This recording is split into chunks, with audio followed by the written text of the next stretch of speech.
Testing, testing. Can you guys hear me? Because this is the Yurikord 3v3 event. How's everyone doing Are today? This is the Yurikord 3v3 event. It's good to be back once again. I am here with two fantastic commentators. One, as you know, seen in 9 Moons, and also FGC Jojo, Don't Care Bear, along with yours truly, King Jobber. How you guys doing? I am doing fantastic, my dude. It is great to be here. Thank you so much for having me over here on the Yurikord 3v3 team event. I'm excited to be over here with King Jobber today. If you don't know me, I'm Don't Care Bear, and I'm gonna let my friend over here introduce themselves. And I'm TNS King Jobber, super excited to be here as well to watch an incredible 3v3 tournament coming up with some huge names in it as well. We have maxed out the amount of teams that we can have, over 20 teams here of 3 players each. It's going to be a super exciting night. Yeah, it's going to be fantastic. I am super excited. I love the team tournament format. I know you guys out there in chatland love the team tournament format, and it looks like our players are getting set up, ready to roll here, and we should be getting underway shortly here for you guys. And let's see, it looks like WS Day is going to be rocking the chip here, and get some word on the opponent here. Ship right off the bat to start up a team tournament, that's going to be good, right? A team tournament where anything can happen, right? It's low lives here, so once you lose, you're out. So picking an explosive character, a character who explodes like Chip, is actually a very interesting choice to start things off. Oh yeah, definitely. People complain about the death by 1,000 cuts, methodology that he sometimes has to employ, but dead is dead, you know what I'm saying? Exactly. So I'm really excited to see that pop off here and get into this first match of the evening and all these matches, because honestly, if this bracket is anything like some of the brackets I've seen recently, we're gonna start off strong and then just escalate from there. It's gonna be quite a sight to see. So I'm glad you guys are here for it, and can't wait to get underway here. Yeah, for sure. And the rules of this tournament are like Pokemon style, right? You send in 2 players. When one loses, they're out. Bring in the next one. But it still is going to be double elimination. So a team that does lose will go on to the loser's bracket, being able to fight their way back up. Okay. So we do believe in second chances. We have the less than fortunate bracket. That's always good to hear, and I am all for it because everybody loves those players that can get into that the less than fortunate side of the bracket and get that Zenkai boost and really get that power up when their back's against the wall. I'm all for it. So really hope to see some underdog stories, some upsets, some robberies. I'm just here for some good guilty gear this evening. Absolutely, I am too. And what better night to have it than on a Friday night as well? Oh yeah. And look at all the vibes. We have so many players in this lobby. It's crazy. About to line out the door. It's exciting, we got Potemkin with the horse head. Yeah, and that's another thing, All right, so talking about a little bit. Oh, go ahead. All right, so we're gonna have WS Day. I guess he's player 1, and who's gonna be in player 2? Let's see. Okay, so I'm good. Alright, so WSD. Okay. Yeah, because these players do have to send up their very first choice here, right? It is that you have to pick the matchup, right? So we know Chip is on the other end, so the other team has to, have that conversation of who wants to play in the Chip matchup, who feels like they can take this. Yeah, and I'm gonna throw it out there to Chatland real quick. Ember Talks, thank you for the follow. Thank you for coming by and joining us here for the team 3v3 tournament. Appreciate you coming through. And Okay. see, there's debate. They're figuring out who they're putting up first. Let's see what we got here. Oh, it's gonna be Scamboni. Ooh. Okay, Ambo coming up first, right, with the Kai then. Oh, okay. You love to see it. I love to see it. Can't wait. Chip versus Kai. All right, that's a matchup. A lot of footsie's going to be played, and it's something that it's going to be nice to see. Speed that Chip has working in against King Kai himself, if you will. Going to be a great matchup when we get settled in here and ready to rock and roll. All right, you guys are good to go. I'll let you guys take over from here. All right, thank you very much, Yurikov. And Scambolini is going to be very exciting to see. I mean, put on a great show over at DreamHack Atlanta. So definitely excited to see him start off in this team tournament here. Oh yeah, and honestly, I'm always excited to see Kai players in general. There's a lot of doom and gloom about the character this patch, you know, in the overall community from what I've heard. But like when you see a true Kai believer step up on the character, it's awesome to watch. So I'm really excited to see what Scambo brings to the table here. And it is going to be Team Get Scammed up against. Oh. Let's see. Let's get this bracket up. I think it's Red Eyes Black Oppression. Oh, is it the legendary Red Eyes Black Oppression? Oh man, I love it. We love to see it. But here we go, starting things off. Scambolini able to get that 2K2D into the heavy stun edge, going low right afterwards. Oh, whiff throw, no punish though. Okay, we engaging in some whiffs here, swinging. This is not where you want to be though. Kai, Kisk, corner pressure, strike throw. Here we go. There's the first round. Yeah, in the bags. Perfect. Right off the bat as well. Like I said, gonna start off strong, and maybe we're just gonna keep escalating from here. Like these. Oh, another whiff throw. This time the punish comes through from WSA. Chip corner pressure. Definitely better places to be. Yeah, trying to use the plus through the Gamma Blade, but yeah, DPing through it, and the Gamma Blade does hurt Chip. There's a burst coming out. Needs to figure out a way to get in, and a counter hit 6H is going to force the burst out of Scambolini. Okay, DP, get off me. Want to keep the turn? Strike throw, here we go. PRC before the damage hits. Oh, that's unfortunate. That extra damage would have definitely killed there. You're giving WSA a chance. Never mind. Never mind. We're going to give you enough rope to hang yourself, and then the king is going to go ahead and put the first game away. Scambolini going up 1-0 very quickly here in the first set of the 3v3 bracket. Whew. And each of these matches in the 3v3 is going to be first to 2 here. So not out of it yet. WSA gets one more chance. Okay. So that's some little bit of stakes here. Normally we do see, because of the pacing, the blistering speed of Guilty Gear, we do see the first to 3. So this is an extra layer of pressure. And I'm all for it. I am all for it. One less set, less time to adapt, it means that anything can happen in these team tournaments, and that's why they are so exciting to watch. Oh yeah, absolutely.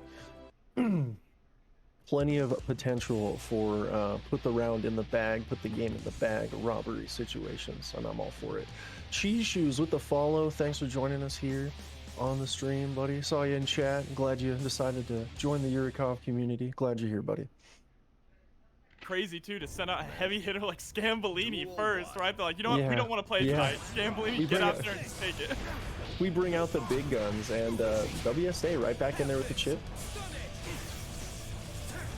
Here we go, just trying to play a little bit of neutral game, feeling him out.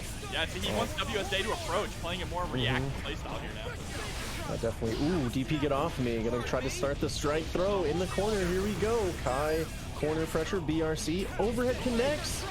And that should be the round. Yep, there it is. And there we go. It is now set point for this first life.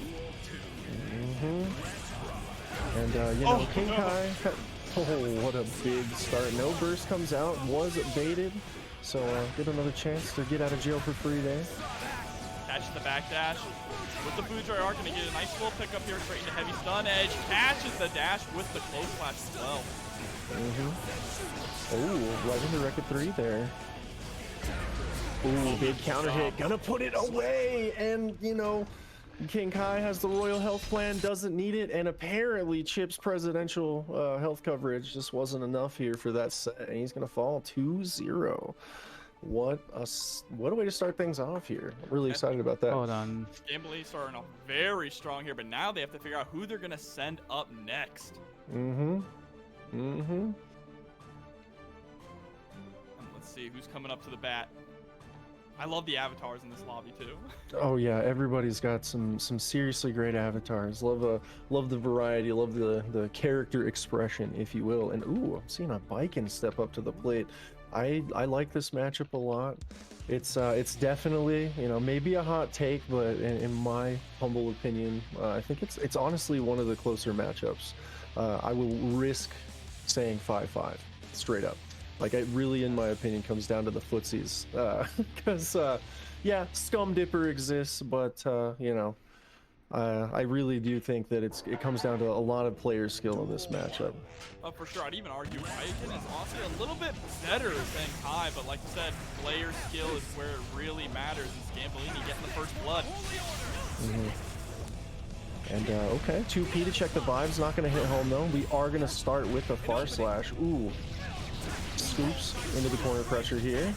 GG, there's the PRC backwards, gets a fast PRC though, unfortunately. Oh, good throw. Alright, that's the aggressive burst, wants to hold on to the corner there. A scoop, the Kai classic. Indeed, Scambolini making this Kai look like a grappler. Gonna ride the lightning right through the wall here. Oh no. Oh. Okay. Let's see if it's a drop between them or if it's just a spectating bug here. Yeah, let's see. Okay.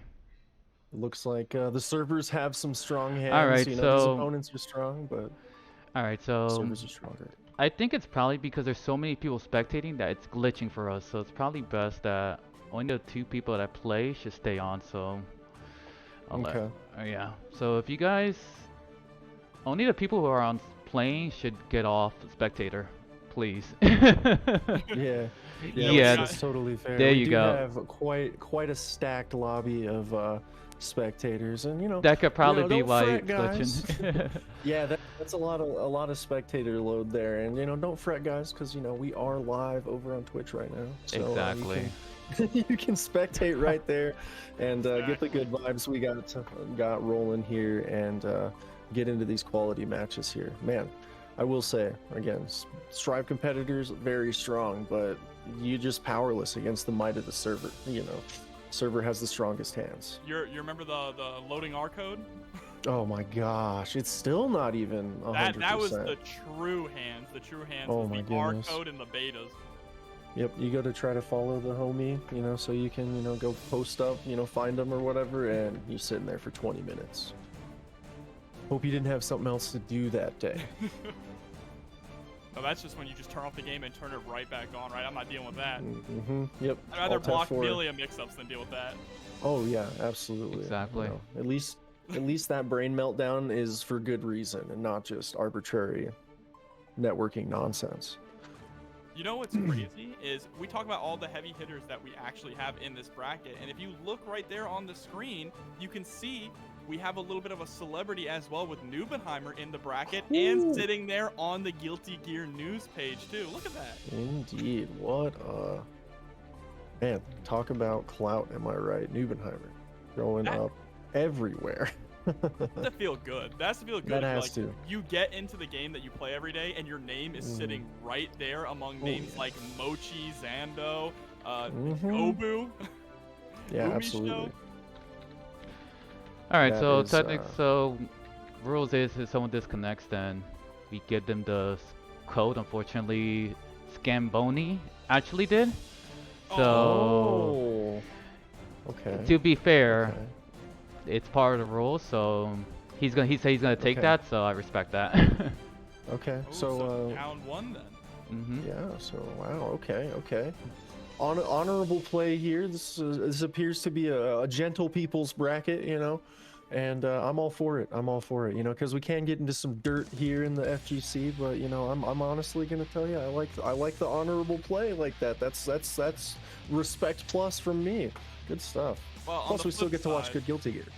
On the flip side, you know, we take those. Yeah, exactly. Yeah, you absolutely do take those, and it's you know, might set you back in the score, but you know, you can still take that moral victory, if you will. You know, doing the right thing feels good, but also winning feels good too. So, Yeah, I think dang, winning what feels better. I'm gonna be honest with you. Oh man, you know, depends on the day, really. You know, depends on the day. Do I need the pick me up? All right, that L is yours. Hold that. Thank you. But no, I'm excited for this one. Looks like we got what's it? TM18. What's the fighter name though? Because people be going crazy with their names in Guilty Gear. So TM18. What Pokemon move is that? I wish I could tell you. HM to TM. There we go. Immediately into the jump slash. JS, my Ooh, beloved. parry. What a parry! Oh god, he's parrying the router.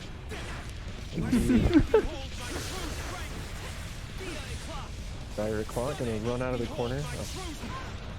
Tries to get that finish I in love over it. the fireball. Not quite able to get a big one here, but is able to maintain this pressure. Okay, instant overhead block, punished by the throw, and corner pressure from the king. Ooh, instant overhead with the BRC. Gonna break the wall. Positive bonus here, gonna build up a lot of meter, nearly already at 50%. Setting out that heavy stun edge, I like that from full screen. Just a huge hitbox there, but you can't be too predictable with it or else that JS will catch you. Oh, Indeed. 5 frames And, from him, the whiff throw, no burst coming out yet. And we're gonna go ahead and spend the meter just to make sure.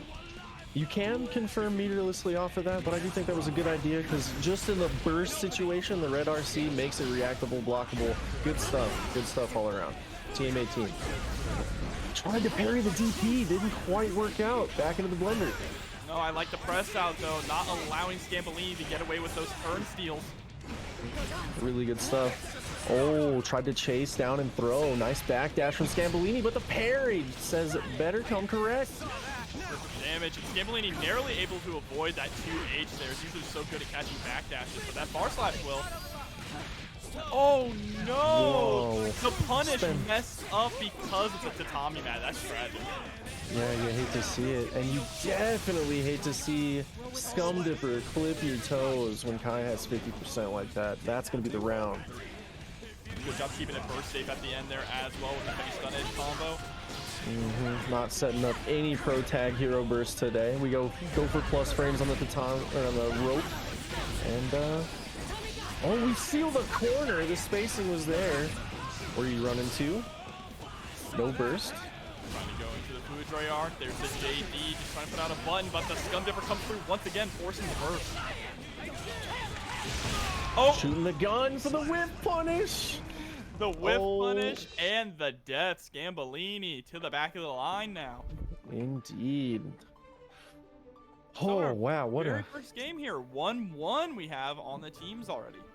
Indeed. What a play from TM18 on the whiff punish. That is something that, you know, you will see from Bikins occasionally, engaging in some full screen gun action. A lot of the times, though, it's kind of a, at least in the tower experience, you'll see it used as kind of a vibe check. That was a great practical usage of it that isn't necessarily a roll of the dice. With punishing with that fast projectile to put away a game, absolutely love to see it. And absolutely love to see Baiken versus Nagoriyuki coming up on stream next. All for that matchup. It's a lot of fun. Samurai showdown here. Yeah, I like it a lot, especially when you see Nagoriyuki get tethered. The different ways that he can turn that around on Baiken are very fun to watch. Tons of close slashes, 2Hs. Absolutely. Yeah, that is one of the risks she takes with the tether. It is a double-edged sword, but yeah, it opens up some interesting gameplay loops. We'll put it that way. Ooh, gold burst. Oh, this is a powerful team. Young LZ, Scambolini.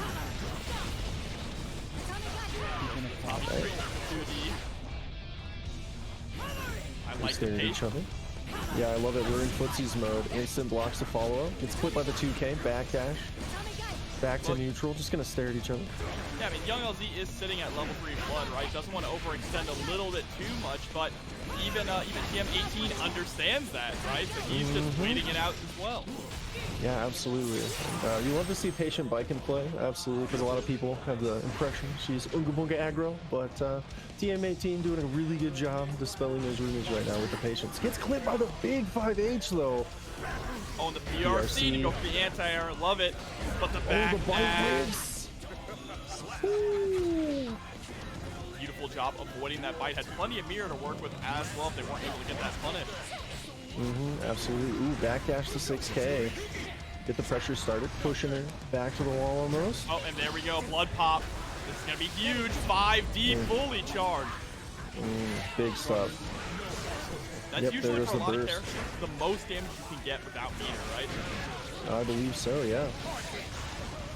Some exceptions, but yeah, in general, especially on that blood pop, like non-counter hit starter, huge damage. But Oh, there we go. My Johnson, goodness. though, gonna catch the back dash. And TM18 up 1 here. TM18 looking really good in these last 2 sets so far, and well, you love to see it. And you love to see, I've been seeing it a lot more lately, especially in these higher level sets where we see people just engage in patience and they wait and they don't squirm against Nagaruyuki and they just let him pop. Like, a good Nagaruyuki is fully capable of managing that blood meter, but a patient player can still exploit that line flirtation they engage in. So it's nice to see. Yeah, for sure. I mean, just in the Yurikord, Apotheosis come out. He has such a hard matchup against Axel, which is pretty good for Nagoriyuki in this version because he may have reactions, but he doesn't have the patience to deal with it, right? Totally fair. But now, wow, Young LZ just putting the pain on, throwing out a ton of these 6S's. There's a 5H as well with the chip damage adding up. Instant block the close slash, taking the turn back. Good stuff from TM18. And now we're going to break the wall with the super, get the hard knockdown Oki, and the positive bonus. Not where you want to be against Biken, that's for sure. There's the YRC immediately into the close slash and gets the decapitation swing there with the 5H.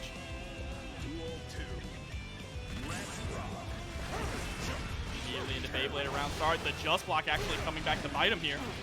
Ooh, speaking of bites, Bloodsucking Universe gonna get Nago party time started in the corner. No burst on the counter hit. Good patience for TM18 here. Health is getting low. Oh, and the cross up goes on, so not able to get anything out of it though. Mario a little too far away, gonna land this time. Gets the hard knockdown straight into the pressure. You get a nice BRC confirm into the wall break. Not gonna be spaced correctly for the dust though. Counter hit Beyblade forces the burst out. Back to neutral. Beyblade says no more neutral. In the corner you go. He's gonna pop though. Oh, Indeed. so unfortunate. Has burst. And do we see it held for the next round? Yeah, I don't disagree. I like it. Keep that get out of jail free card for the next round when you have more life to work with, especially when you're on Nago and that big health pool that he already comes equipped with. Yeah, and when you're on your last life as well, right? You want to make sure that you can get that lead. Here's the lead, breaking the wall with the follow-up of the DP, actually. Gonna get some extra blood on that. Needs to be a little careful. Oh, when we slide up, and this is gonna be a pop. That drop is gonna be huge. I expect we see first now. Yep, and it looks like we went for a bait, but it was just put in the bag. Oh my goodness, TM18 practicing patience just so well right now. Yeah, you gotta eliminate Young LZ as well, which means Team Get Scammed is down to their final member here now. Dang, what a way to start things off here. Oos. And man, I'm really excited to see if oh, an Eno. Oh, okay. Looks like we got Eno up on deck. I'm all for the rare representatives. Gonna be close slash Lewis. So Eno as your anchor. That's interesting. Yeah, that is a lot of faith in the mix machine, and that's gonna be, you know, potential knowledge check territory, seeing as her popularity is scaled back so much. You just don't see the character. So but that being said, Biken is tiny and walks right under, like, a lot. Like, can just walk under HCL and just approach for free, where a lot of characters have to work around that move. You're already seeing here TM18 trying to play a bit of a measured approach in neutral, throwing out those Tatami matches to stop the air approach of Eno as well. Ooh. Flip on the 2H.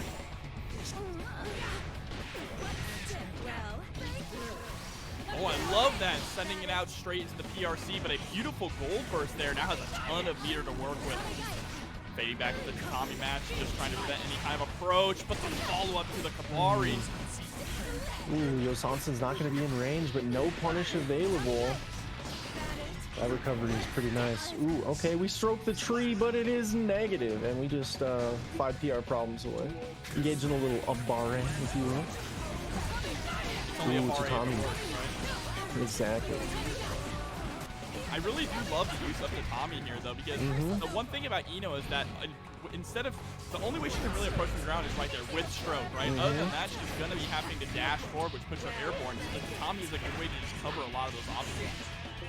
But when she gets in, that mixed machine gets rolling, and we're seeing the consequences here. But TM gonna take the turn with the far slash. Check with the 2P. Throw whiffs, but no punish. All right, we check the vibes with the 2K. There's the RC, able to get the counter hit. Should be able to close out this round. No, one hit away. TRC into the throw whiff, once again unpunished, and this is a scary place to be for both players. Viking gets going, your chances very slim, and that is a gold burst, but TM18 believes. That's 50 meter left. I mean, they could pull it off here. Trying to bail out that burst, though, needs to be careful. Yeah, the burst bait shenanigans could actually turn the tide here. Instant block, the follow-up, and stroke gonna chip out TM18. Got over half of that burst meter back, though, so still not over yet. What a check on the vibes! You're not coming in with the tree. Yeah, TM18 has been doing an incredible job checking out the strokes of the tree, right? A lot of 2K, 2B, it's all working out here. And just shutting down the air approach with Tatami. Yeah, it's really a sight to see. And another sight to see is Kelly Ann with that tier 1 subscription. Thanks so much for the gift and the support. And gonna get back into the match here with the wall break. Positive bonus. Ino, definitely a little scary of a character in this situation. Tatami stuffing the projectile though. Yeah, and you see Lewis is just flying back and forth here, letting that meter build up with a positive bonus while also trying to force TM18 to overextend. Oh, gold burst again. 2H into 2H, so nice. We do it twice right into the instant run up Yosansa. Unfortunately missed the run up into the 5K there, but is able to get the tether. Oh, Tatami gonna break the wall. It's unfortunate right there. Ooh, chemical love gonna connect. Yep. Oh, there it is. There it is. Wow. I knew it. We got King Jobber the Soothsayer out here predicting the future. You can't be just throwing out note like that when Biken has 50 meter and you are in gunshot range, right? It's just not something you can be doing. But that means that Team Red Eyes Team Red Eyes is going to actually. Oh wait, no, was that the first game? That was the first game. Wow. No, that was the first game. Yeah, quite a lot of back and forth for a game 1. Absolutely crazy match when the commentary booth getting schmixed on the score count. Oh, wait, what? Running all the way. No fear. Okay. Right here, engaging in some neutral. We get caught by the chemical love. Note gonna connect.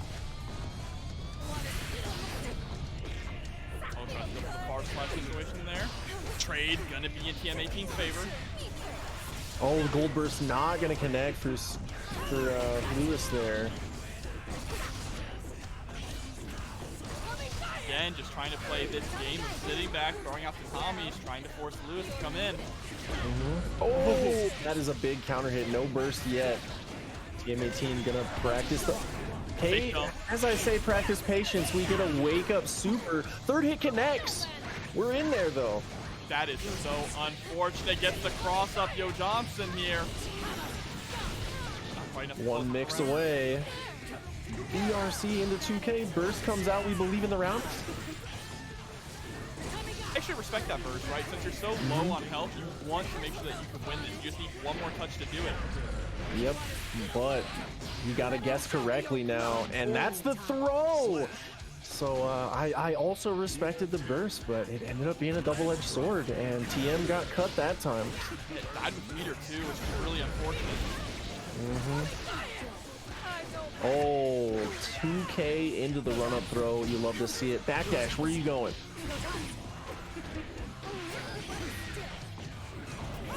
Okay, tries to go for the stroke. What a trade there, and the parry. Oh my god. Dang. That was like, that trade was actually crazy because that's supposed to low profile, but she started to come up to, you know, finish the animation, just put her right in the claw range. All right, that was then, this is now. Back into the bike and pressure. Where are you backdashing to? Oh, and this is just all falling apart now. Going for the O Johnsons here, able to block the stroke. And look at that, when you have the meter, you get a free parry, right? If it whiffs, you just go ahead and PRC it. And that Tatami is going to slap all hopes and dreams of a victory away. And that is TM18 really putting on a strong show. Yeah, going all the way there.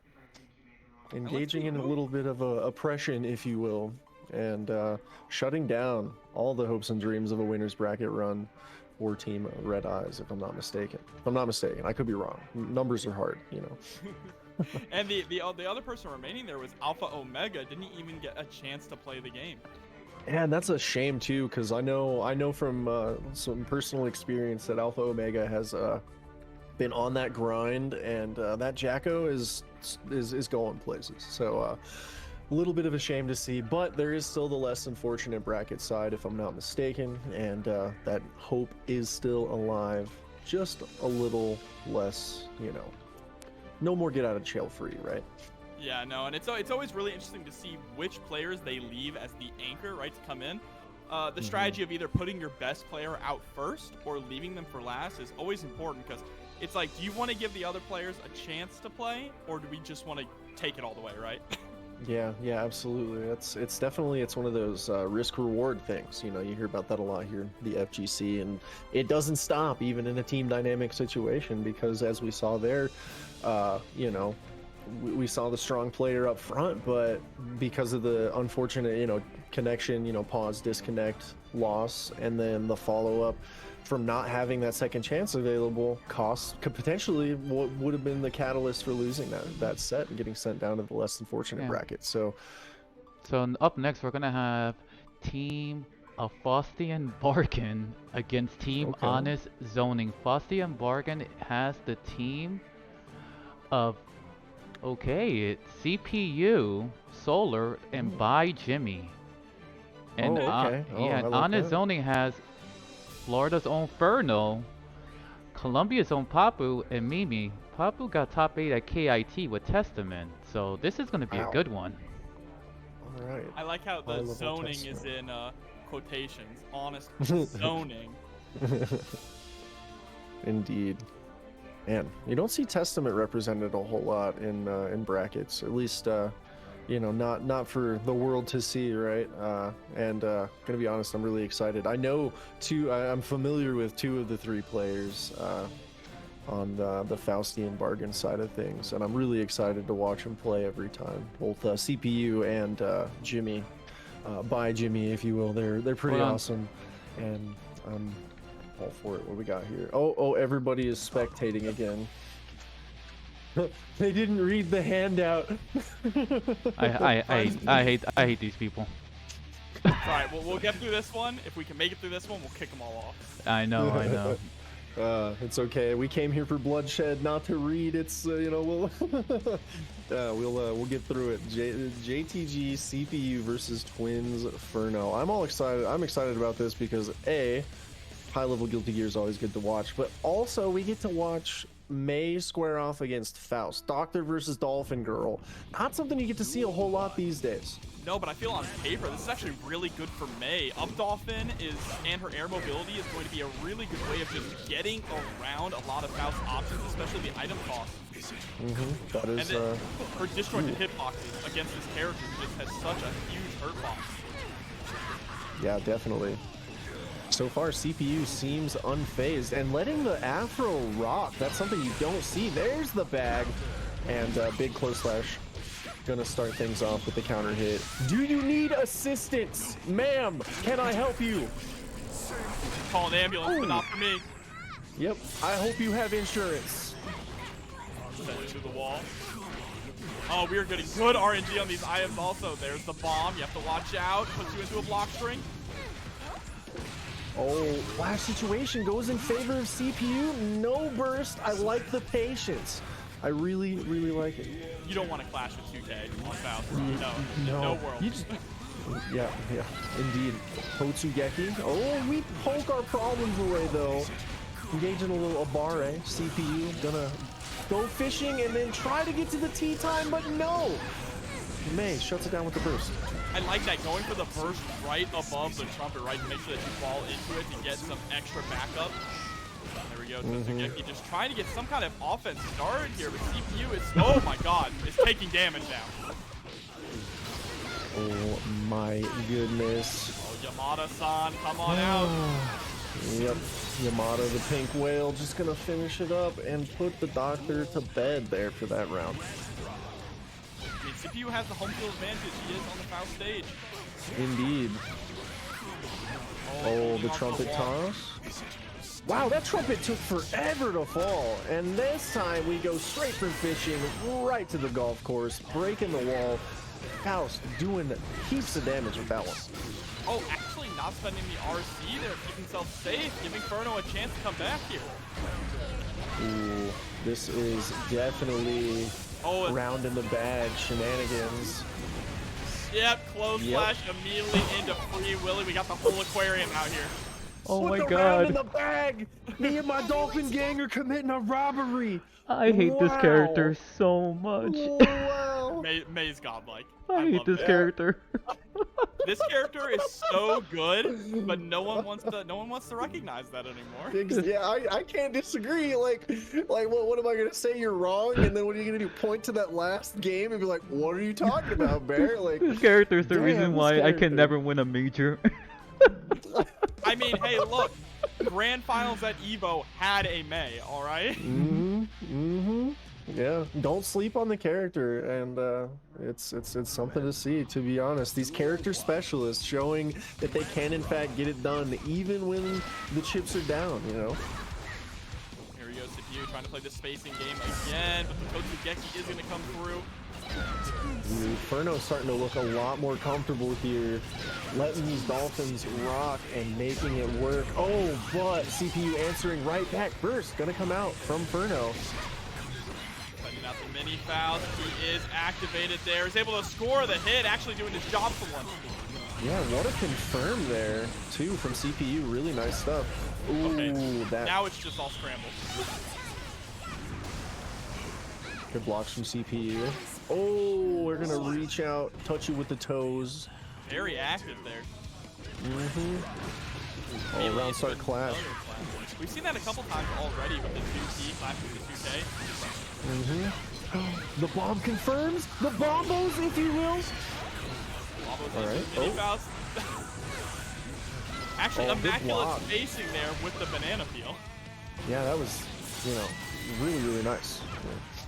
Keeping you outside of punish range. Alright, trying to fish with this far slash, and there we go. Gonna be able to land it.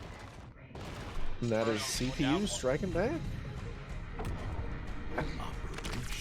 So I'm so shocked how close these games are ending up also, right? Everyone's so evenly matched here, tied up 1-1 right now.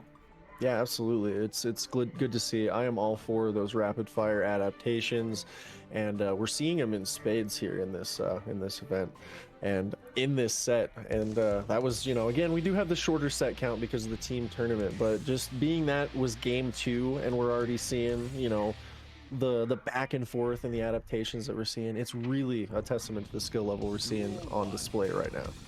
Absolutely. Here we go, straight to the next one. So another clash. I mean, it's thanks to the disjointed hitboxes that May has, right? So many upper buttons.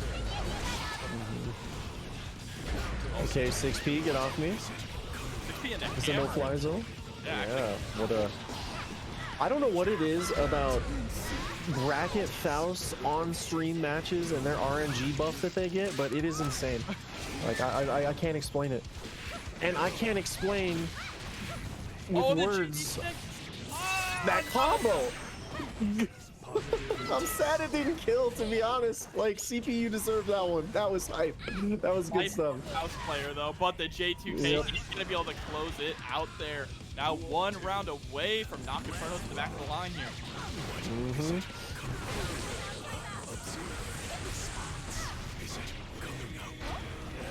Man, the hammer, truly a strong item. And it's crazy because it was even stronger in the past games. Yeah, it's really one of those items where if you don't respect the space that it covers, it just ruins your whole day. Speaking of day ruiners, bottlenose dolphins ruin my day.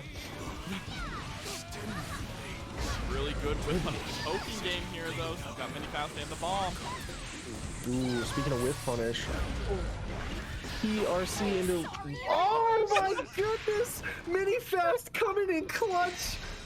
Oh my god, out of the woodwork, just off screen like a maniac. Holy cow. Mr. President, get down.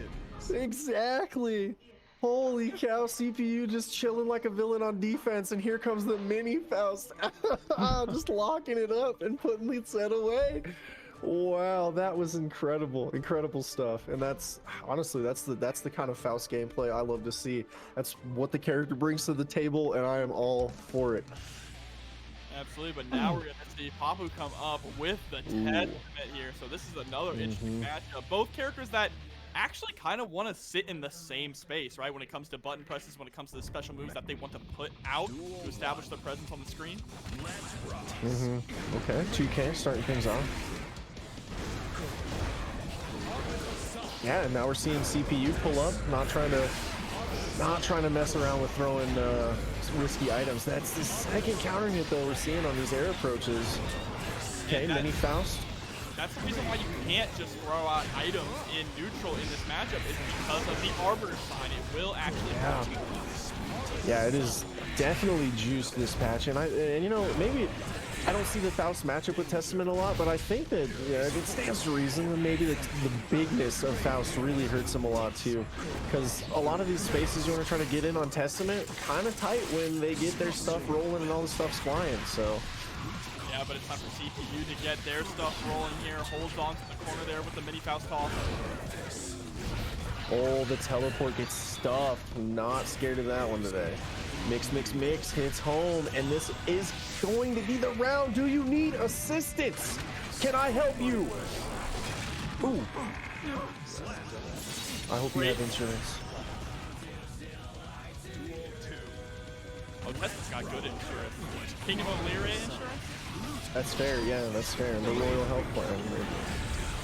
Everybody in Illyria got the Royal Health Plan. Okay, baiting the burst, not putting the bag. The gold burst going to give Papu all the meter in the world to work with. But no get out of jail free now. Oh, gets the bite as well there. Oh, okay. Not enough of the homies left to continue the combo after the throw, but we do get to go back to neutral, and then the Scarecrow overhead into the dust. Closing it out. Oh my goodness. Style. It astounds me that Faust has the time and the skills available to be a doctor, a golfer, a fisherman, and a baseballer. Like, that's crazy. He's also a copper. Yeah. Doctor Copper and Exert, right? No, Faust is a man of many different. He's a gardener. Yeah, dang. Yeah, I hear he was once a serial killer. You know, just checking off all those boxes. Yeah, man. It is crazy.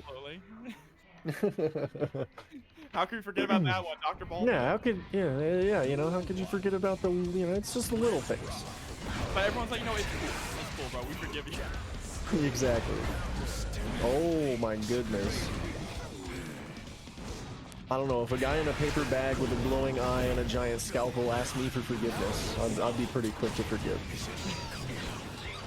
Oh, there's the J2K. Want to confirm there too. Man, Papu getting threatened by danger. Not something you really see a lot with a keep away character like Testament there. Oh, the banana peel slipping up the mix. There's the RC immediately into the landing low. Oh, we going fishing. Oh my god, the chunk, I forget how much that does. Yeah, man, tea time is nothing to mess with, especially when doctors are concerned. They need their golf. Oh, and we're going right back. All the way into the green. Oh, tries to go for the air dash there over the Grave Reaper, but it's not going to be able to get a punish. Maintaining this pressure in the corner, though. He comes out straight to mix. Ooh. Man, Arbiter's Sign is so juice this patch. Like, They needed it, don't get me wrong, but yeah. it is juiced. It was pretty awful beforehand, right? Oh yeah, nigh unusable, if you will. Burst gonna come out from Poppy there, one of the last available chances. No mistakes left. There we go, just fly out of there, right? Fly away from all of your troubles. Oh, 2S gonna get the counter hit, but the hammer forcing the respect, not gonna be able to pull up. Really good frag dash there. Immediately goes for the fast overhead, but misses the 2K afterwards. But the 5P punish is gonna do it. Gonna be able to knock Papu out of this team. Man, what a way to end things. You know, you always want to go out with a bang, but sometimes they end with a whimper. That is just a 5P vibe check. Love to see it, but you also, you know. Denim Testament blaring country music from the rural forest home. Denim Testament definitely listens to Pantera. All right. That is, yeah. I was gonna say, yeah. Owns a lifted pickup truck. Yeah, I could see that. I could see that. But now Mimi coming in with Happy Chaos here. Ooh. Yeah, and I'm gonna be honest, CPU, a believer in the Faust supremacy there. Like I've seen CPU on Twitter engaging in discourse, if you will, challenging Happy Chaos players to see this Faust. So we'll see if Mimi's up to the task here. So far, been a lot of CPU. Well, now leaning more into his classic Happy Chaos style of play here with the zoning running gun. Ooh, roll on through 50-50. Hard to block that. So just don't block it, right? Yep, YRC, get off of me. Backdash caught, and we're gonna get back to the wall. Mimi gonna have to block. We get out with the dash blocks. Well, the J2K recognizing that it hits the clone immediately into the love bomb. That is really nice, and what a use of the Scarecrow, covered by the meteors. Flash here into a nice little pickup. Meteors Another in the meteor. Look at this RNG. Yeah, like I'm saying, what is it with streamer Fausts that just managed to get the RNGesus on their side? Oh, big counter hit in the corner. Not what you want to see if you're Mimi. Oh, Sir. not gonna be able to break the wall, but I think this won't do enough damage. Do you need assistance? Nah, not quite enough. That's super. It's kind of tragic. Needs some love. It needs some love. Oh, but put the burst in the bag. It is what it is. You hate to see it, but at the end of the day, I will always say that I am happy to see a resource taken off the table. Yeah, death occurred, but there's still that, you know, universe changing like 1% chance or whatever that, you know, the draw opportunity is there and you get that second lease on life. So good on Mimi to at least take that shot and use the burst. Didn't work out, but you know, doesn't always work out, right? Man. Yeah, for sure here, but one life left to live now. Has to start making something happen, and starting off with a far flash like that is a good way to begin. And CPU just pulling up, forcing a burst out early on Mimi, and it is looking like Faust is just locking down right now. Yeah, Mimi is not going to be able to get away with this old school Happy Chaos style of play, but CPU's own bomb coming back to bite him. We walk in with the 5-piece. Oh my goodness, this is gonna hurt. Oh yeah, and gets got the hammer. What? RNGesus is in love with CPU right now. I'm telling you. First in the bag. This is a robbery though. Mimi back in the game. Oh, I like that. He's trying to go for the 5P. Gets the far slash. Just needs one more touch. Talk to him. And there it is. Clipping the toes. One life bar now. Ooh, big counter hit J2K. But Mimi answering and firing right back. Draw opportunity though. Not gonna get the Oki or the wall break there. Oh, but it's burst in the bag. This is gonna be a grip of damage coming out. Actually, the reset. Oh my god. Wow. And you know, Faust adding more skills to the list. Professional thief and heist performer on the list now. What a sequence for CPU to put that away. Oh my goodness. Look, Faust does everything, all right? He's just a walking Looney Tunes character. Yeah. Faust's job description just says, or like skill description just says yes. Yeah, whatever And you need. what do I see here in chat? I see Thrusty Zal with the tier 1 sub. Thank you so much for showing the support here in the Team 3v3 bracket. We appreciate you for stopping by and coming through with that support. We're gonna get these matches rolling on and moving into your eyeballs shortly. Just gotta get this scramble handle here and I mean, get back into it. Solar and Jimmy just got a free ride. CPU did all the work there. Yeah, like I was excited to maybe see Jimmy pull out the Ramlethal, and no, CPU was like, no, this is my backpack, you just live in it. Alright, so up next we're gonna have Team and Mono Wars and Team Funny Line go Burr.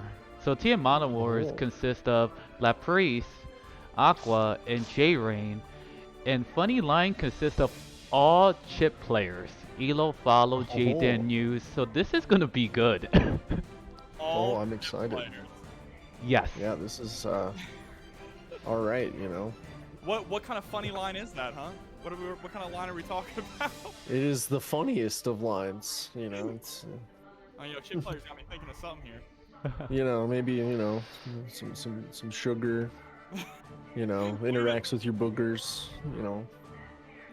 Oh, we got the Kill Bill sweater too in the lobby there? Ooh, love to see it. Love to see it. Okay, they're sending J-Rain first. Okay, so Alright. Who are we gonna have on the other side here? Hey, I see all of you spectating. Get off of that. No, it's good. It works now. It works now. We're good. We're good. Okay, We good. Okay. Alright, I apologize. I don't. Get out of here. No. No, it's all love, guys. Glad that everybody's here. And we're glad you're out here in Chatland with us, taking some time out of your Friday evening, afternoon, or night, wherever you're at in the world, spending it here with us. And we appreciate it, guys. Thank you so much for being here. And make sure you're staying healthy and hydrated, too, guys. Drink that water. Starting off. Lapras? Oh, sending in Lapras. All right. I respect it. But with the teams as stacked as they are, do we consider the Lapras pick coming out of the gate with the big guns? Because like I feel like it's all big guns at this point, right? That's true. That is very true. But I mean, hey, sending out Lapras is a good call, and putting Lapras on the Ram as well. All right, and ELO Dad here. Gonna get things started. Strike throw, here we go, but we get the nice tech. DP, get off of me. First coming out from Lapras. Trying to escape out of the corner here. Oh, runs right into the final hit of the Rekka, and you're going all the way to the other side, but drops his combo there. Oh, unfortunate drop on the red RC. All right, nice backdash, but we slide into the DMs with the 2D. Getting the blender going, though. Oh, no, this is not where you want to be if you're Lapras. Just kidding. The back throw incident starts the Ram corner pressure. Yeah, look up for the 5E or the throw. Yep, I mean, strike throw. Ram is one of the best in the game at it. Straight into the next round. Bar slash is going to be what's going to start it off. It's sending a full screen Gamma Blade. That's a little ballsy. Yeah, ELO Dad definitely feeling themselves there on that one. And gonna feel this Ram corner pressure. Oh, okay. Burst in the bag. This is a robbery. Okay.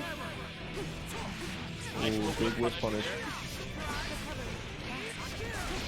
Straight to the Alpha Blade. Gets a kick throw of their own. Lapras sitting on burst, but are they going to spend it after this wall break?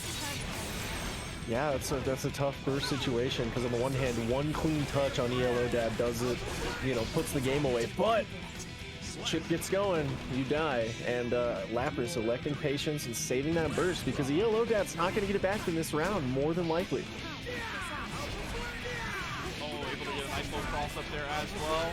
Fakes it out and goes immediately into the Alpha Blade, and now just getting caught in the chip blender. There's the meter, spends the RC to keep the pressure going. Yurikord, what? Oh, gold burst in the bag. Oh my goodness, we are swinging right now. And look at the president just melt there. Forward. What a DP through the 5D. That is a hell of an answer. Indeed. Speaking of answers, nope, not going to take the wall break. Just going to back it up and put the game away with a nice little anti-air. What a play from Lapras. Oh my goodness. Going up 1 here in this match. I mean, it was I would just for comfort. Go ahead. Too.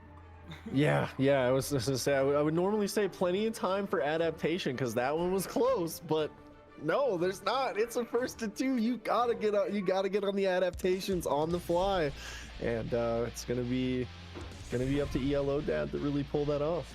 I mean, if there's ELO any Father that can do it, chip players absolutely can, right? They have to be on another wavelength of speed to play in this game. Absolutely, and especially against a heavy hitter like Ramlethal, it's a situation where no mistakes are really available. And look at the confirms coming out from ELO here. I love the use of the shuriken as well. I don't think just locking it down. Any other chips use it like that?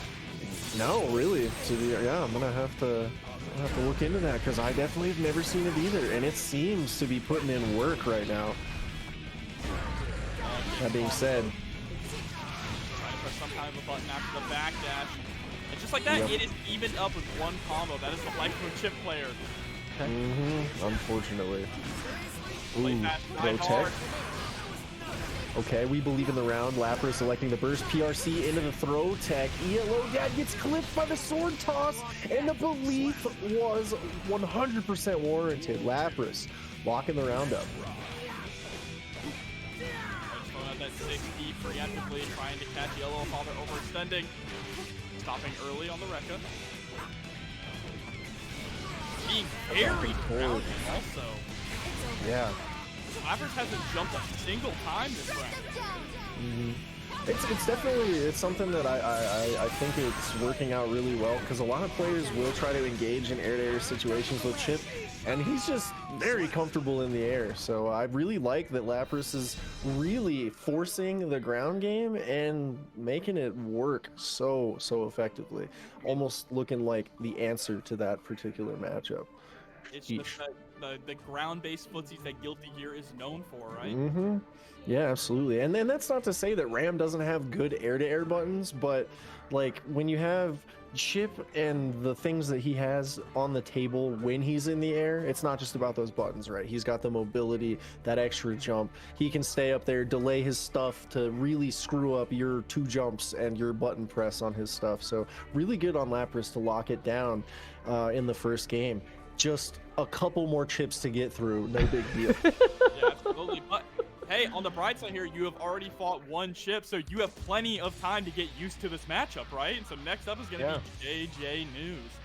Yeah, JJ News going to have to shake it up and really come out with that character expression because, yeah, like you just said, that matchup, the matchup repetition is there. So it's going to come down to how JJ actually represents with the chip, and I love to see the color coordination. If that's not an accident, I'm all for it.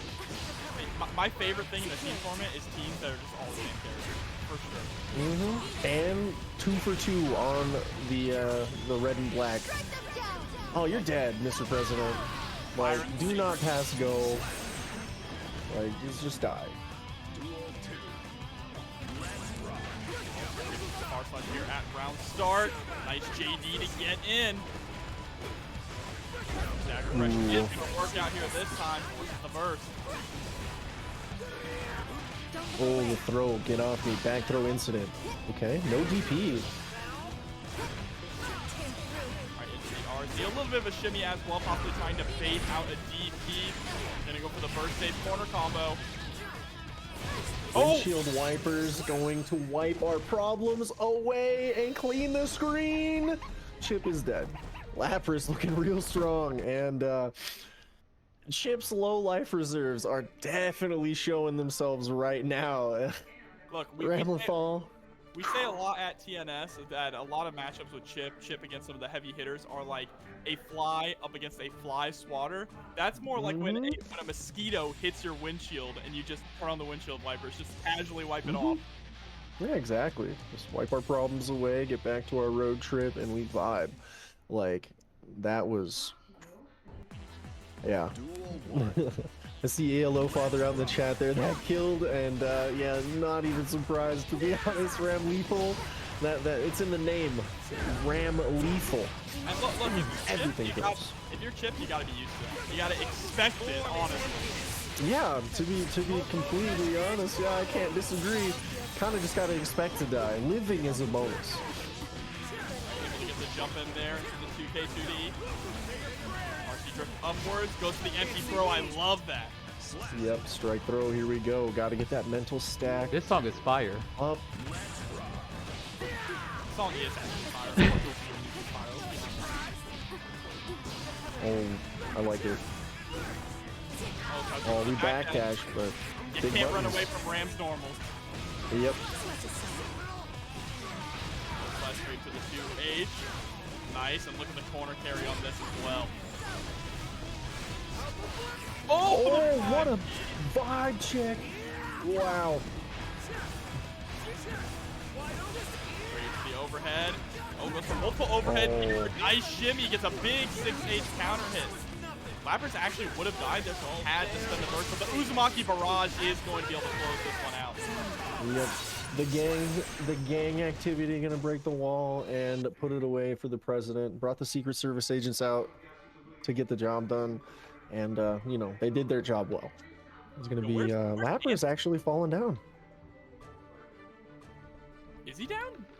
No, like falling down, Yeah, like the first time, because he hasn't lost the game yet. Like, he just fell down, got to get back up, shake it off, and continue going through the chip grinder right now.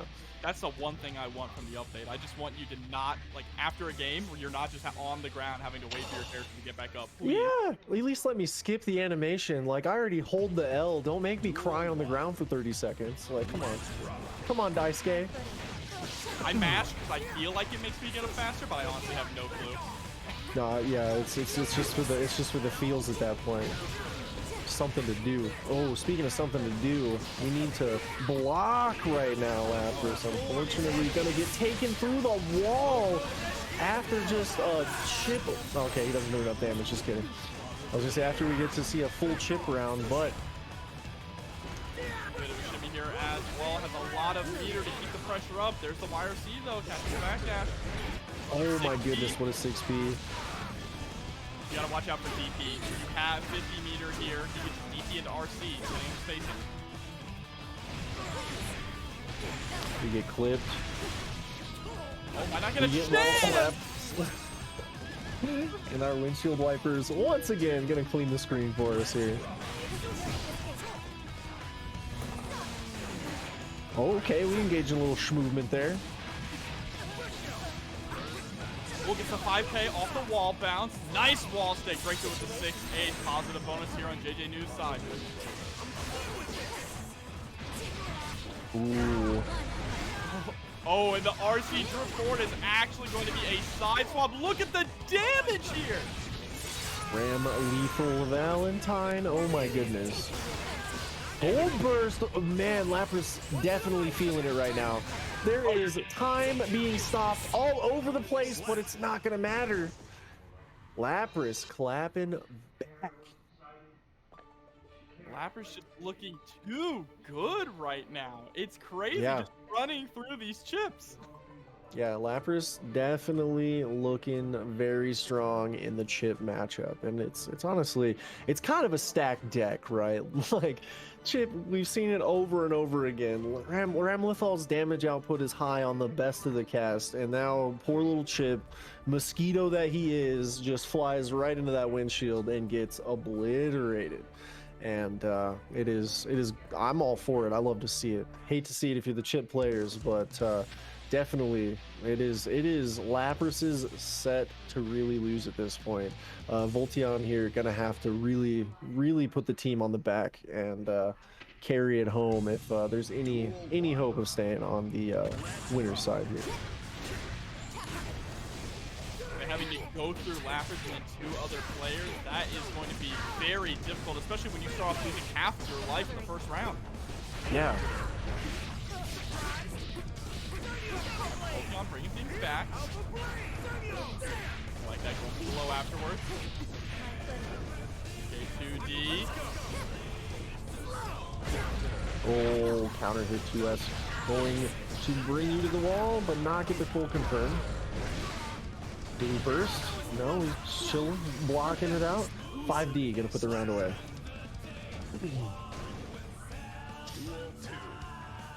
Lapper's just running away so far with this set. Good spacing, trying to chase down with the 2K.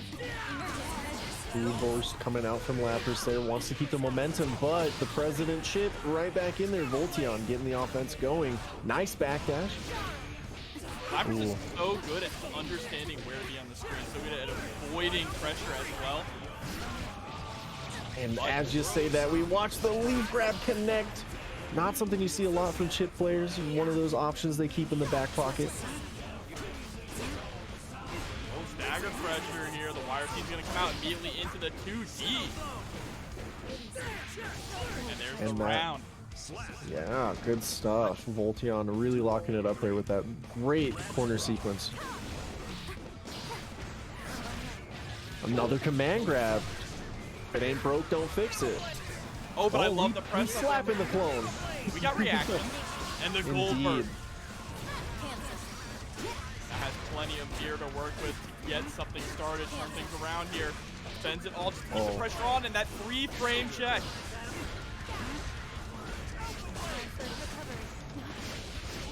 Right throw, here we go. 6K, the classic chip, mix up, and is going to get the kill with it as well. Yeah, and that is Voltion looking real nice there in game 1. But now Lapper's still in this here, has another opportunity before it goes on to another player. Oh yeah, it is definitely not over until it is over. Definitely plenty of room for Lapras to still lock this away, but tons of room on the table still for that underdog upset from the Chip Cabal here. Chip Cabal. It's the Chip Gang. Yep, the Chip Gang and their shadow clones. Like, it's Is that what they pretty all scary are? stuff. Shadow clones of each other. Yeah.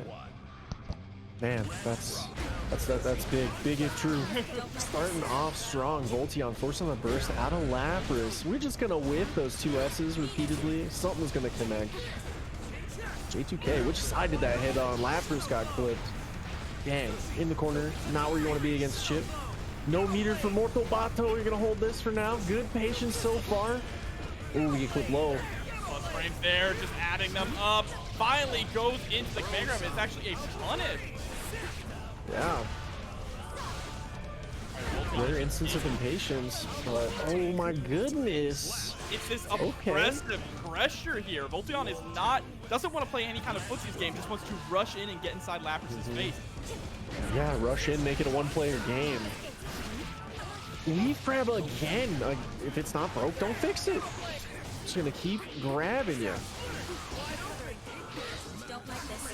Oh, burst in the bag. This is a robbery, and that's gonna be Lapras falling before the might of President Chip Xanafier. Are we gonna be able to make and Voltion 3-0 comeback? Is Voltion gonna be able to blow through this team like a true anchor? I believe in miracles, and you know, that is what the anchor slot is for, and the time is now. The place is here. I could see it happening. It's still anybody's set, and we're gonna have to find out what unravels here. Because who's coming up next, right? Yeah, because honestly, Lapras was looking incredibly solid that entire time, and then Voltion just said, "All right, I'm gonna let you finish, but go sit back at the back of the line." Yo, is that the Julka baby? That avatar? I do see a clown mask. It might actually, we might be on a Joker arc. I love the short avatars. They're just so funny. Oh yeah. Alrighty, here. Who do we have next? What do we got? This looks like J-Rain. J-Rain gonna come in. Coming in the Leo White Fang. Leo White Fang. Alright. I like it. Leo versus Chip. We got the not the monarchy, the triarchy, I guess, because there's 3 kings of Illyria versus the presidential cabinet of Chip Xanath.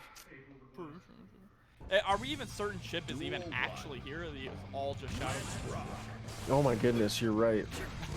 It's like Naruto, right? He just leaves the Shadow Clone at home with his family while he works. Yeah, exactly.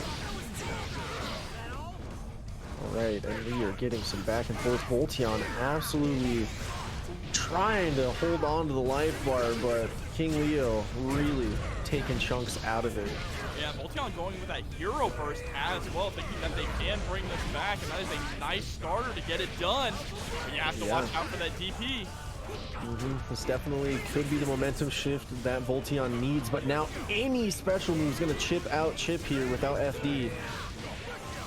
What a 2K2D reaction. You see, really trying to play around the wake-up flash speed as well. Oh no my way. goodness. Oh my god. Around in the bag. This is a robbery. What the a comeback. President on a pixel.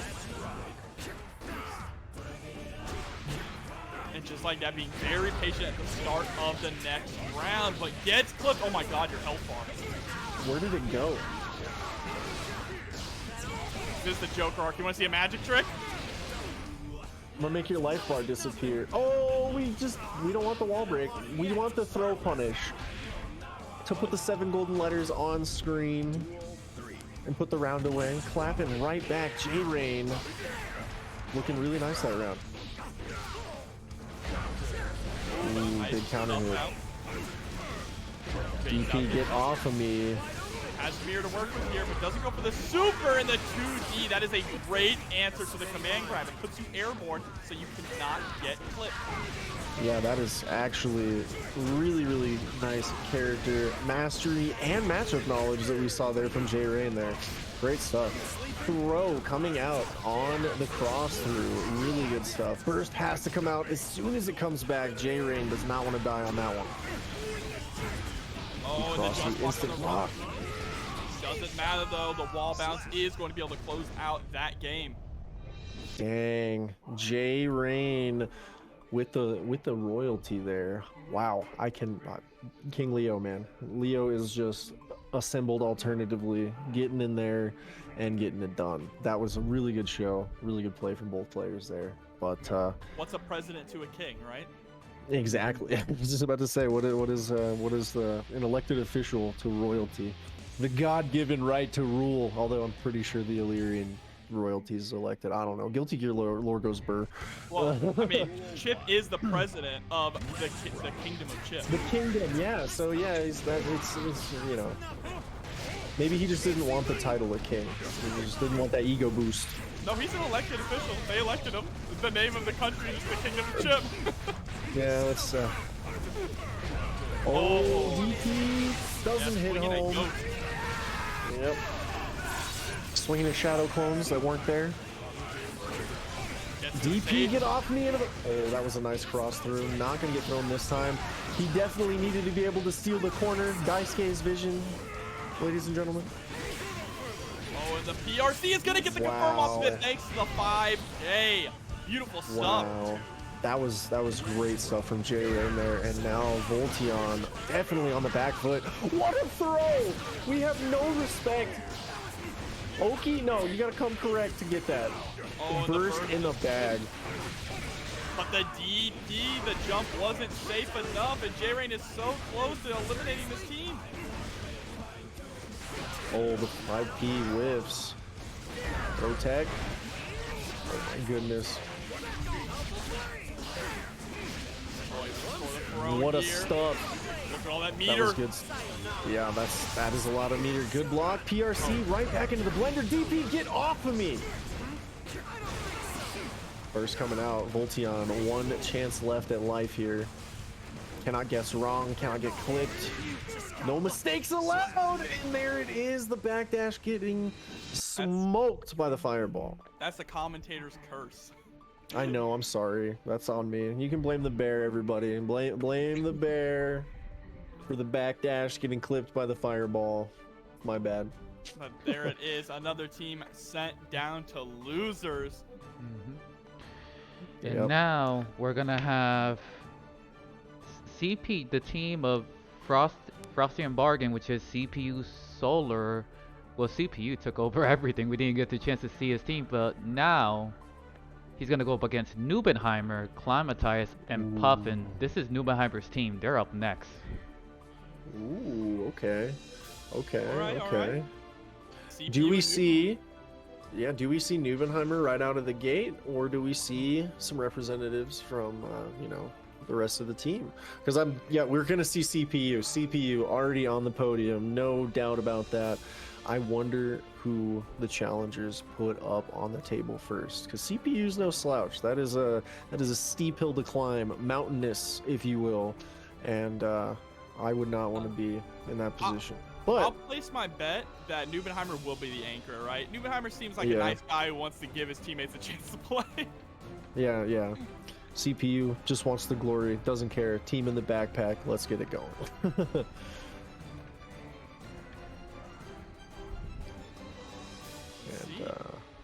We seeing I appreciate that. I like the strategy of just throwing in your strongest player first, right? Just Oh, I'm all for it. Make it quick, right?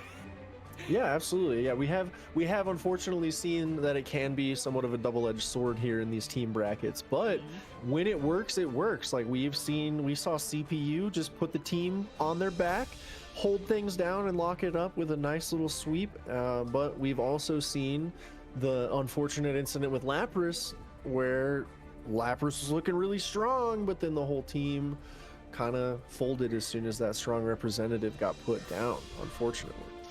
But it is going to be a Soul bad guy up first here. I'm all for Soul bad guy representation.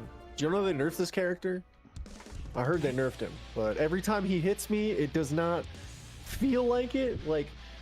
And you know, feelings are better than facts, as we all know. So. And Japan still thinks he's incredibly strong. I mean, we have two Souls already qualified for the Arc Rebel World Tour final. Yeah.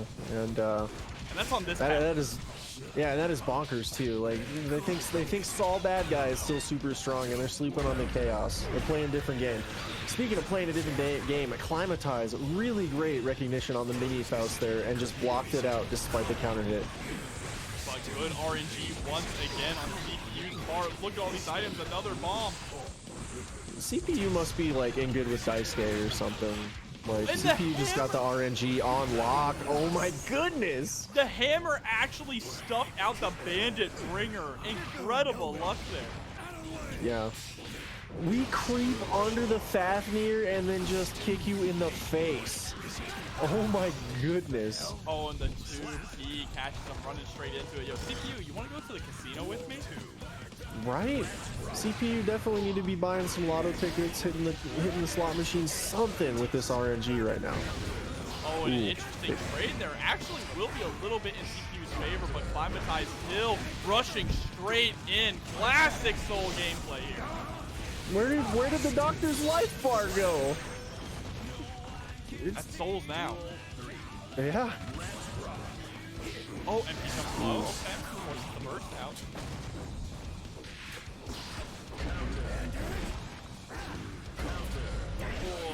Big meaty counter. Oh my goodness.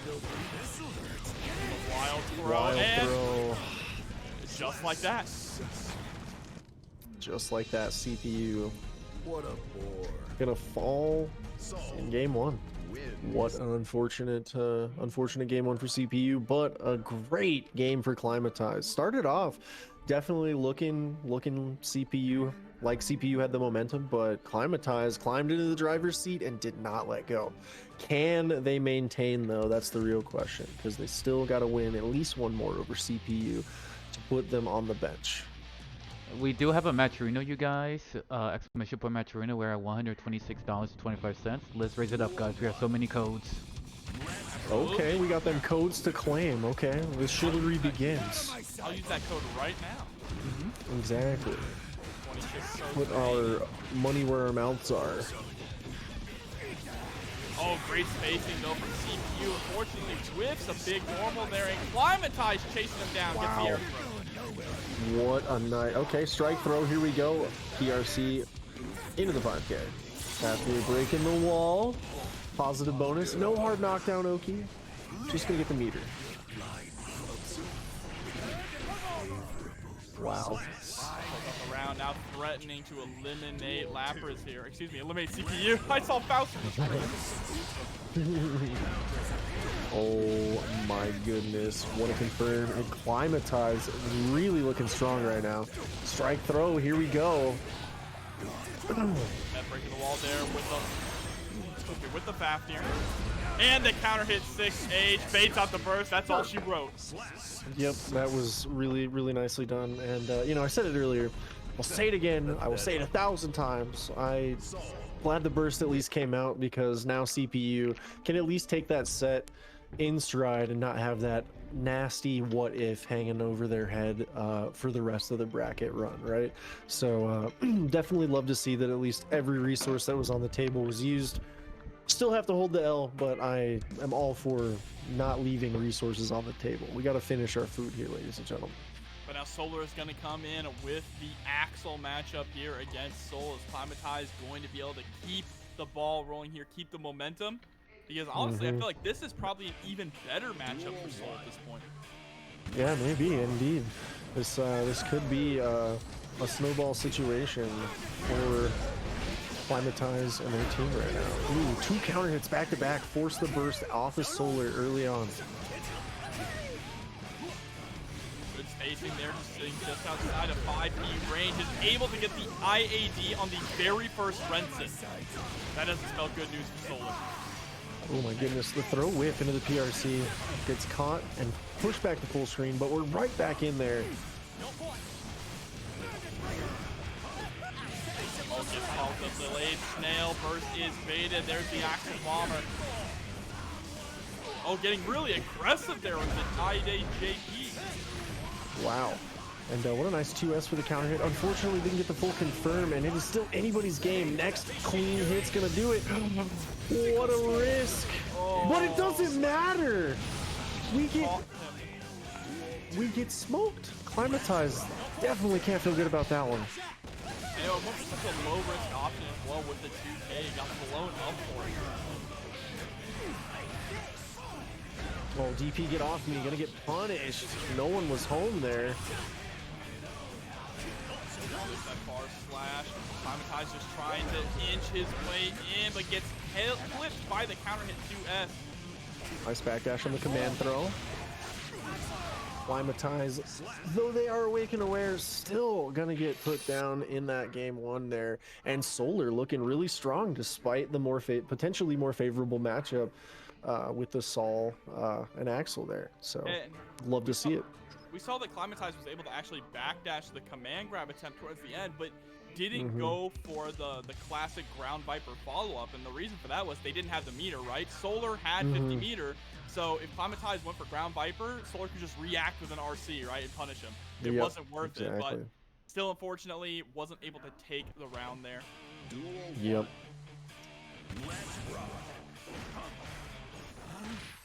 One thing we've definitely seen Solar taking advantage of too, and maybe we'll get to see more of it here, is working the air approach options with the 2S.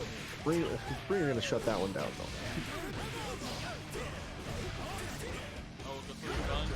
Fake out. Clean hit DP. Goes for the 5K option to get the air reset.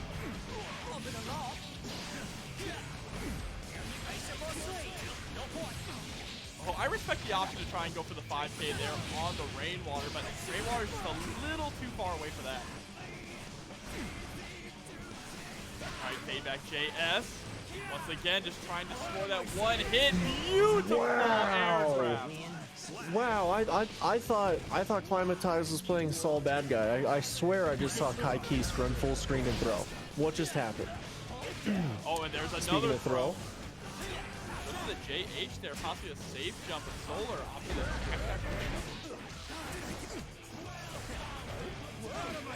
Oh, I love the strike throw.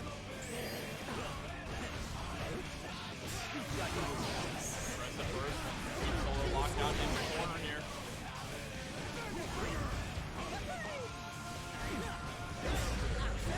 Ooh, big counter hit coming out for Solar here.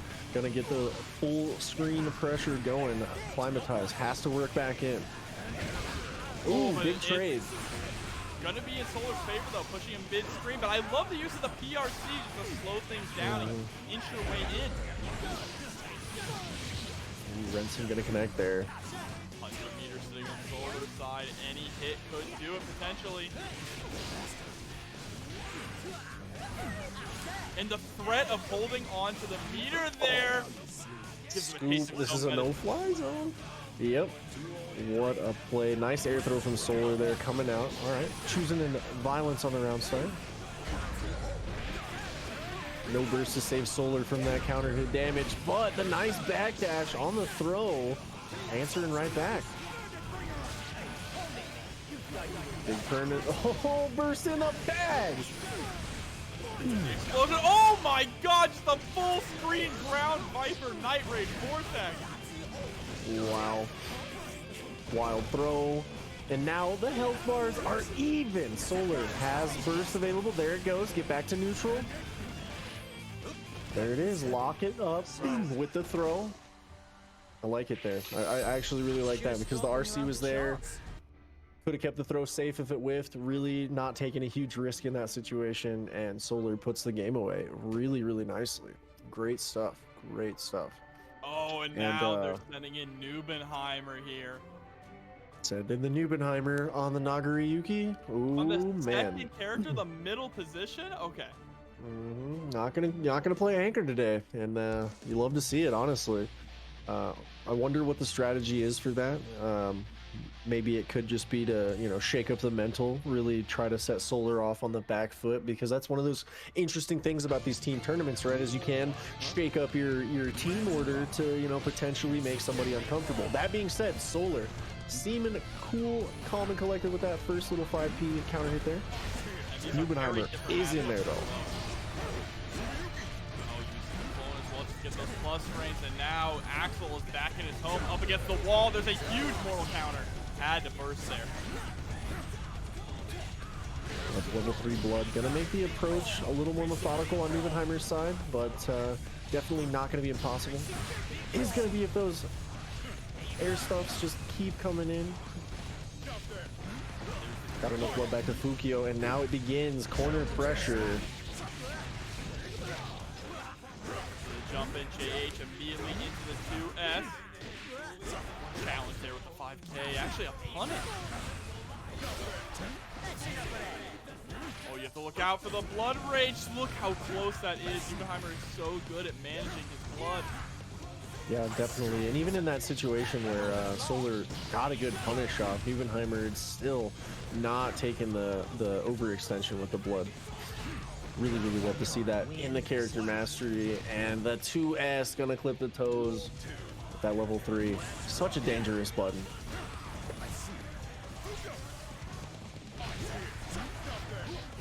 Ooh, nice reaction on the Fukio attempt. Yep. Axel with the original DLC 2K. Oh, the burst is in the bag, but we don't get a big follow-up. A lot of blood, but Blood-Sucking Universe connects, and it is Nubenheimer, Nagoriyuki party time. So nice, we bite them twice to put the game away. And Nubenheimer just says the sun is setting. Yeah, they don't call him reserved for that set, right? Until the very end, knew exactly when to turn it up to 11 and put on the pressure, the pedal to the metal there. Yeah, they don't call Nagoriyuki the one-shot character at character select for no reason, and that was the one shot Solar had, and it was taken from them. Will they be able to hold on here against Nubenheimer for a second game? We're gonna have to find out. Ooh, big counter hit starting things off strong for Solar right now. But we did see them in a strong position before, and Nubenheimer patiently got in. Getting clipped a couple times here on the approach, though. Big Beyblade counter hit. No burst, though. Keep the pressure up with the close slash. Solar doesn't feel comfortable bursting this opportunity, but there it is after the 5K. Yep. Didn't leave Nubenheimer in the worst spot with the blood, but it is what it is. On that, did manage to get a nice offensive turn started here, keeping Nubenheimer at bay. Has a lot of meter to work with as well, meaning that we can go for something a little bit more risky, right? Try to establish some kind of pressure, especially when you have the life lead. Yeah, definitely. Nubenheimer with a nice jump in though, gonna put Solar on the back foot. All that meter might not count for much here if not careful. Big 6P into the 5D. Burst not gonna be put in the bag. Block didn't come out from Solar there. And Solar actually stopped after the RC to block for a second there, but Nubenheimer was ready for that. The moment he saw Solar inch forward, he immediately burst. Yep, that was really, really good stuff. And let's see here. Solar doing a really nice job of getting these offensive sequences started, but Nubenheimer's defense so far uncrackable. And then the gold burst in the bag. Doesn't take the punish, just goes for a scramble. Wins with the counter hit. Nubenheimer definitely seeming like the right play, right? I mean, for sure, the end of that, though, the mind games, going for the PRC into absolutely nothing, right? Just going, I know you. I know you're going to want to burst this. You know how scary Nagoriyuki is in the corner, especially when he RCs, right? He always goes for the close slash. Oh, this is your apartment? Nah, I'm moving in rent-free. I'm not paying you rent. I'm just putting my suitcase down, unpacking my stuff. This couch is mine now. And Nubenheimer looking to actually take over the whole space here because by Jimmy gonna have to put the team on the backpack and slay Nubenheimer and then the anchor. So not envious of Jimmy right now in this situation. But Ram Lethal versus Nagoriyuki, love to see it. And we are already out here with a gold burst. Okay, we are pedal to the metal here, starting with the forbidden air dash into a wake up super by Jimmy, going absolutely wild. Yeah, putting on a lot of aggression here. Nice use of defense there with the throw call out after the instant blocks. Ooh, okay. Slam down to the ground to get the pressure started, but Nubenheimer is just blocking it out right now. By Jimmy. Oh no, so close to taking the first round, but missed with the firm. Nagoriyuki is a heavyweight, so you have to change the combo a little bit, and he's able to steal the round away. Yep, that was classic Nagoriyuki robbery there in the late stages of that round, and we are starting the momentum strong for Nubenheimer here. A lot of blood already, but okay, here we go. Got the off. Okay, we checked the vibes with the 5P. Flash there with the 5H. By Jimmy rushing in. There's the RC. I like the dash also. Just try and push him closer to the corner. Wow. Nubenheimer definitely tried with that JH, but Jimmy was all the way ready for it. And the 6P gets thrown. Jimmy definitely trying to make some moves here, but the 5H gonna connect and take the game. Nubenheimer is on a rampage. I gotta say though, I think Jimmy is the most aggressive Ram I have ever seen.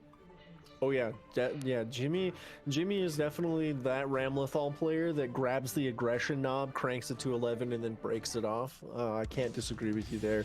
And that being said, they do have a capacity to really engage in that slower, more methodical Ramlethal gameplay, and I think that that's what they use to trip people up more often than not. So we'll see if we can see a change of pace come out from Jimmy. Already electing to be a little more patient in the round start, so maybe the tide will turn here by Jimmy and the squad. That's always a good way to keep your opponent on your toes. Nubenheimer is able to escape from the corner, dashes right underneath the jumping attempt. PRC straight to the 2. Yes. Wow, you're... Yo, when's the winter patch again? Next couple weeks, right? Mid-December. Yeah, couple weeks. What a 6P. Into a confirm. No. Okay, we burst baited there with no burst available. Oh, that's pain. God help me. Oh, but the Blood Rage comes through. Gonna go for a pickup. Yeah, carry all the way to the corner. Mask on. Wow, okay. What is happening? I have no idea. That sequence was between the players and God. No one knows what was happening there. Jeez Louise. And that 5D tap gonna break the dome open. Dang. Nubenheimer locking it down though, tying up the set here and holding on. Again, not in the anchor situation. We see Jimmy in the anchor situation right now, if I'm not mistaken. Oh, that's it. Was that yeah, game that was 3-1. He was won. that game 2? I missed it. I blanked out an entire game. No, I'm Klein sorry, won the first set, and then Numenheimer came in second and took out the okay. rest. I got you. That's right. I can't count. Numbers are hard. Well, guys, do not forget to check out the match reel as well. Exclamation point match reel in the chat. We're currently setting at $129.25, but there's still 15 codes remaining in there. And how many of there are you watching? There's 80 of you watching, only 15 codes. That's unacceptable. Dang, all right? Go ahead we and can make that happen. Matcherino and use up those codes. Help support these players. Yeah, indeed. Show these players the love. Show them that you got that support on deck. Because honestly, if you're watching the same matches that we are, they're putting on quite a show for you guys, and they deserve all that love and support. And I'm gonna tell you right now, it's down to 14 codes, so we can make it happen, guys. I definitely believe in y'all, and we do appreciate y'all out there in chat land for hanging out with us tonight, taking care of some of those codes, and just giving us the gift of your time. So we appreciate it. Thank you guys so much. Just enjoying some good ass Guilty Gear here on a Friday night as well. Yo, is that Hatsune Miku? It might be. We might be. Wow, we got the OG Vocaloid here gracing us with her presence. I'm all for it. I'm all for it. I love the avatars in this game, man. They're so cool. I love that everybody gets to, express themselves with all the cool little unlockable stuff. Like, don't get me wrong, I have some gripes with the fishing system, but that being said, the stuff that it does offer is pretty nifty, pretty nice, and I like that everybody gets to fully and truly express themselves within Guilty Gear Strive. It's pretty cool. My claim to fame with the avatar system was I got Andrew WK to post my avatar on his social media. Oh wow! I made an avatar of him, and you know what? I'll take that. I got him to post Guilty Gear, and that's all that matters. that's not nothing. We take those, as they say. And if you guys are seeing the same room we are, we got Zippy up here giving us a little show at the podium, taking a nap. So we have Team Nerf Nago Happy Chaos, which is Zippy, Aaron the Mac, and B-Paul against Team and Mono Wars, which is we saw J-Rain, Lapras, and Aqua. This is gonna be good. Yeah, I keep forgetting how stacked these teams are. Like these names keep getting read off, and I am still just flabbergasted every time. Like, wow, what a bracket! What an opportunity to watch some top tier Guilty Gear, and I'm excited. I can't be any more excited, because if I am, I'm gonna just start yelling into this mic, and it's not a good time for everybody. Because seriously, guys. Running wild, a huge stacked tournament here. Big props to everyone for putting this on tonight. Again, we hit the cap 4 teams, right? I believe, what was it, 27 teams? It was 24, 27, something like that. It was above 20, and that is not a number to sniff at for a team tournament. That's 20 plus teams of 3 players. That is quite a stacked bracket, and we are all about it. Looks like the players are coming through with the decisions on team order. Who's going to step up to the plate first? Who's going to lock it down last? You know the vibes, guys. So once they get that settled in, we're going to get more of that Guilty Gear action headed your way. And yeah, guys, this is what a way to spend a Friday, guys. What a way to just be out here with some Guilty gaming with the homies, watching a bracket, watching some room abuse here with the avatars swinging on each other. But the players are bloodthirsty. What can we say? I love seeing a lobby full of avatars too. We're all used to just hopping into a lobby with just a couple of friends, right, and playing like that. But seeing all the avatars just chilling in the nice little private lobbies here is really nice. Yeah, it's really, really cool. Really, really love to see it. For all the hate that they get, they are very charming little lobbies. They could be a little bit better, but for what they are, I do appreciate that we at least have them. And it looks like we're gonna have Zippy versus Lapras coming in here first and foremost. Lapras up on deck for the squad first once again. That's 2 heavy hitters right off the bat. Trying to keep some pressure up. Delayed. The R slash comes out immediately. Meteors is the first item. Okay. Yeah. These Faust players getting the RNG, like, just they're goated on this. Oh my goodness, what an answer to the stun edge. And we, once again, fishing right to the golf course. Faust gets it all done, day to day. Oh, that's really unfortunate. Got the 6P on the whip DP. Could have gotten so much more, but with the chaos there, is able to cross up on the other side of the Scarecrow. Yeah, really, really good stuff. And it's a testament to these Faust players' ability to track their stuff. Like, they see the item, they have a plan. And like, you playing against it, you're like, okay, what do I do? Unless you have that intimate match knowledge. But Zippy right now, on the back foot. Good block on the instant overhead. Gives up the turn, recognizes that it's over, and gets Meteors again. Wow. Got the Meteors and then crawled under the stun edge. Like, talk about awareness. But Mini Faust coming in clutch here, saving Lapras. Gets the 5D, drifts upwards and baits up the first. What a play from Lapras right now. Oh, but the Scum Dipper gonna try to turn the tide of battle here. Oh, but gets the wake up the option into the throw. And that's gonna take game number 1 here. Lapras. I see you, chat. Dang, Lapras. Am I sounding any better? I move myself a little closer to the mic, getting right in your ears here. Oh yeah, we're getting right in there, chat. Welcome right to the Guilty Gear Strive ASMR team battle. Yeah, we're gonna take it real low now, guys. Gonna get real familiar with you. Just let me know, chat, if it's still a little too low. I can press up my gain. Man, I am I am just so excited to see what Zippy answers back with against Lapras and this Faust. The crawl, man, every time I see Faust crawl under something, my heart dies a little bit inside, I'm not gonna lie. I mean, he's taking those throws though. He does need it, I cannot disagree, but it still does not make it any less heartbreaking. The JD gonna get blocked there. Zippy doing good on defense so far, but toes get clipped and we're in the corner. Scum Dipper clipping the toes, forcing the burst off of Lapras. 100-ton gonna get skipped over by the Foudra art, and we're going all the way to the wall. Lapras trying to fight their way out of here, is able to get the hammer. The burst though, aggressive, keeping Lapras in the corner. Yep, definitely. Zippy feels that they can put the round away, and if pressure continues, that round is looking likely.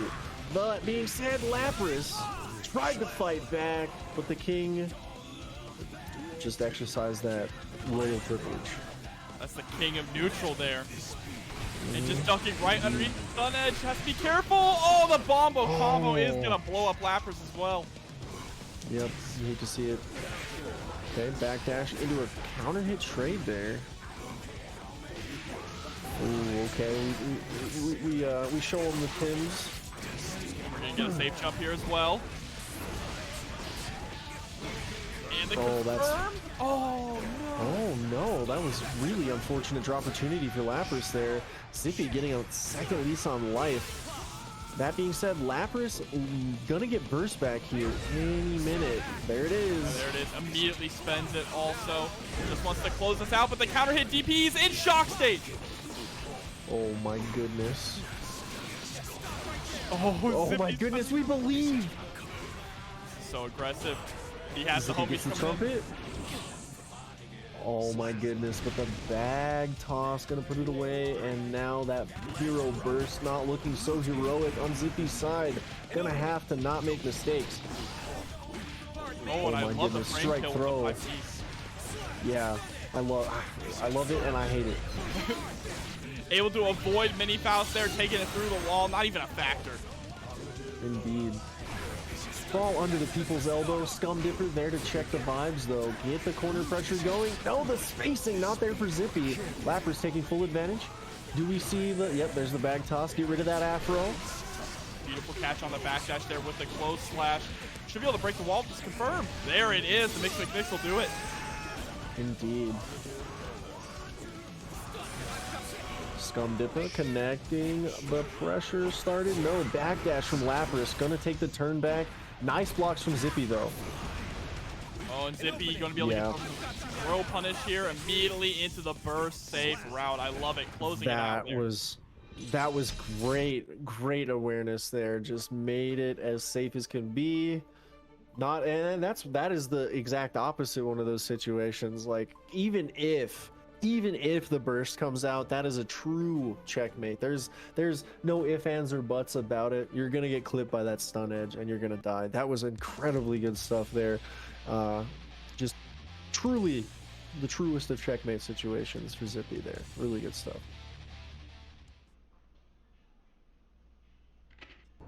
Rio jumping straight into the next one. Okay, starting off with a QT, being a little slower, and it's gonna get the safe jump after the command. I was not satisfied with the haircut. Had to talk to the manager with the DP there. The crawl, just slipping under the buttons. Fujirar connects here. Ooh, Lapras getting caught slipping with the counter hit. Gold Burst does connect. Here's the momentum shift, maybe? Gotta watch out for the bomb. Oh, unfortunately, got the hard knockdown. Still is able to get a nice confirm here. Breaks the wall. Yeah. Positive bonus here on Lapras' side is tied up the health. So dangerous.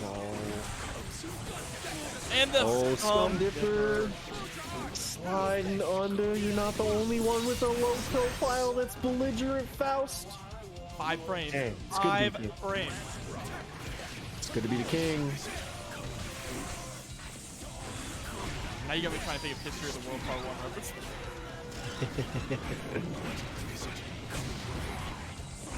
Oh, close slash dagger pressure. Bomb bag into Mini Faust, locking it down, forcing the burst out from Zippy, but a counter hit, putting Lapras right back into corner pressure situation. Jump over the homies. Puts himself into the corner though, needs to be careful about this situation. Oh. RT, yep, gonna be able to take the round, and here we are. Final game, final round between these two. Indeed, and again, Faust showing that they do it all in one day. We go fishing right to the golf course. Have time to give the homies a haircut and throw random items. How's he do it? I don't know. But right now, Zippy gonna get clipped by the big poke. Man, this is oppression session. The bomb actually OTG'd there as well. What a backdash! Recognize that. Zippy likes to go for the throw punish in that situation. Faust saying the afro not his style, getting rid of it with the bag toss. Nice block from Zippy, but the gang is there. Not gonna get a haircut today. Gets the run up throw, eats them. And Lapras is gonna take it here.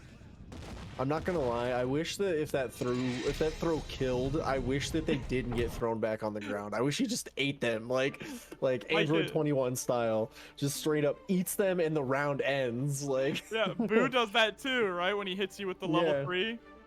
Yep, just eats the cookie and doesn't spit it up if they die. Yeah, exactly. 100% wish that was Faust's throw. I love Strive, and I hope that it's somehow in a future update they're able to add those tiny little touches. You know, things like the characters, the character intros. They don't express a whole lot with the other characters. You know, I want to see more of that kind of stuff. Yeah, character v character interaction, some like flavor, just some little spice, you know. I feel that. I respect it. And I also respect the Testament gameplay that we're about to witness here. Denim Testament with a dove and Beepaw here gonna try to lock it up against Lapras. Oh, bursts out though early on, gets beat. Has Lapras gotten meteors for the first time in most of these sets? Pretty much. Again, these Faust players must have a direct line to Daisuke, I swear. Like, yo, Daisuke, I'm in a bracket tonight. Hook me up. Like, okay, I got you, fam. Oh, but I love the Scarecrow PRC to switch sides. Gets the low. Locking down Paul here in the corner. What a call out with the Grave Reaper there. Bar slash into Arbiter Sign, gonna connect. Nice jump over the Crow. Yeah, but that was so difficult to figure out how to approach in that situation when you could only take one hit and you're in chip damage range. Yep, absolutely.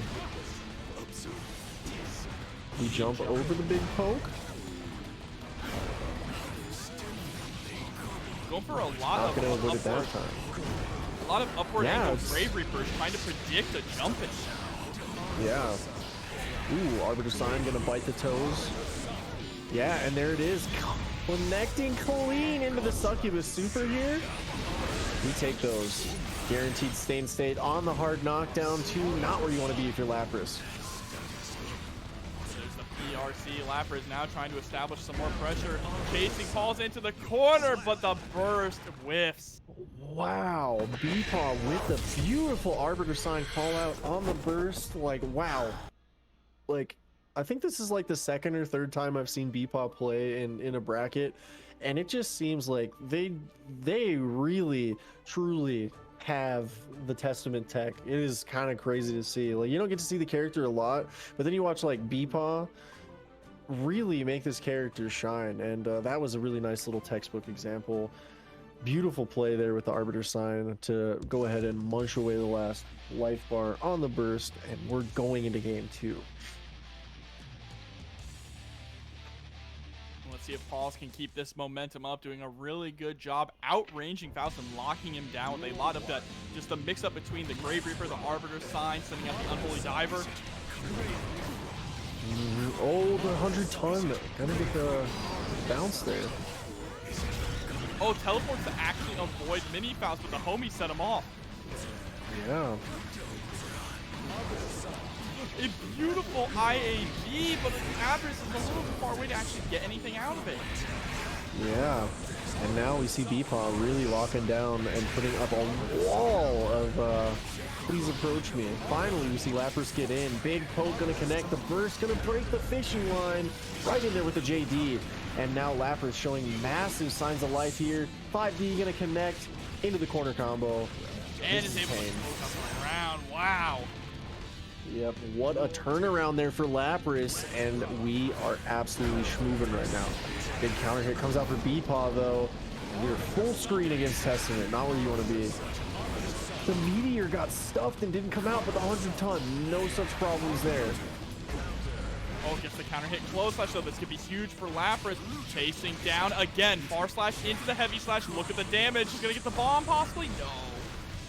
Oh, nice block on the bomb, but the 5D clips the dome, cracking the skull with the baseball bat. We get the whiff throw, no punish. That's 6B get off this? Best 6B in the game. Yeah, it's a very, very nice 6B. I can't disagree with you there. Harassment with these Arbiter Signs just trying to catch Lapras tossing an item. Yeah. Oh, the gold burst attempt not going to get punished, and Lapras might sorely miss that resource if Beepaw can lock down this round, and it gets closer with each one of these chomps that Arbiter takes out of the life bar. What an air throw! Just Oh my chunked goodness. like that. Okay, Lapras. This is a no-fly zone. Wow. This is Faust Airlines. This is a no-fly zone. You stay out my airspace. Oh my goodness. Lapras wants to get that 3-0, that one character victory, the OCV like we call it in KOF. Mm-hmm.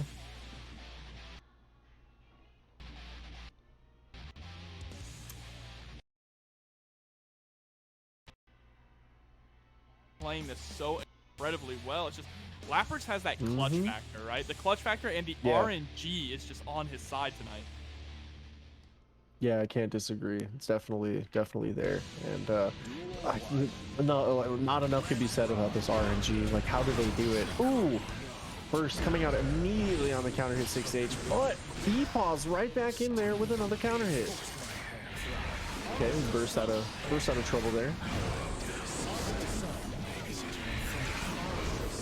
Oh. Okay, 2K, 2D into the corner pressure. Definitely not where you want to be. Hold the Succubus mix, please. As the Stain stay and then goes for the run-up throw afterwards. Unholy Diver, keep the pressure up. Dang, and that's the round going over to Beepaw.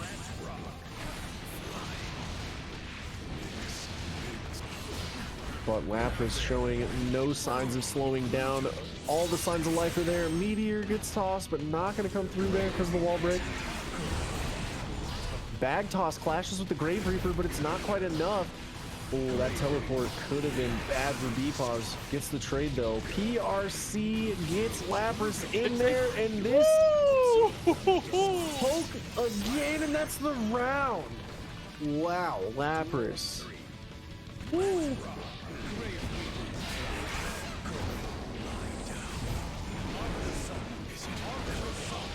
Oh man, these Arbiter signs from BPOS absolutely been putting in work. Oh, but there's a nice 2K2D punish, forcing Lapras to go for the burst. Right, now we get to engage in corner pressure once again, hold the Succubus Super into the mix.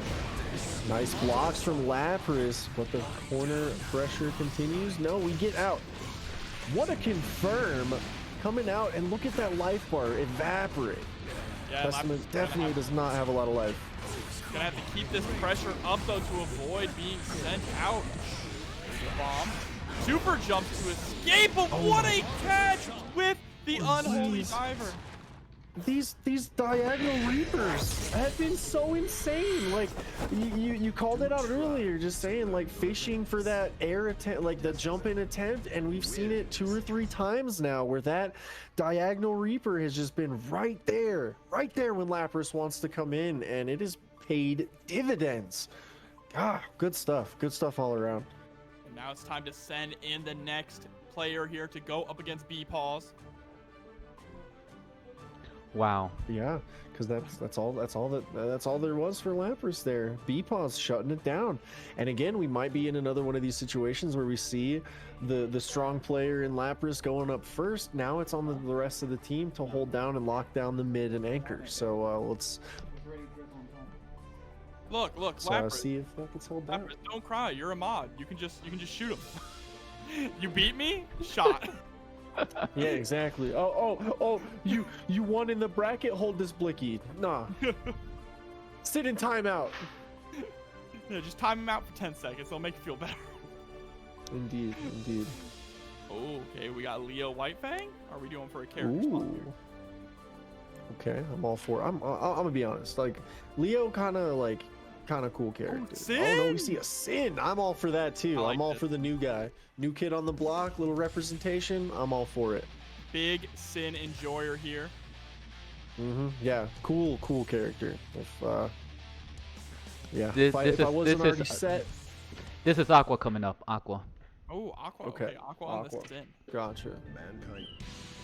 Duel 1. Dripped out too. Okay. All right, I love it. On the back up. This is an interesting matchup. I've been playing a lot of Sin recently, and you know, oddly enough, I've been going up against a lot of Testaments here. It's kind of difficult for Sin to approach because of that ground Grave Reaper, right? It means that you don't just get the elf hunt in for free. Yeah, definitely not. Have to approach carefully, and the countered hit 5P really putting the pressure on. BPOS showing tons of comfort right now against the new matchup. And Lee, FGC with a gifted tier 1 sub, giving the gift of life, and you know, celebrating that 7 golden letters for BPOS with that sub. Really appreciate it. Thank you so much. 6P, get off me, getting back into the set here. And this Sin has been on the back foot the entire time so far. Yeah, and that's the problem. Look at this. Pause is not stopping at all, sticking out these hitboxes, whether it be 2K, whether it be a Grave Reaper, or a 6P. It's just so difficult absolutely nuts for Aqua to actually get in. And that is a double perfect coming out for BPOS. Absolutely making this matchup look stacked for Testament. Like, sheesh. Yeah, I think Testament does pretty well in the Sin matchup, not gonna lie. It's kind of difficult to actually outpoke Testament too if you're trying to play that middle of the ground road. Yeah.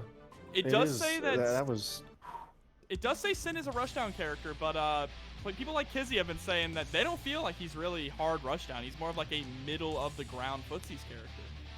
Okay, you know, like his father before him, maybe. You know what I'm saying? With a little flair of rushdown, right, for his grandpa.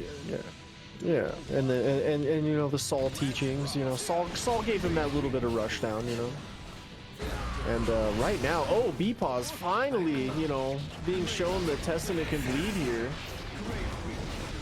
But that being said, Aqua immediately pushed right into the worst place possible against his character. Set to the wall. At least it's not a triple perfect, all right? Yeah. And the cross up there with the JK.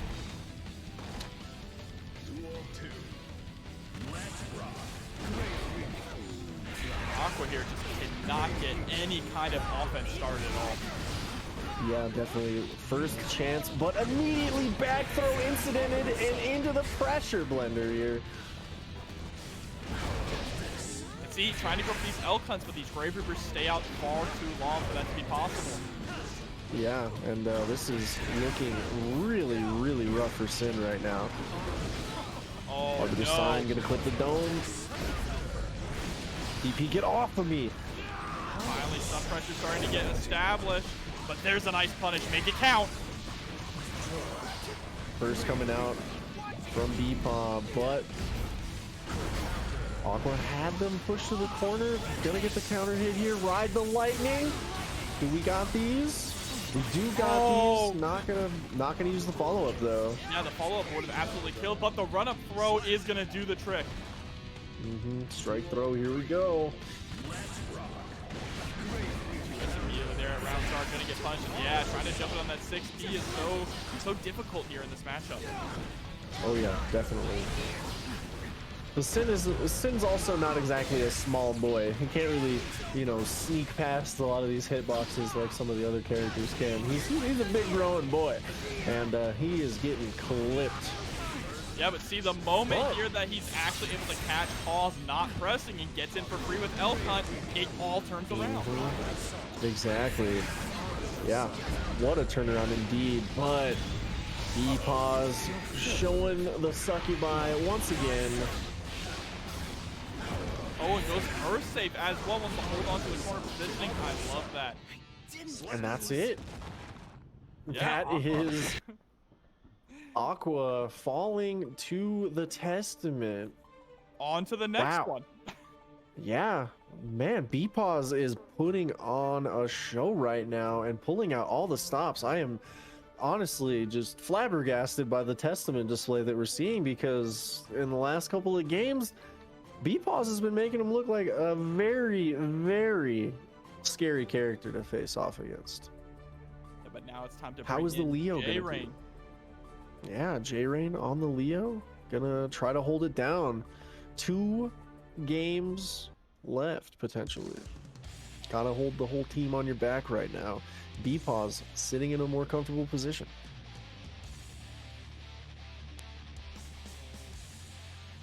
If I remember correctly, was it? I want to say that J-Rain was originally the middle position last time we saw them, right? So now being moved. Yeah, I think so. Yes, he was. I love it. Cool. Love it. Love the developing strategy. And I love to see Leo get in and get thrown. B-Paws unafraid and unfazed by the pass-through. Big counter hit coming out. And this is not good for Leo here. Charge DP or not, you can't DP me from full screen.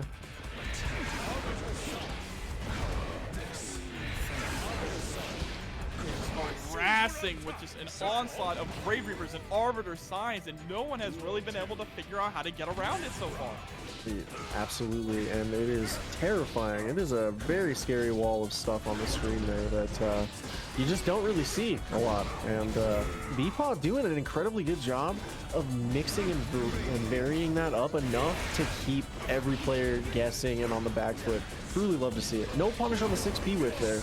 Ooh, Burst in the bag. And going straight through the wall with the succubi. Super hard knockdown, positive bonus, and stain state. Yeah, that is a Testament party time if I've ever seen it. We crouch underneath the... Doesn't even matter. The Arbiter Sign, nothing to crouch underneath that time. We biting at the ankles, and that is going to be King Leo face down on the ground there in game 1. And J-Rain on the back foot the whole time there again. I mean, B-Paw's making Testament look, I mean, they're already a cool character, but like this play that we're seeing here, really, really, if you weren't thinking about picking up Testament before, maybe you are now, because I'm thinking about it, I'm not gonna lie. Like, this is a cool ass character, guys. B-Paws, I'm gonna need you to enter TNS, alright? Yeah, for sure, for sure. We need some high-level Testament play in there. Yeah, the representation is always welcome and needed for sure.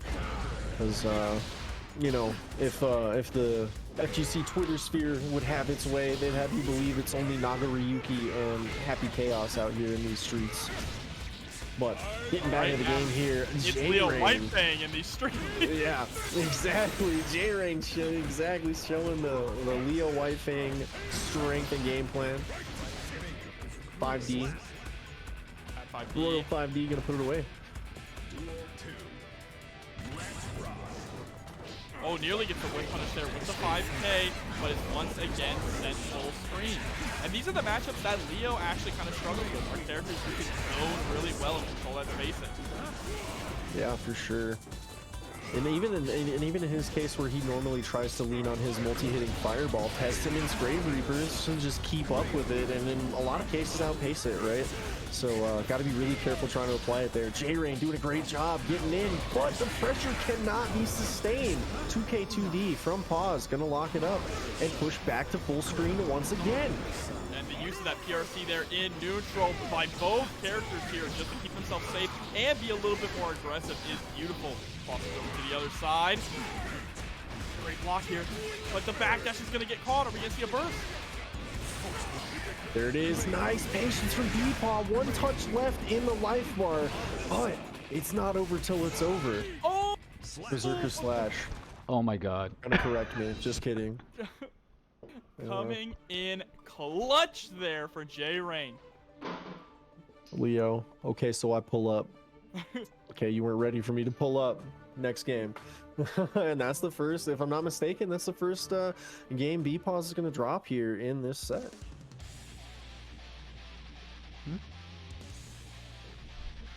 Man, what a this is absolutely, like, I am so happy to be here tonight, guys. This has been quite an experience, and I'm all for it. And we're glad that you're out there with us in chat. 99 of you guys out there right now, by my count, and glad you're here.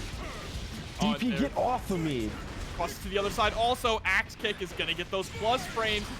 Chasing down once again with the Berserker Slash and takes the court. Oh my god. No, now this is just destruction. Man, Leo out here having, like, monarchy privileges, and he's still robbing people. Put the burst in the bag. Like, he didn't need that. He got a whole ass castle or whatever. Well, now he's back up against the wall here, though. Nice counter hit. Yeah, he's gonna pay for it now.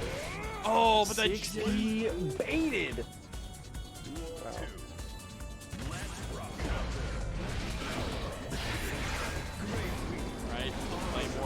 Zoning game, going for a lot of these high arbiter signs here. J-Rain's starting to react to them.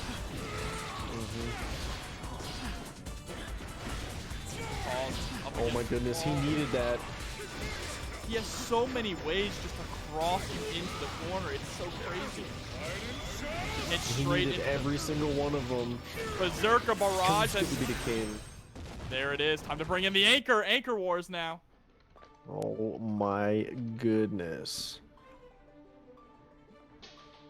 It really is good to be the king, huh? Good DPs. It is, in fact, great to be the king in that situation. J-Rain stopping the seemingly unstoppable. And now we're going to get to be blessed with a mirror. Aaron DeMac is stepping up. Oh, Aaron DeMac. I love watching Aaron play. I'm not going to lie.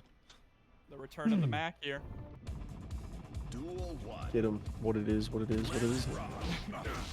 Looking for a better way to get about a better instead of getting on the internet, checking in to get up. Okay. Anyway, that's a flow. Back into the gameplay here.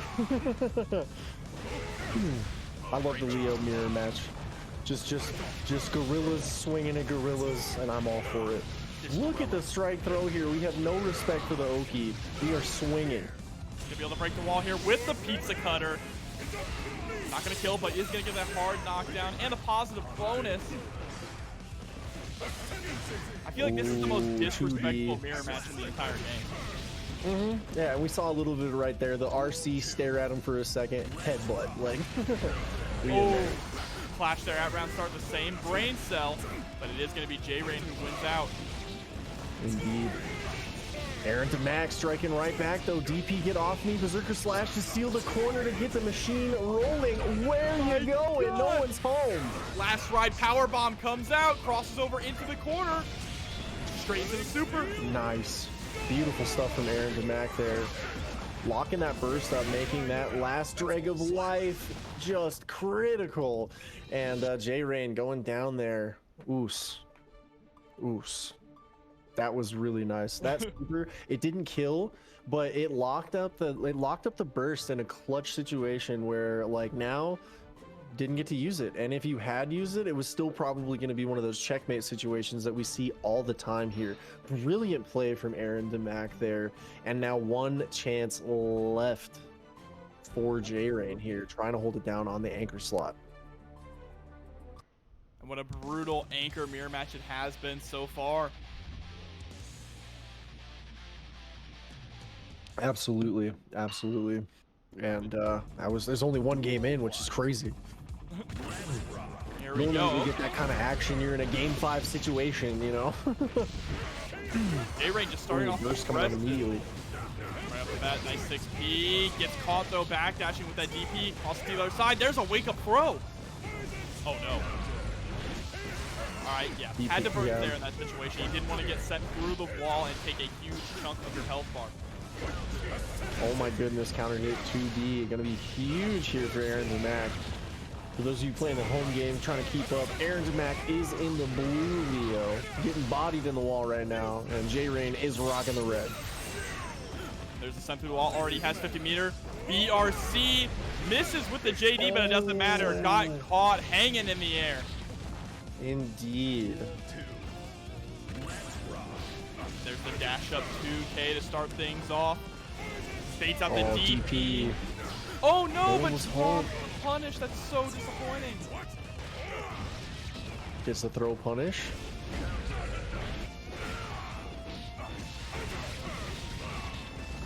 Doesn't spend the meter, wants to hold on to it there. 5D. Gets caught trying to what run a throw. DP, get off of me. Burst coming back online for J-Rain. Will it get used this round, or will they hold on to it? Look, Right now, don't need it because they're in offense. Gold burst attempt. Are we the hero? Look at these shimmies as well. The PRC, the final shimmy is Wow. gonna do it. J-Rain down to their final life. These throw whiffs, what callouts from both players here, and we are swinging for the fences. Do not want to engage in defense, do not want to block, we just want to take our turn, and I'm all for it. Yeah, love these players in the Rocky Balboa school of blocking with your face here. There's a throw backwards. Goes for the low option, and that should be it with the Berserker Barrage. Oh, goodness. Oh, the team bag! BG's, BG's. Aaron DeMac stating and asserting that they are the superior Leo in this situation. Dropping the royal sack there in the last seconds. Really sending the message home. We engage in a little disrespect out here, and sometimes, you know, can't all be gentlemanly. So I'm occasionally for the dirt that we just saw there. GG's all around. Aaron DeMac asserting dominance. Look, I'm always for BGs, right? That's why they need to add back burst grabs in this game and add back IKs. Those two things are the easiest way to deal mental damage to your opponent, and just say BGs, hold that. No, that is totally valid and fair. I don't know what it is. I always find myself on the good cop side of things, you know. See, you would rather block the burst and get the optimal punish instead of just grabbing it. Oh yeah, 100%. I especially because you know I'm a biking player. I got that cool little bounce on the close slash. Not a lot of people do it, but she gets a nice little ground bounce close slash combo. It's really cool. So 100% agree. Yeah, I would definitely take that. All Take right. that first punish. So we're gonna have, wow, a team of Gold Lewises led by Darkrai against No? Booty Crew, godlike name, led by Sid Victor, who is also a Gold Lewis main. This is gonna be crazy. Ooh, okay. Oh wow, and the tables have tabled a little bit here. So a little lore from a previous team tournament. Sid Victor Jr. was actually on a previous Gold Lewis team under Gold Lewis's strongest soldier, Darkrai. So I wonder how Sid handles not having Gold Lewis's strongest soldier to lean on in the situation. That'll be interesting. It's gonna be, yeah, All I know is former I'm teammates squaring off. I'm gonna enjoy this one as a very big Gold Lewis fan. I got my Gold Lewis Oh, yeah. keychain right here as well. You know, I pre-ordered that. Oh, that's frame one. amazing. Have you seen this Dude, thing? that's It's so it is crazy. it is monstrous. Yeah, it is a big swinging coffin even for a keychain. Like, You know what they really need though? They really need to make a stick bag for his coffin. That'd be godlike. That would sell. that would be It's free money. I'd buy frame one. Yeah, I'd buy frame one. Not gonna lie. Here we Not go. going to lie. Ooh, Jerry okay. JD. That's a good name. JD. I love it. I love that. I'm all for that. I love the names that we got. If this bracket was seeded by names, that would be a top seed right there. Here we go, Jerry JD up against Sola right off the bat here. Sola rocking the ram, and what a 2P press right off the bat. Oh, that bar slash. The big swinging fist. Oh, gets the close line. Oh, catches Jerry just not blocking. What an air throw. Wow. Yeah, that was a hell of a call out there, but now locking down in the corner with the swords, and this is where it gets difficult, right? Gold Lewis has a hard time dealing with Ram's corner pressure, just based on how big he is, how low his jump arc is, not having that double jump. It's kind of a bad time. Oh yeah, not a good time for the big man. They say a good, strong defense is a good offense or whatever, and unfortunately, once he's on defense, he's in a rough spot. Right, just for the run up throw. OTG is gonna do it there. Quick game one. Yep, OTG windshield wiper is gonna clean the screen for us there and move us into the next game. What is Jerry JD gonna do here? That is Sid Victor for you guys playing the home game. But what is Sid gonna do here against Sola and this Ramlethal? No, I got the names wrong. Struggle bus. Yeah, do you? it's Do you got Sola the names wrong? and Takoyaki. That's who's playing. I didn't fix that. Takoyaki. I apologize for the mix-up here. Just kidding. It I is just had some Takoyaki. takoyaki the other day. Let me tell you, it's Oh, good. it's good so stuff. Good. Yeah, we got It's one good local stuff indeed. sushi place here that sells it. Oh, Alright, I'm gonna have to take my wife out for sushi tomorrow now. Curse you, jobber. Curse you. it's so good. All right. Here we Just go. harassing. Takoyaki. Just, yeah, like, living up to that namesake. That JD looking like repeated drone strikes from the American Secretary of Absolute Defense. And, oh my goodness, where did Sola's life bar go? It's about to vanish right now as well. Just goes for the plus frame, forcing the burst out. Oh my goodness, there's one thing about this character that never ceases to amaze me. He doesn't do chip damage, he does chonk damage. And that's the 7 golden letters, closing out that game in short order for Takoyaki. Oof. We love to see a hoss work. Yeah. Yep. Yeah, sheesh is right, Lee. Just a Yeah, long that was sheesh. sheesh indeed. We got those in spades here, especially for the Jerry JD Takoyaki show here. Oh my goodness, that was an impression session if I have seen one in my life. Another 1-1 now here. Interesting. Going for the 5K there at round start, but it's going to run into a 6P. Nice 2P. Okay, 2P.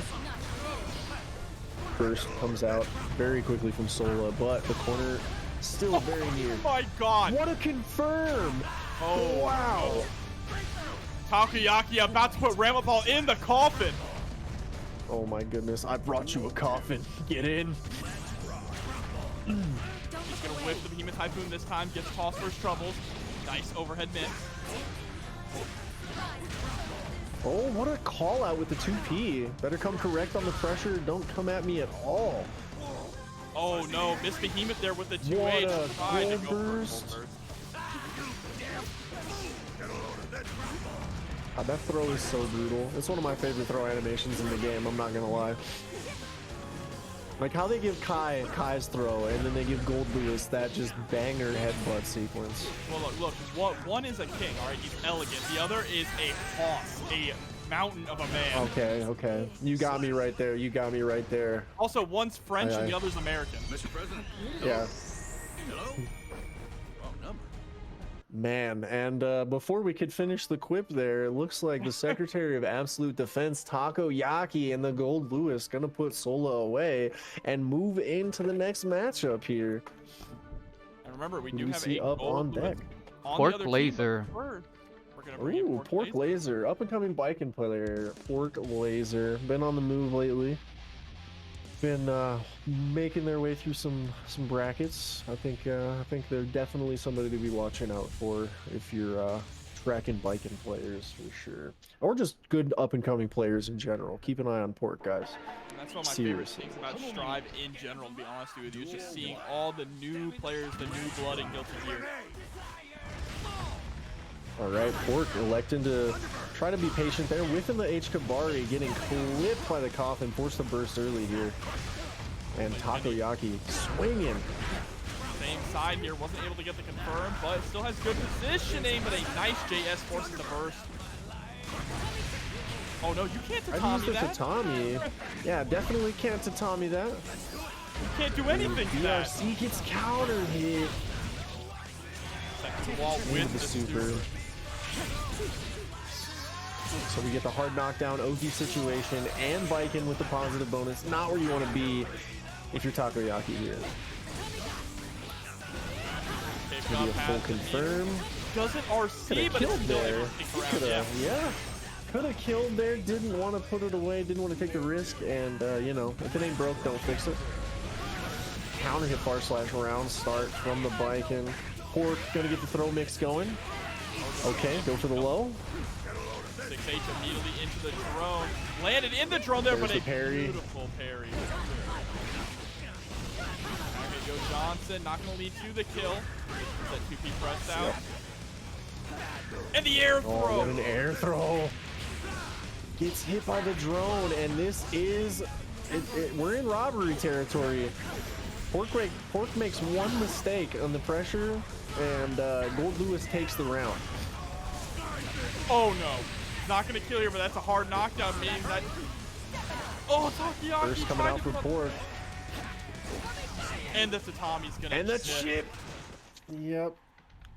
Chippity chip chip. Takoyaki Wow, almost Pork able gonna to take make the that first comeback. game. Yeah, that was almost like... Again, like the Gold Lewis is a very scary character this patch because even when the chips are down, he can swing that coffin in just the right way, and suddenly you're on your back looking at the rematch screen. And Pork able to hold it down. So can that continue though? Because I'll be honest, I have seen Pork take some early leads and then crumble a little bit, going a little too ham. So we'll see if Pork can keep the momentum in check here and not stumble themselves up. Yeah, for sure. We're going to have to see how Takoyaki is going to be able to adapt to this pressure, to this foot seat game from Pork. Man, it's Pork versus Fish here. Ooh. Plus frame. Yeah, plus frame. Yeah, you make a good point. We are engaging in the surf and turf here. And that 6H probably going to get punished here in a big way. Got the full JD. Nice, got the confirms there. And we went for the Kara FD mix. That is a nice little mix for Viking players. 6P, no thank you. Pork reacting there maybe, or just preemptively shooting the gun, calling out the 6P attempt. Nice counter hit to the dash. These counters! Blocking is free, Pork! Oh my god, I've never seen counter hit 2H like that in a block string in a bracket and able to just steal that round with a perfect. Yep, and there it is. And this could be exactly what I was talking about. Pork is now going to have to simmer down and chill. Otherwise, this momentum swap that Takoyaki is on is going to cost a lot. Gold Burst comes out. But a big counter hit. Are you even going to get to spend the meter? Oh no! God. It's over. Put the game in the bag. It's a robbery. I don't even need it. I just want it. That is Gold Lewis Gaming. Put it in the bag. No, put it in the coffin. Yeah, put it in the coffin. Yeah, he'll take it. Exactly. He's eco-friendly. He doesn't need the bag. You're right. Damn. He brought the container with him wherever he goes. And looks like Pork gonna shake that one off pretty quick and get right back on the podium. And that is the residential robbery character is Gold Lewis. Mm-hmm. Yeah, he is absolutely capable of just taking an inch, being given an inch and taking, a couple miles. Not just one. He's a big man. He takes a little bit more than your average big man there. Pork gonna get the counter hit to start things off, but drops it on the Escabari. Gold Burst. All right, do we get to use the meter this time? Wow. I saw Kai Kiske on the stream there for a second. Burst bait, but not gonna fall for it. Takoyaki really doing good. Unfortunately, it's been half that meter just going for the gunshot there when it didn't even have the option of killing, because now you're down with meter and you're getting sent through the wall. Yep, and it's not a hard knockdown, but Gold Lewis and the chunk damage, you have to dash FD that, or you just have to be patient and block it out. That was big risk from Pork there, and it did not pay off. Oh, wow. Okay, far slash does get the counter hit. Okay, goes through the throw setup. All right, goes for the low option on the 50-50 there. Oh, we don't spend the meter for the hard knockdown. What do we use it for? We use it for a counter hit 2H combo. Gonna be able to close this out here. Please spend the meter. Okay. There we go. One thing I have seen with Pork, he's doing the 6H near the wall a lot, and that 5H would probably help a little bit more. It gives you a little bit better action near the wall. But either way, doesn't matter when a coffin is swinging at your guard. What a Gold Burst! Oh my goodness. And that's it. That's it. 7 golden letters gonna put it away.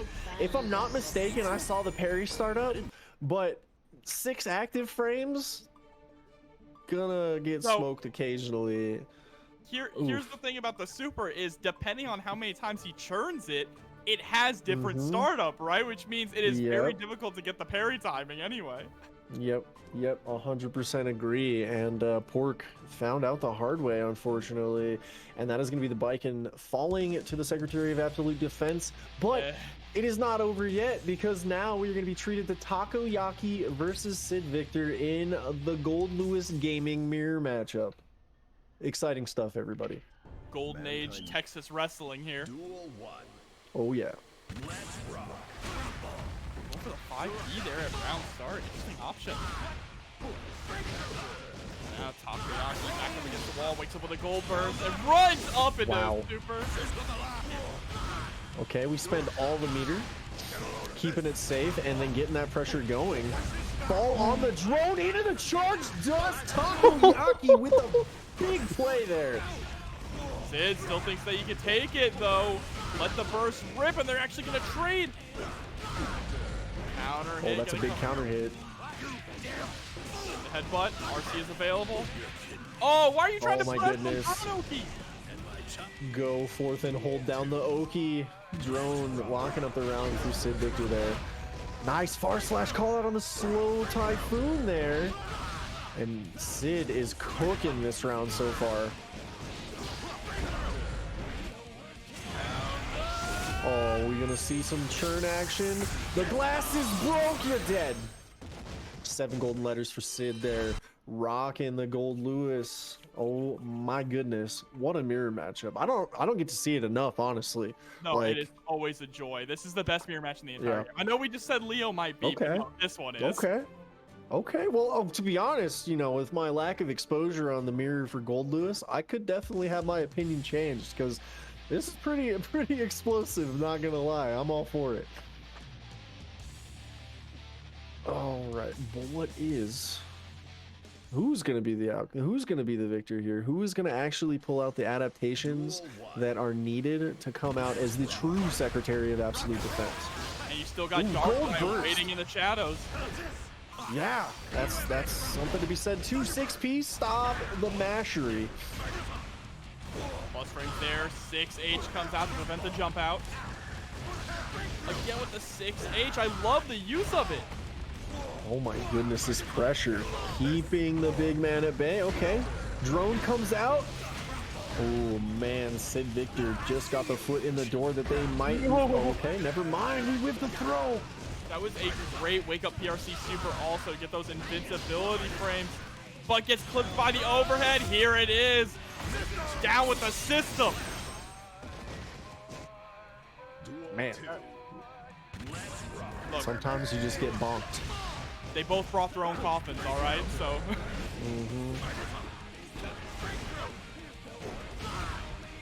We are just swinging. And even through FD, just look at the chunks of life disappearing.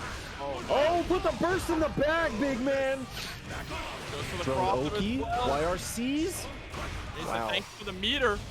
And the teabag. Gold burst. Oh my goodness, we are engaging in so much disrespect right now. Not the teabag again. Charge dust. Oh my god, we engage in so much disrespect. Throw the towel in. Throw the towel in, please, someone. Oh my goodness, talk about mind stack, mental stacking your opponent with the disrespect. Can Sid lock it up though? Big counter hit, this time we get the full confirm. Sid's angry. This is an angry Hoss, fully charged super. Indeed. Oh, there's the backdash straight in that space. I love it. Throws out the drone and gets the JS with the perfect. Oh my goodness. Sid with the 7 golden letters, looking pretty good in that game. I mean, that's one of those things. Some people mentally crack when you get engaged in teabaggery. It looks like Sid might not be one of those people. Took that personally and then persecuted that perfect round. It was. Whew. It was quite a spectacle. I'm gonna need to see Sid teabag back. All right. I don't know, man. Like, what if we're in the timeline where Sid Victor actually chooses the high road? It doesn't happen often, because I'm gonna be honest. Like, Sid is a good kid. Does engage in a little bit of trolling every now and then, so I'd be interested to see if Sid took the high road on this one. I'm not gonna lie, but I'm also for it if Sid, you know, just says, you know, no, we drop it low, we drop the sack, we come in hot with the Gold Lewis droppery, you know. But here we go. It's time to bring in the next Gold Lewis on this team. Indeed. No! Oh my goodness! Sid is eating so many charged dusts in this last 2 sets, and I know it's only like 2 or 3, but charged dusts in this game are not that frequent. What an IBFD on the wake up behemoth. He got hit by the Remy special there. That's crazy. Yeah, that was nutty. All right, goes for the super jump. Oh, clash there. Typhoon is going to win. Back scratcher connects with a trade. Ooh, good music choice also. Big blast Sonic. 2 big boys here. Oh, Sid with the wake up super this time. But we just disrespect on wake up that Oki. If it ain't real, I ain't falling for it. 2P puts the round away. Far slash gets counter hit. Sid on the back foot, 50% down already. And Lolo looking real strong. Yeah, just goes for the first Not gonna charge crank. there. That's smart though. You just want to get the hard knockdown. Make sure that you don't accidentally crank it too hard and get them off the wall. Gotcha. And then, so just for the people playing the home game, Gold Lewis's super does have different levels, right? So if you turn the 360, you just get the basic, uppercut with the coffin. If you do it 720, he gets the glasses shatter. If you do the full 1080, the glasses shatter, and then he gets 2 security drones that just smash your shenanigans right through that wall. It's super cool. Super cool character. Sid is just keeping Lolo locked down in this wall. Absolutely. Oh my goodness. Fully charged super. Let's see. It'll kill. Do we see the full crank? There's the drones. That's it. 1080, baby. We churning the butter. Too entertaining. Same brain cell right at the start with the far slash. Good job blocking the overhead. Too far away to get that fast slow.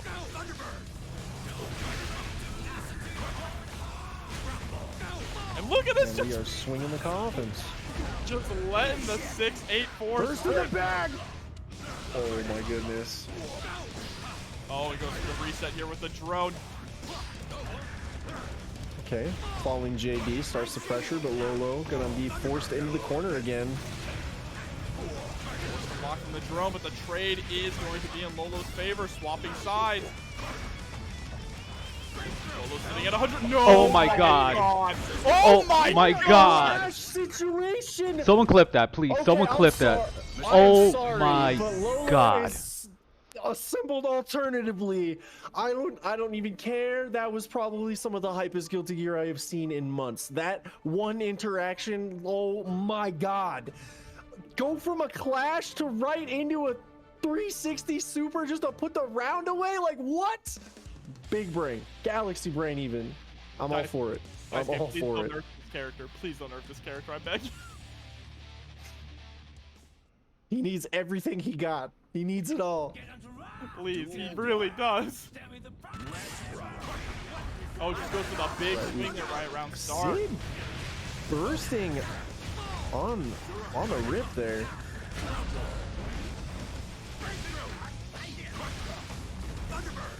Right, sets up the drone, lockdown in the corner. We're gonna go for a BRC Fuzzy. Wow, the throw.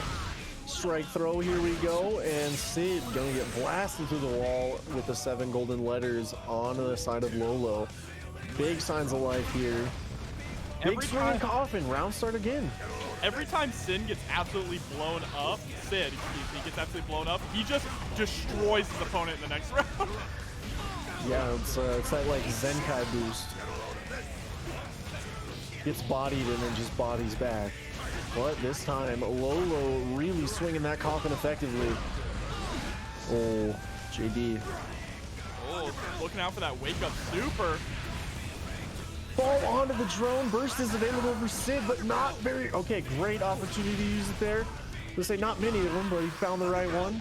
Back into the game. We are throwing drones. Truly, this is American gameplay. Drone strike after drone strike. Gold Lewis, truly part of the American government here. And there we go. We have our victor. That was absolutely... Oh, that was absolutely a Gold Lewis mirror of all time. Yeah, that was a set of all time. Yeah. That was. I'm at a loss for words, and that honestly does not happen that often.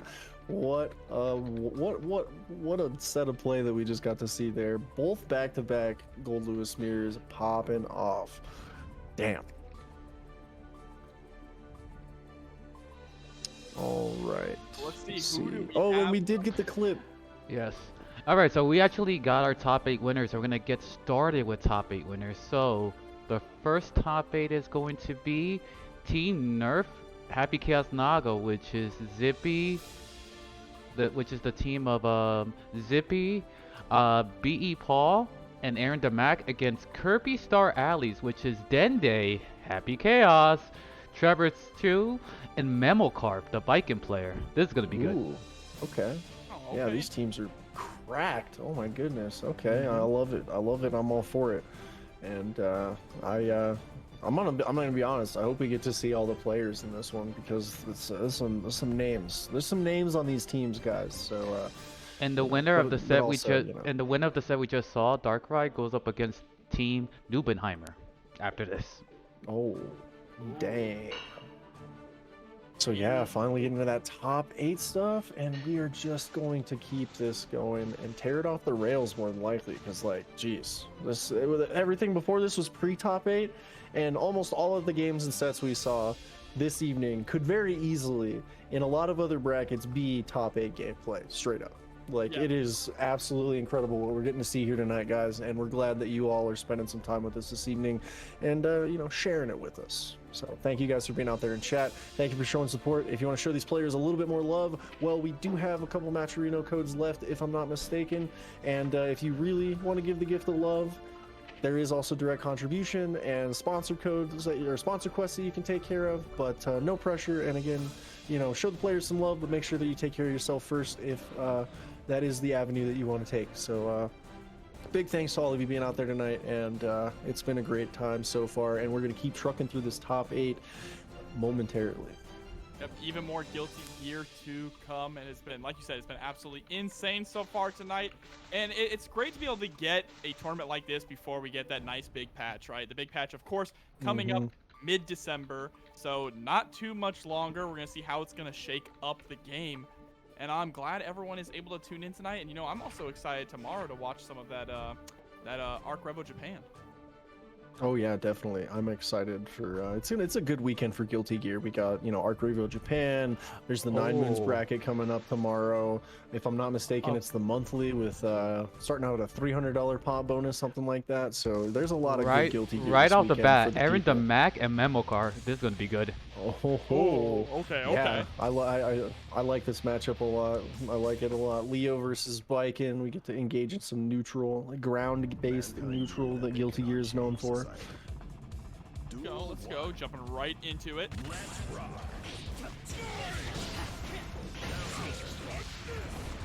Okay, 2D. Gonna connect. Backdashes the throw, forcing the burst out from Aaron Demac very early. Great JS though, and a nice confirm here from Memokard. Able to bait out the DP, but what a drift RC down. Indeed. Picking it right back up though. DP not baited this time. Oh, actually trying to go for the overhead there with the fast PRC. Reeled in now. What a confirm with the rope, and that's going to be the round going over to Memokart.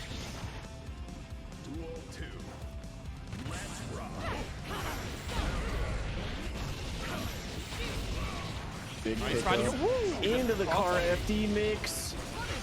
Leo has mix, so does a Viking. Nice FD, throw whiff, gets punished. Not going to pick up the knockdown from Kabari though. And there's that 6K PRC just to catch the neutral here. Gets clipped. There's the RC. Are we going to go through the wall? No, the burst is instead going to come out from Memokar. Burst in the bag. And that is the first game. Goes to the I8D Tatami route. Nicely done. Gotta love the corner carry routes on Biken. And love when that kills. It's just saucy. She just stares at you in the crouch there, looking good. And Aaron Demac got pressed in a way that we don't see happen very often there. So we'll see if Aaron can clap back and shut down Memocarp's Biken. It is kind of ridiculous. Duel 1. Let's rock. Right off the bat here, crazy space going for that JS. But still, and that's the thing is Memokar is trying to create a little bit of space here to play this footsies game, but of course Aaron Demac just going right in. Full steam ahead. Ooh, counter hit 2D, gonna start things off. Burst in the bag, please. Crossing on through. And this is a different Aaron Demac from last game. Memokar definitely gonna have to stop the bleeding, but it's gonna have to be next round. And down to one more life. Mm-hmm. Oh, there's a nice close slash. Mari comes out again. No follow-up, just goes for the 6K. I like that. 6K right into the safe jump, right back into the blender. We tried the TKO Sansa, but had the PRC when it came out as a JS. You hate to see it. Tatami safe jump, gonna stop that DP shenanigans, but the throw width is gonna give King Leo and Aaron DeMac an OP opportunity, but the parry right on there. The run through, that's unreal. Yeah, really big call out from Memo Carp there, and then we pick up the DP with the Escabari there. Memo Carp really fighting to stay in this one. Kabari comes out and not going for these Kabari follow-ups. I like that a lot. You have to be careful about the response from Aaron DeMac. There it is. Yeah, definitely. Yep, there's the safe Oki that you can do on Leo. Love to see it. And that's something that you see in the Baiken matchup a lot. Less prominent Baikens do complain about Leo's DP a lot, but she does have Leo-proof Oki, and Memo Carp showing it right there, shutting down that DP with the cross-up Tatami safe jump, and that is a 50-50. She can go cross-up or stay same side, and that Tatami protects her from the flash kick DP. Baiken is such a fun character, guys. Yeah, and just a massive punish as well. Incredible routing there. Probably could have actually closed it out with that 100 meter with an RC into super, or even just a super into RC to break the wall, but still able to take it there. And yes, that did look like a reaction to the burst with the PRC. Yeah, it was really nice. Really good stuff. And we're seeing Memo Carp staying up at the podium there, locking down that first game there. And it's, again, I'll say it, like, we've seen Aaron DeMac in that set. It was a shorter set because we're in the team tournament, but we've seen them get pressed there in a way that we haven't seen them get pressed in a lot of brackets. And I'm all for it. Means that skill floor going to continue to rise up, that skill ceiling going to continue to be shattered over and over again. And now we get to roll into B-Pause versus Memo Carp, and I'm really interested to see how this matchup gets navigated. A lot of big buttons on the line, but also a lot of zoning. Memo Carp, unfazed, forcing the burst off of pause early on here. That is one thing Baiken brings to the table against the projectile game of Testament, is that Tatami does shut down single hit projectiles. There we go. Fast RC gets the confirm.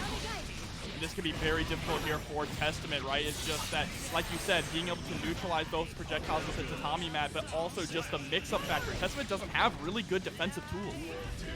Yeah, not at all. Baiken gets in, and it is a very scary time for Testament, even with the reversal super on the table, because Testament's reversal super is so much slower than a lot of other ones in the game. And that wall splat right into the super is going to be a big opportunity for Memo Carp to put this one away. One guess on the safe jump Oki here. Nice burst, comes out almost immediately. Arbiter sign, trying to get the momentum flawed back into this game. 6P.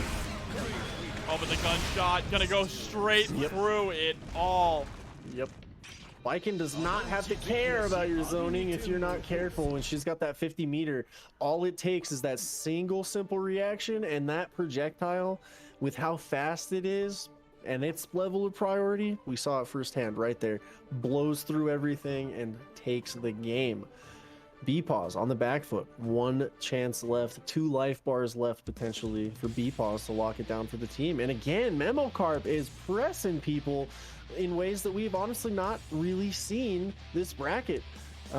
B-Pause on a rampage so far tonight. Memo Carp looking to shut it down, and quite convincingly. If I'm not going to cap, I'm going to be 100% with you guys. That was a very convincing game on. I agree with you here, and we're already seeing Memo Carp lean back into that jump back to Tommy, right? Just as a way to shut down those projectiles. But gets caught trying to What a call out. Yep. E-Pause definitely been a proponent of calling out with the diagonal Grave Reaper there, and it has been putting in work against a lot of players. Nice confirm off of the jump in JS and the Yosansun. Great press with the 2K as well, able to escape the corner here with the teleport. Nice mix. That was very nice. I like the low with the 2K there. Getting out of the pressure though with the Tatami once again. For the low, gets the meaty Grave Reaper. That's exactly what Paul's needs. And a 6P through the... Wow. Okay. We were out here. That That had to be intentional. That was unreal. And gets the cross up to the other side with Yo Johnson. Oh, we didn't get the PRC confirmed. Yeah, there's that car FD mix that Biken has. If it connects, she's got tons of combo opportunities from that. She can confirm meterlessly, PRC, BRC. The sky's the limit. It's kind of crazy. Wow, crazy. Speaking of crazy, that Brave Reaper connected. Not going to deter Memo Kart though. Going to try to get the corner pressure started with the aggressive burst, but 2K2D gets B-Pause back to full screen here and out of the corner. Yeah, he's able to get the OTG there with the Unholy Diver. Stain State is still on, but there is that hit. Look at this damage too. Lockdown in the corner. Tried to steal the corner. Oh, that was going to be nasty. What a teleport to get away from the H Kabari. And that's going to be the game. B-Paw clawing back into it and holding on 1-1 right now. Yeah, looking so good. The adaptations were perfect, right? Just a lot of call-outs of those jumps with the upwards Grave Reaper. I love the OTG with the Unholy Diver. And a really good use of teleport. I think that was the big thing, right? Being able to teleport out of the corner, teleport into these mix-ups. B-Paw definitely bringing it back. Yeah, and doing it incredibly intelligently too on top of it. It's not just, you know, I'm going to throw out the teleport and roll the dice. It is very clearly calculated, really timed, nice defensive play that we're seeing from B-Pause because like we established earlier, Testament doesn't have that defensive, you know, stuff to lean on that some other characters do. And B-Pause clearly fully aware and taking advantage of what they do have to offer in the defense department. And can Memo clap back and get things going here in game 3? Big counter hit on the far slash. It's a huge start, already putting calls into the corner. There's the burst out though, trying to gain some more momentum.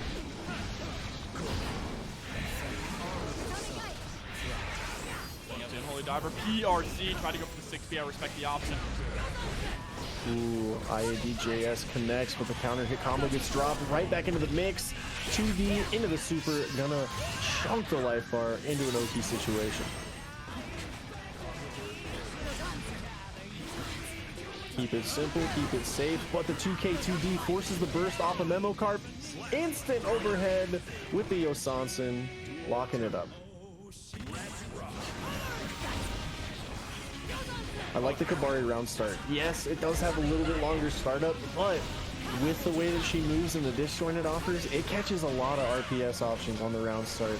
And right now, Pause is getting absolutely eviscerated, but the super misses.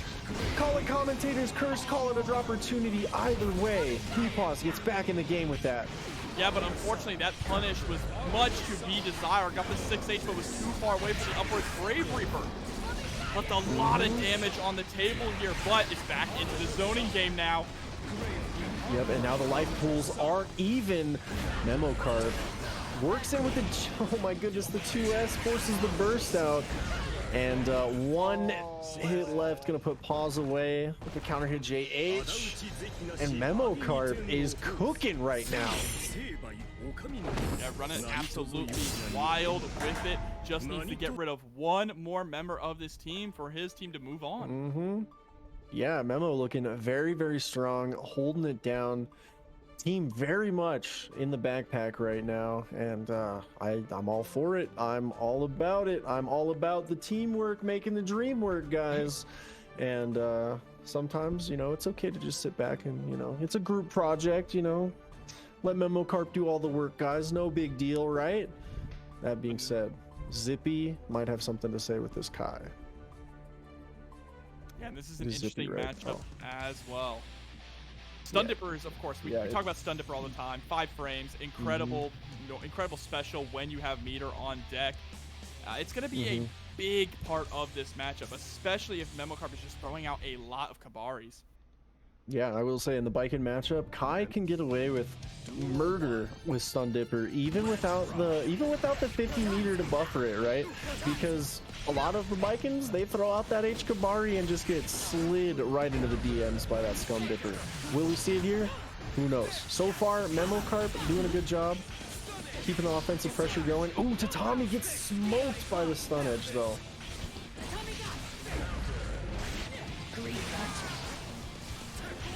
Oh, and there it is. Stundipper comes through immediately into the RC. Gets the 5D. Flips is going to be able to take the wall break here.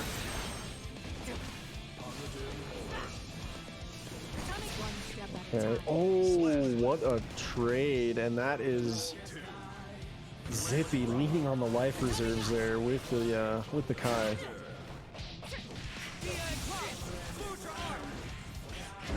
Oh, and there's the 2H. Big hit for Kai here. Gonna DP to break through the wall. Positive bonus. No OT situation though. All right. Wasn't expecting it to pop out of the corner there, but the OTG 5K is gonna set the round away there, and Memocarp on the back foot for the first time in the set here. Zippy proving to be very well versed in the matchup, kind of taking that in a pretty dominating fashion, right? Yeah, definitely, and that's one of those things why I asserted at least a little bit earlier that like I feel like the Kai Baiken matchup really comes down to individual players' skill and what they bring to the table in the match. Like, you know, how it breaks down numerically is whatever in my opinion. I truly feel like this is one of those matchups that is very much based on the players in the match at the time the game is being played. There's a nice DP through the pressure, backdash into the 6H, trying to fish that huge counter hit. People's elbow, stop in the air approach. Ooh, big counter hit Kabari though.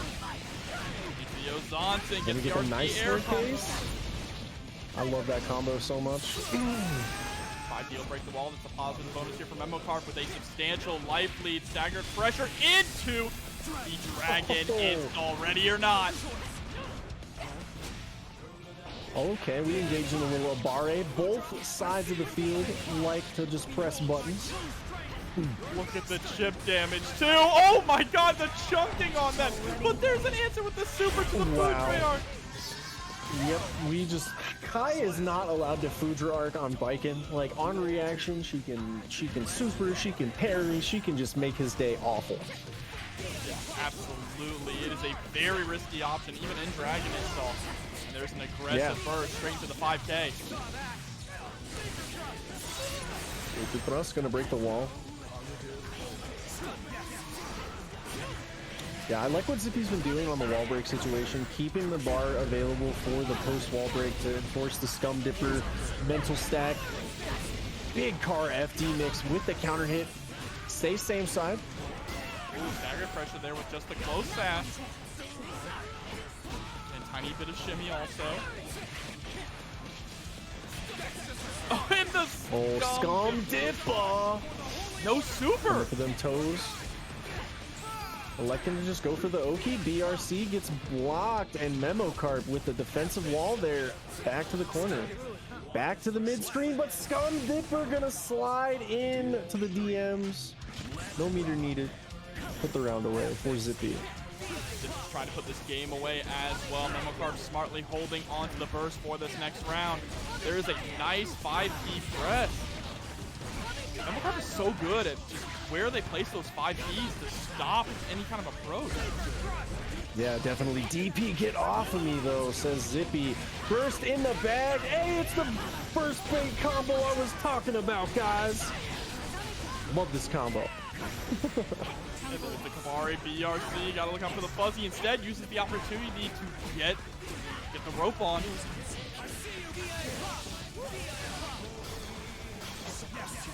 Oh, we engage in strike throw, but the neutral jump shuts it down. Big counter hit coming out for Zippy, though. Oh, and the burst is gonna beat out the ride the lightning. Yep, burst came out slightly too soon. Look at that delay on the Yosansen. Zippy's fighting for his life here. Not enough. Whips the throw. And wow, the strike throw. What a letdown. Mimo staying alive here, not gonna be eliminated yet. Wants to make this clean 3-0 sweep. Dang. That is crazy. Memocarp absolutely locking it, not able to lock it down there, and getting locked up by Zippy. Ooh. But here we go, moving forward. Remember, Zippy is the anchor here for his team. So he has to lock this down. He has to bring it all the way back against not only Mimokart, but 2 other players.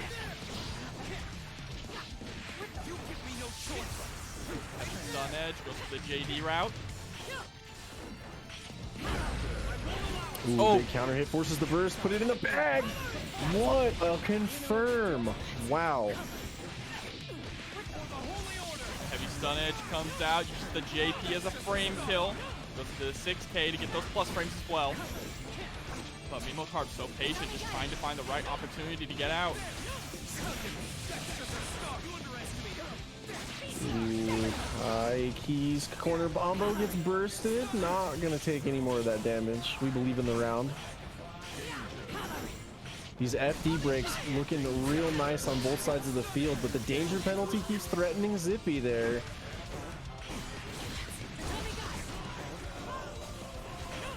Oh, I believe that was supposed to be TKO Sansun, and that actually might have cost Mimokart the round there.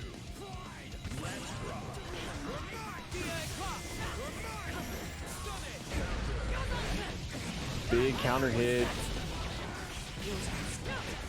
Goes for the corner steal. That mix is so nasty. I love it. A little too quick on the draw there. DP, get off me, though. It's the RC. Should be able to carry all the way to the corner here. Goes for the Tatami setup and gets the JH. There we go. What a play there. Tying up the rounds.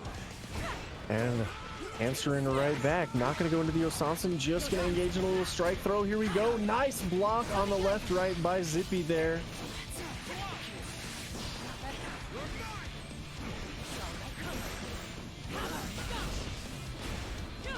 Tries to go for the all right, here we People's elbow, not going to hit home there. 2K2D going to start the pressure. No, we jump over the fireball. FD break while approaching as well. Goes to the JK, has to PRC upwards to avoid the close slash. That was genius. What a play by Mimokart. Oh, in the clash situation. 2D not going to win out against Kai there.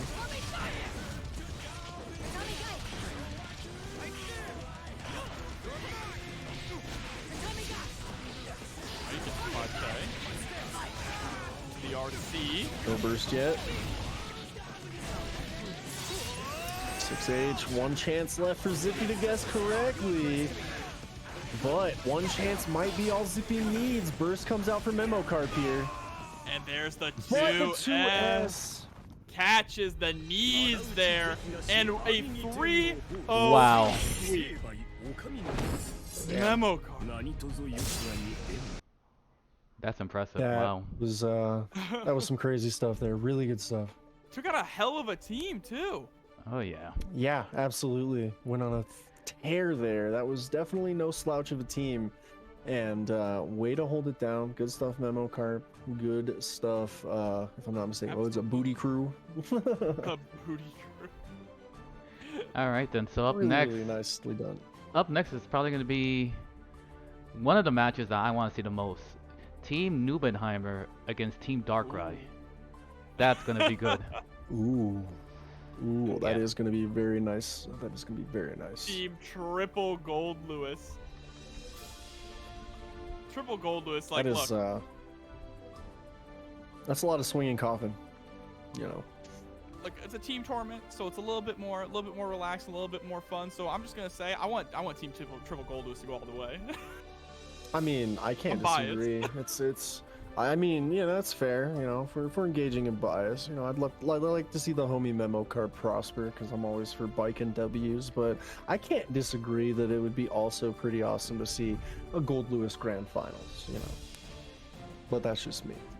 Absolutely. Oh, and you. Still have our players working their way through the loser side of the bracket as well as we're going to jump into this match. And let's take a look at the Matcherino. We still have 8 codes remaining. We're all the way in our top 8. We've been live for 3 hours now, and there are still 8 codes remaining. Come on, chat. I know you can do better than that. If you've already used your code, throw it in the Yurikord. There's hundreds of people in the Yurikord. Get them to use up that Matcherino as well to support these players who are putting on a great show for you tonight.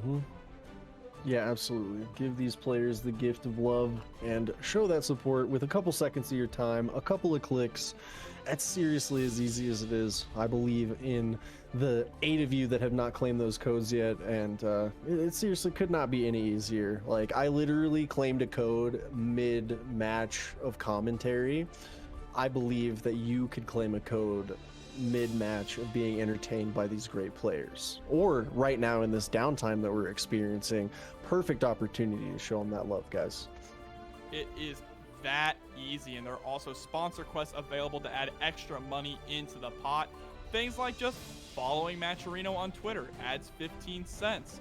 You can go ahead and just click on a link that they have for BetterHelp, adds 40 cents to the prize pool. It costs nothing for you and just adds to that pot. So make sure to check out the options available in the Matcherino. And here we go. Here we go. Gold Lewis Dickinson versus Potemkin. You got Takoyaki and Puffin. Yep. All right. Puff ever chosen. Yeah. I'm sorry. This matchup sucks. Like, this is a awful matchup for Potemkin. Very bad. I believe it. I believe it, but I will say that if Puff is to be believed, he indulges and relishes in the suffering. So we might see Potemkin prosper here. But so far, Takoyaki putting on the pressure. There you go, just whiffing the Behemoth Typhoons here.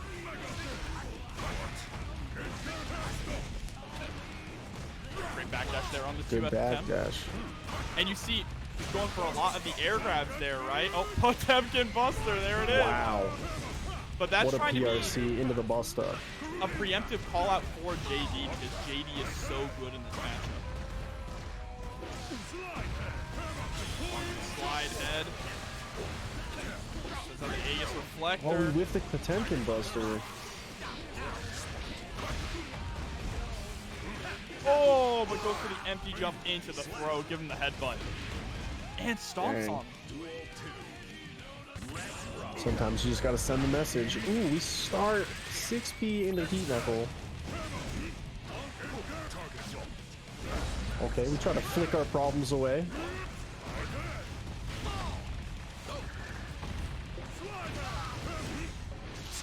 Oh, close slash baits out the burst. There's the Buster. No RC. Okay, but still able to close out the round. With a Good perfect. stuff. 7 golden letters coming out for Puff. Good stuff.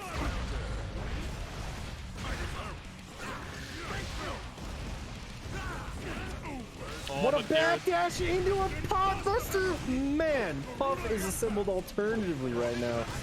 Big body moving. I feel like I'm watching Exert right now with these back dashes. There's the goal burst, though. Unfortunately, is going to whiff. Oh, big counter hit coming out from Puff, and this is a very scary situation for Takoyaki suddenly. Wow. Oh my goodness. Puff clutching out the first game there, and yeah, reiterating, that was the first game.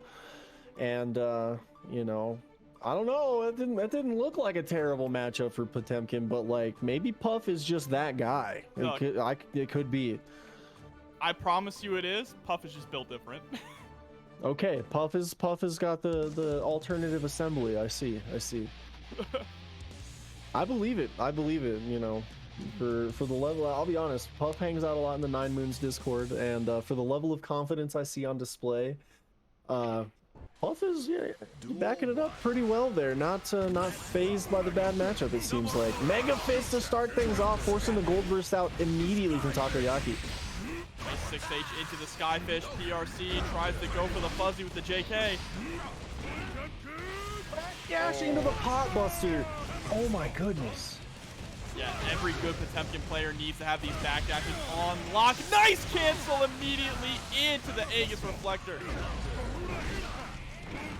Oh my god, brother. Jeez Louise. Oh my god. Puff with the tap dust to put it away. Oh my goodness. What a whiff on round start there. This could be bad for Puff here. It could be the momentum shift Takoyaki needs. Better play with that burst. Doesn't turn the tide. Oh, is able to get the counter hit too, and into another buster! I thought Gold Lewis had massive health reserves, but damn, that health bar deleted itself right there. What a cross up by Takoyaki, fighting massively back into this game, and that's the round. Sometimes all you need is that 2D, one thing to turn it all around. Burst comes out immediately from Takoyaki on the counter hit. Try to flick the drone? I mean, I don't know Potemkin enough to know if that works. Oh, it just gets the big meaty close slash. Fast starts What eating an the instant double overhead. Wow. Oh, and there What it a call is. out. You saw he was fishing for that Get out so of my much. Yeah, get out of my skies. This is a no-fly zone. Damn, Puff putting the games in the bag. And fight his way all the way through these Gold Lewis players here. Yeah, this is the stacked deck on the matchup God. chart, but jeez. Look at the chat. Puff popping into the chat saying, "Give me Darkrai." Oh, Give no. me Darkrai. The call out. I'm all about this. Let's go. Give me Darkrai. Wants the strongest soldier on the mid position. But Darkrai, but no. Darkrai says no, Okay. not yet. You need to go through my earn it. second warrior. Yep, you gotta earn it. All right, you can't come at the king just with a call out apparently, and that is a power play by Darkrai. And man, maybe that gives Puff the motivation needed to just get through Lolo here. Could backfire for him, you know. Oh, there's a nice Beam of Typhoon. Coming into the corner. Wake up first. It's actually gonna work out here. Yeah, that drone very, very luckily disappeared right then and there. All right, we just take those. We scoop. Oh my god, it's the RC. Gonna break the wall here. Gets the hard knockdown. Dang. Okay, I'm gonna try to flick our problems away. Uh-oh. Orbital laser. Gets the confirm on it. Swaps the side. What a throw. This is going wild. I'm trying so hard to not curse here. That's wow. What a set of throws coming out for Lolo there. Oh my goodness. Okay, we start things out with a little 5P vibe check. Counter hit Coffin. Oh, beautiful Mega Fist backwards just to avoid the JD. Oh, that is a meaty trade. There's the PRC. Goes for the fuzzy setup with the JH. First comes out, not going to be baited. Puff holding on, but the armor not going to be able to swing the Coffin. Damage.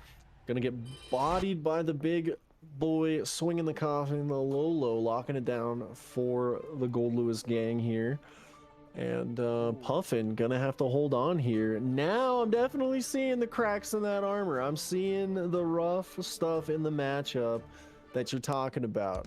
So you know, it is definitely signs that Puff is assembled alternatively and just making do with, you know, a bad situation.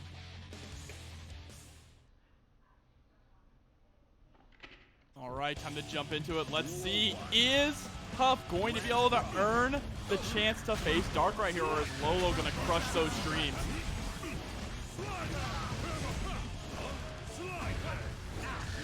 Nice JT. JD. Sending out the drone.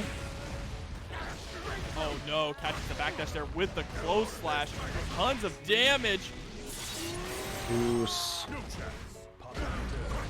Oh, big counter hit, and that's 7 golden letters going over for Lolo there. And Puff on the back foot for sure here. Mega Fist gonna start things off with a whiffed Hot Buster. Really not what you want to see.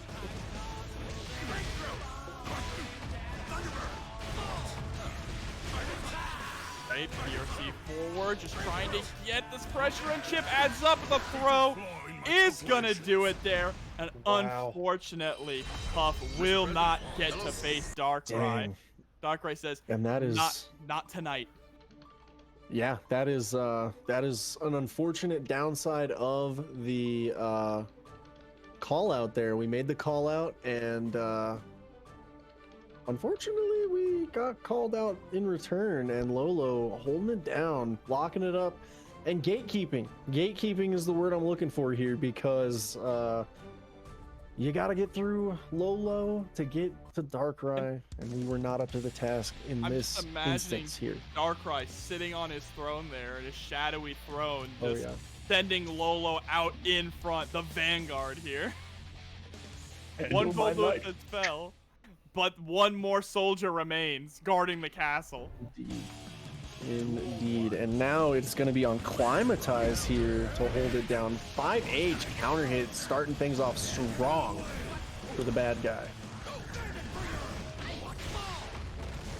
All right, Lolo ready for the Bandit Bringer situation. Oh, Gold Burst comes out. PRC used immediately. Oh my goodness. Oh, goes to 5K for the reset. That is going to be the round going to Climatize. Duel 2. Let's rock.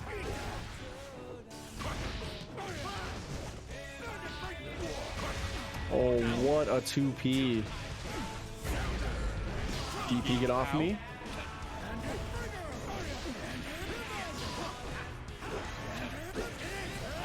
Oh wow, just goes for the bandit immediately afterwards, expecting Lolo to press something.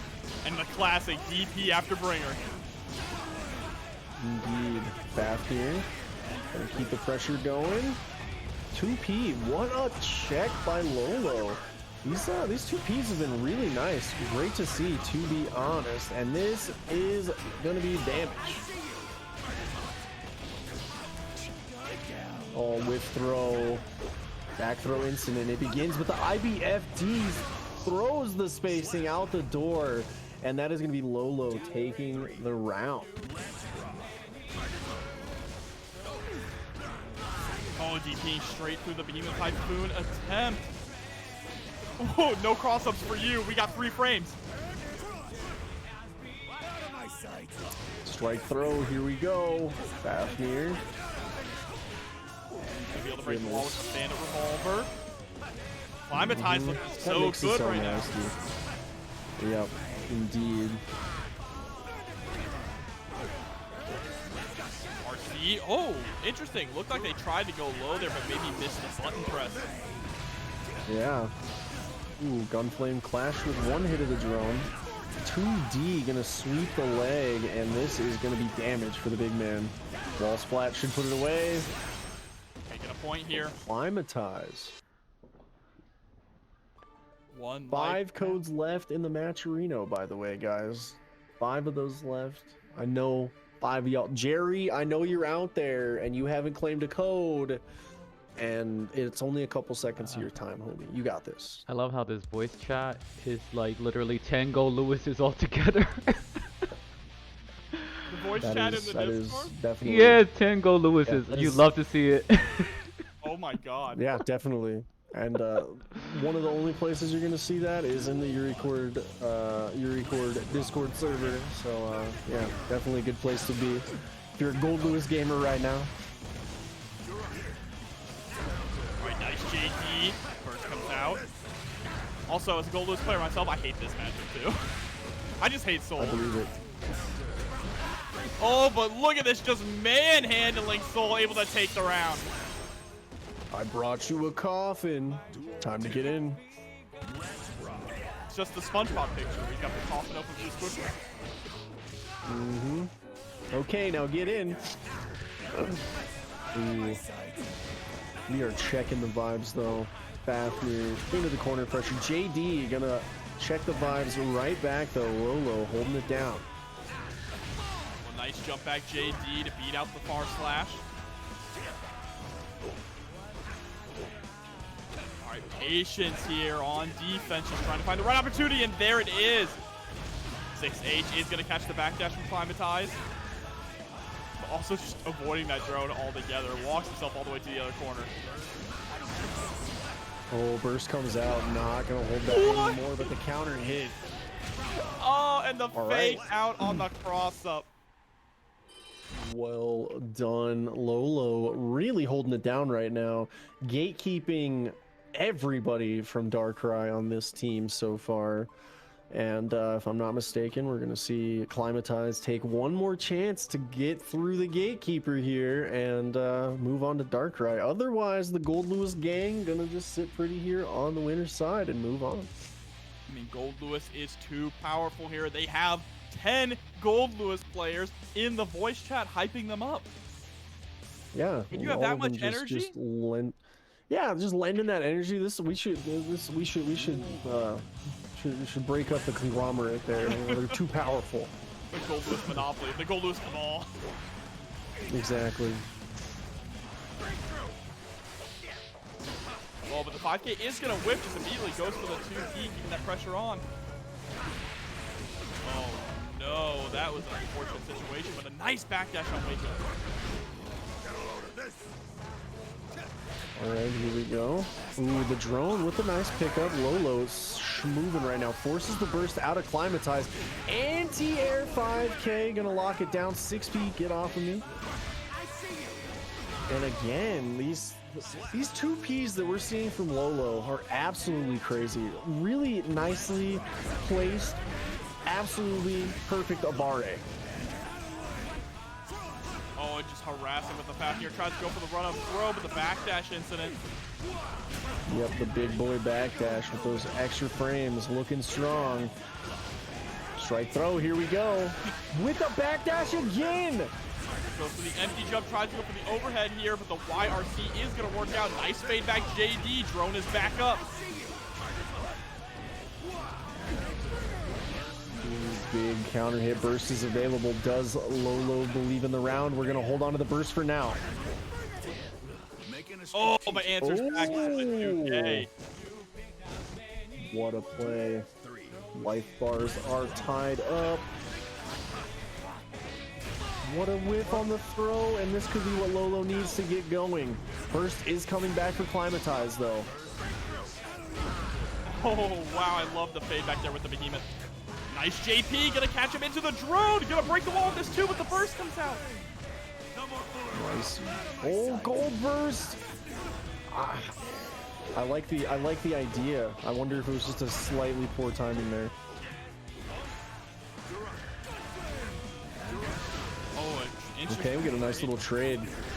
Climatize does not have the life to lean on though, and that 6P gonna cost it, and that's gonna be the Gold Lewis gang locking it up, locking it down, and moving on the winner's side.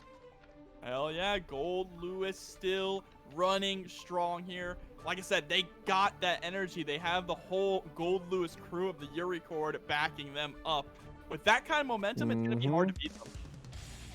But yeah, now, absolutely. And this is oh boy, the anchor. This is another big body brawl too. I'm all for it. We got to see the Potemkin. Now we get to see the Nagoriyuki. I like the big swinging buttons. I like the belligerence that we get to see with the big bodies. So what is Nubenheimer going to do? It's going to throw our problems away and get the pressure started. Lolo already back to the wall.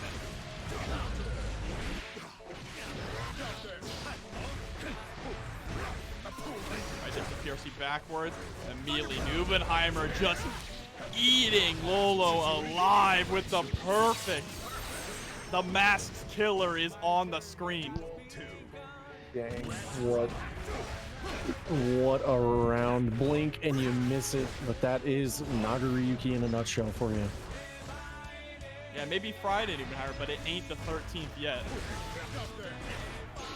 US, nice counter.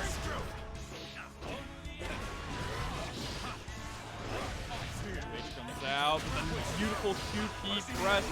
They're just letting these burst rips. There's the orbital laser, burn it down. What is the defense? Oh my god. I'm not sure. Oh my goodness. Blood-sucking universe. It is Nagoriyuki party time. He's not human. Oh my god. No, Nubenheimer is not human. No, He's winning. absolutely. every online tournament he enters, he wins. And he's looking to do the same with his team here. Absolutely assembled alternatively, guys. Like, I am just flabbergasted right now. Like, again, you blink and you missed it, and that is game 1 going over to Neubenheimer. Gold Lewis bros, I don't feel so good.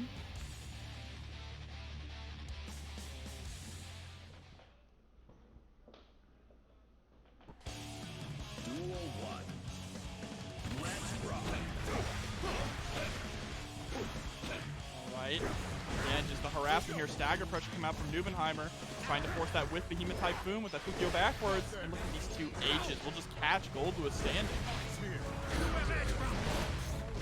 6P just tries to go for the big overhead, but timed it a little too early. Drone is out. 5H just blocked.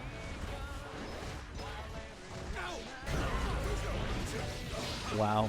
The 2H again. There's the PRC to the 6P. DP comes through. 6H. I mean, Lolo just cannot get out of the corner here. That's it with the forbidden air dash into the JD. But it might be too little too late. Nice 6P. Back to neutral. 2H comes out. I mean, it's hard enough to get past Neubenheimer when you're playing a small, fast character. When you're playing a big, slow character like Gold Lewis, you're gonna have to brawl. Oh, this could turn bad. Oh my goodness. 5H comes out. There's another 2H. It's down to the wire here. What a whiff punish. Oh my god. Oh my god. Oh my god. And the chip damage. Wow. The chip damage from the JH from Neubenheimer. Thank you, Lee, for the $50 donation. Greatly appreciated. Thank you. Yeah, making this match, even bigger. And Neubenheimer with the super jump to escape the corner. Chasing down with that JD, trying to get the harassment with the counter hit to H. Drops the combo, but keeps it, the pressure going. RC up. Be able to kill. Oh, Neubenheimer is hungry for Darkrai. And says, bring him in. Now he's just got to come into the chat and say it. Yeah, exactly. Gotta come in, call it out. No gatekeepers this time, guys. Darkrai versus Neubenheimer, and you're telling me we're not in grand finals? This is insane. Yeah, I'm telling you that. And they're both thing. teammates. They're both Oni. That's right. It's the team kill here. So, a little bit of team kill action here. Ooh, all right. All right. This is about to get wild now. Yeah, absolutely. I am all for it. I cannot wait. This is quite a bracket, and still got more to show you guys. I am just this bracket has been absolutely insane. Yeah, I love these team tournaments too. Yeah, they do run a little longer sometimes, but like, 16,000 damn if they aren't points. so much fun.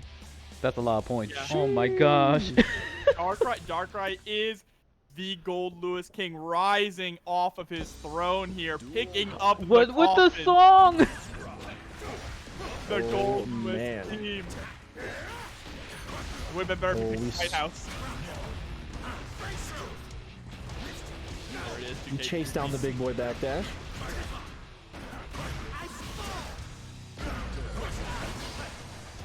First comes out immediately from Neubenheimer there and does not want to get that pressure rolling. Oh, is able to get this super jump, dash into JK.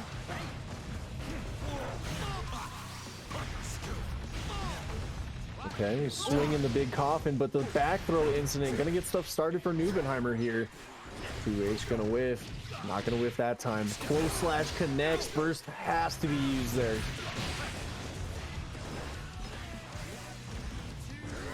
Patient.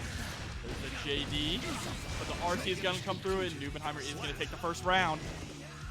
Yep, Neubenheimer locking it up, locking it down.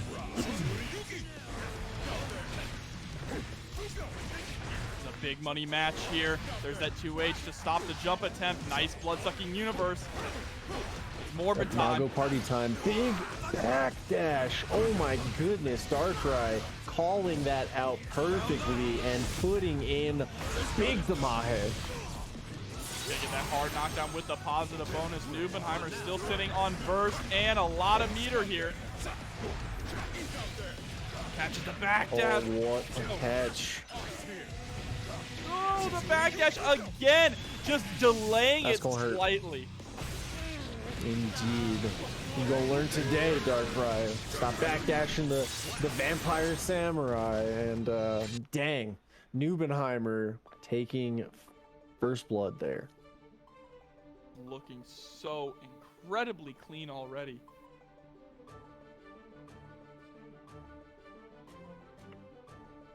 Man, what a set we are being treated to right now. This match is just so high caliber. I'm almost sad it's only gonna be 2 games. Like I need to see these two in a longer set.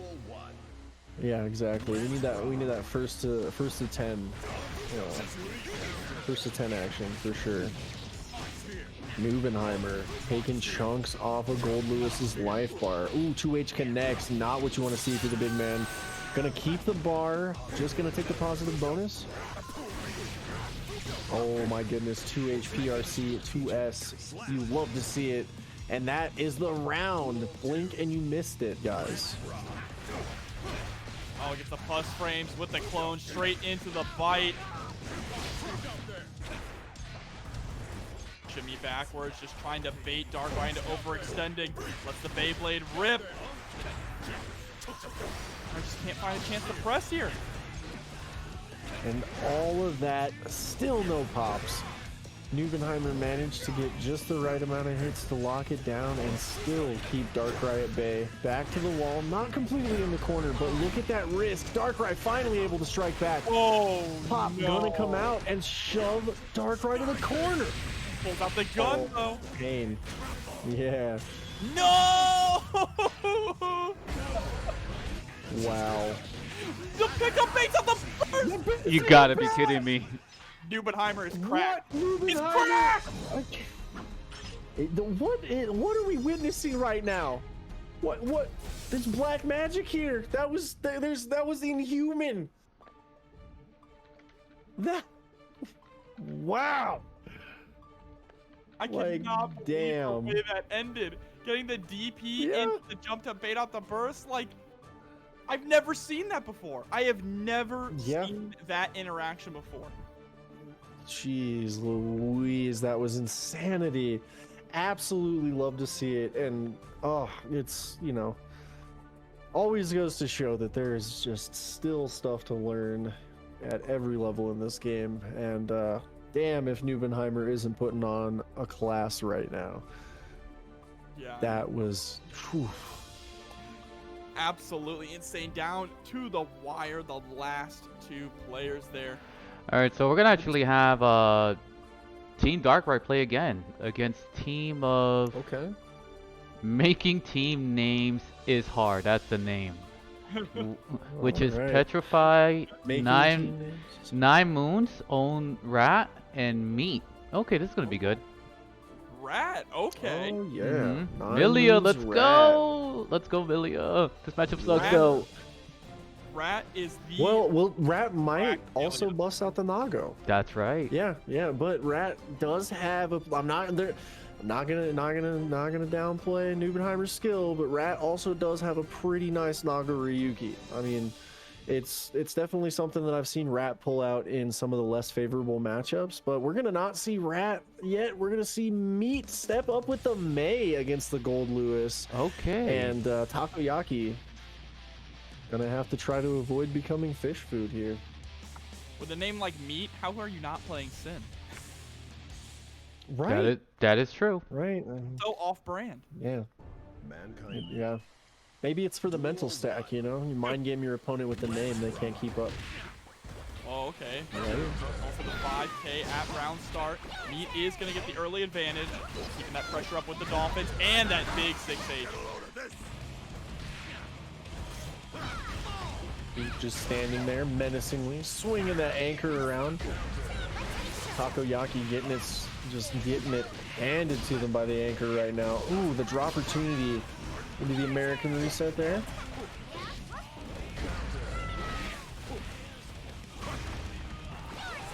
We back all the way up. Get the beach ball thrown here. Here we go. Where are you going? It's Eyeball down. laser. Pull up. What a play. Someone clip that! He just ran face first into that 5C. That was, I mean, yeah, because you know, a lot of players are like, oh, I can run up, throw Gold Lewis. That's the counterplay to the full screen laser super. And then he charge dusts you as you run in and you die. I love it. I love it.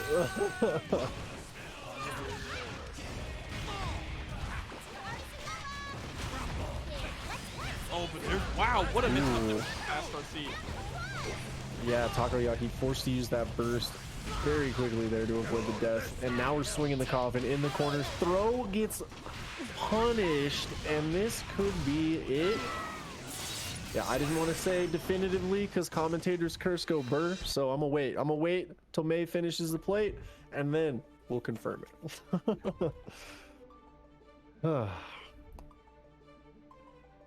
That, damn.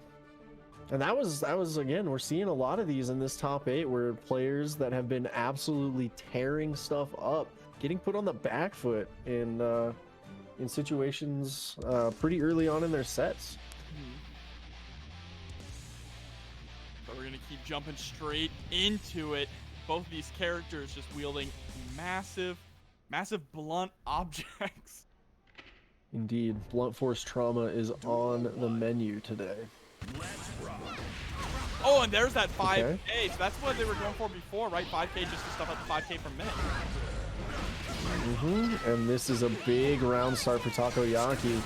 Meat managing to climb back in and force the burst with a beach ball. Oh, but tries to Big man gets thrown. Yeah, a little too late on that Behemoth Typhoon attempt. Gets tossed again and clipped with the overhead. That's going to be the round. The beach ball sends the big man through the wall. Oh my goodness. Kotsugeki starting off strong with a counter hit, and this is not where you want to be if you're Takoyaki. This is big pain. Speaking of big pain, burst forced out from Meat there. Oh my goodness, what a confirm. On the fully charged 6H as well. Does it again, just harassing him with the beach balls. Oh my goodness. And people are asking for beach ball buffs? I don't know. Burst in the bag, and that is Takoyaki taking that L there from Meat on the May. That was just the pressure in the end. It's like, what's he gonna do, right? The 2P isn't gonna reach far enough, and the threat of 6H, the charge 6H, he could stop that charge at any time, and if you try to throw out far slash, you can get blown up. Exactly. Yeah, that dish joint on far slash is nice, but at that close proximity, gotta remember, Gold Lewis is a big man. So can the next Gold Lewis soldier lock it up? Lolo trying to lock it down against Meat here. Is the May going to be stopped? Oh, only time will tell, guys. Here we go. May trying to run wild. But getting stopped short right now, at least. What a wake-up press. We engage in a little Abare. JD falling gets the counter hit. Lolo starting off strong so far. Those beach balls putting in work right now. I know. I didn't realize how good they seem to be in this matchup. I guess it makes sense since Gold Lewis is such a big body character, right? Yeah, locks down a lot of the space that he occupies, and we are seeing a lot of damage. Oh, the orbital lasers out once again. All right. There we go. We lean on the disjoints. Yep. What an adaptation from Meat there. We lean on the disjoints. Not going to run into a 5D again. Oh, but what a counter hit there with a close slash. Trying to go for the JD space. Unfortunately, not how they wanted it to. Fully charged 6H. You can see that Lolo is just scared right now, respecting so much of Meat's offense. Yeah, and now we're in this degenerate beach ball situation again. No, we're just gonna go straight for the strike throw, force the burst off of Lolo, and now one clean hit will put Lolo away probably. That being said, it's not over till it's over, and that coffin swing is heavy. Gold burst in the bag. We clash with the big swing. All right. That was a great. We throw our problems away. That's something we hadn't seen so far yet, right, in the set. So being able to pull out things that you haven't showed to your opponent yet in order to close out rounds, that's what you save those really tricky tools for. Yeah, absolutely. You save that representation when you've already mind stacked them, shown them some of your options, and then you just hit them with that quick jab of like, oh, the tech I haven't shown you yet. And not too shabby at all. Love to see it.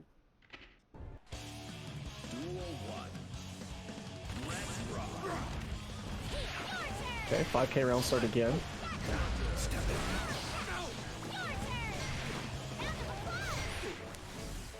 Okay, drone just gonna get dealt with by the beach ball.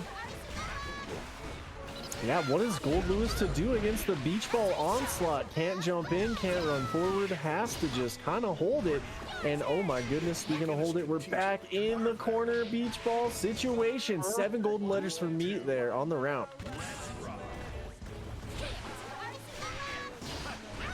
What a kick. These beach balls. These beach balls. They're doing so much work in this matchup, and look at this air combo. Look at that beach ball again. This time in the PRC 2D. Oh my goodness. What does Gold Lewis do? The Dolphin Girl too strong. You saw too strong. Lolo tried to figure out an answer there in that final round and just started getting counter hit. Yeah. Like took the chance, decided to press, and unfortunately the only thing that got pressed was their luck, and the counter hits hit home, and they hit hard. I don't think Lolo has ever been put in that situation against May, so they really just could not figure out an answer for it. I'm not gonna lie, that's the first time I've seen that beach ball shenanigans go off in the corner against a big body like that, and I would almost be willing to bet that not a whole lot of people right now, especially because May's popularity has fallen off, have seen that shenanigans. Like you gotta have the friend that specializes in the character at this point, right? Like that was absolutely some dirt. That's that dirt from, like, you know, 10 years ago. FGC were like, hey yo, save that for Evo, like, because sheesh, that was crazy effective. And now Darkrai gonna have to deal with Meat's May onslaught here.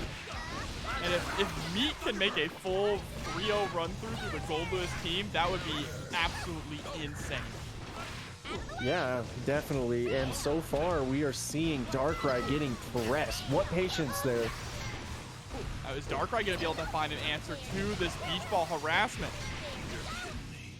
Oh my goodness. Not in this round. We're taking it to the next one. If Gold Lewis gets in that position, it feels like it is lights out unless Meat makes an execution error at that point. It is genuinely not a good time, it looks like. Darkrai gonna try to get it going, but no, Meat is right back in there, catching the big boy backdash, bringing it to the wall. Not gonna go for any meteor, just gonna mix it up. Stand there menacing. Wow. And the way that Meat is switching up the charge timings of 6H also, it is forcing his opponents to respect it. Yeah, like forcing him to respect or actually truly engage in RPS, and that is a very scary situation against May. And that being said, Darkrai dealing the damage right now. Oh my god. What? You ever spend 50 meter to die? You gotta hate to see that if you're Meat there. Ball runs right into the Darkrai. Big counter hit. Oh my god. Oh no. Oh, misses the pickup, but Meteor gotta close this out with one more touch. Magic. It's the pixel. Yep, there it is. Chip damage. There's give no me way your meteor or give me your life. Yep. Oh my goodness. That's crazy. That's crazy. Meat finally bleeding. And gonna Still step in it, right back though. up to the podium. Yeah, definitely. One more chance left to take down Gold Lewis's strongest soldier, Darkrai here. And it just astounds me every time I see Darkrai on this loading screen, because you know, you see the 6075 and then you realize that there's a freaking 1 in front of that. Yes. Not 6,000, 16,000, guys. Like, just put a little respect on the grind, will ya? Because Darkrai has engaged in it. Hey, I know the Yurikov, the Yurikord guys are watching this, the Gold Lewis guys in the chat. Can you all just invade TNS one day for me? Monday night, right? I just want a Gold Lewis invasion. Please give us an all Gold Lewis top 8. Oh yeah, that sounds hilarious. Like the one time the Happy Chaos Cabal conspired to take over that bracket and pissed off Twitter for an entire 3 days. And blink and you miss that round. Gold Lewis still pumping out the damage. Darkrai showing why they are called the strongest soldier of Gold Lewis, pushing Meat right now in ways the other 2 members of the team were unable to do, and this is huge for Darkrai. Yeah, gonna be able to close it out possibly in the next interaction. Oh, the drone. Oh, the drone. Jeez, and that's it. The mighty Meat gets shut down by Gold Lewis's strongest soldier. Like, there was blood in the water, Darkrai smelled it, found that weakness, and then exploited it to maximum effect. And that is all she wrote for Meat's attempt shutting down the Gold Lewis gang. Who are they gonna send next? I think it's gonna be Rat. Maybe. So, Ooh, okay, yes, it is. Yeah. Nine because moons. keep in mind that Rat is the 2nd member now, and it is all against Darkrai to hold down as the anchor here. So there's still a lease on life that our Rat squad here has that Darkrai does not have to lean on. So that could be a potential game change, momentum shift situation that maybe Rat can capitalize on. Ooh. Oh, we get it started. Rat is definitely my favorite Milia player to watch as well. Goes for some crazy mix-ups with no meter to back it up. I have to stress that every time. Yeah, definitely. Rat is one of those players that like mental stacks you without safety and does it in an effective way that just it's safe. It's safe despite the unsafety. TK Bad Moon, case in point. Yeah, TK Bad Moon, Just no meter, let it right? rip, no meter. Consistently walking that tightrope, like you said, with no net underneath to catch him. Yeah, and it's one of those things that it lets the Milia player really mental stack the opponent, because a lot of people will rest on their laurels and go, oh, there's no meter, that TK Bad Moon never gonna come because she gets nothing. Then your dome gets cracked open, you're like, what was that? And then you're mixed. And right now, Rat having to hold it down because not a lot of life in the Milia health bar. Yeah, Give me your meter, give me your life. Tried to press there, got clipped by the Nima Typhoon, and that's the first round. Yep. Yeah, Milia cannot make any mistakes here in these big body matchups, especially. Too much damage on the table from Darkrai to let anything slip here. Nice empty low after the double air dash. Gonna get the pick up here. Hopping to break the wall with the winger. Yep, Oki situation for Rat here. Well, Shaker pushes it back to the wall. Okay. 2P gonna start things off there. Throw gets whiffed. Ooh, that's pain. I love the gold That's death. players implementing burn it down into the horses. What is it? Oh yeah. Yep.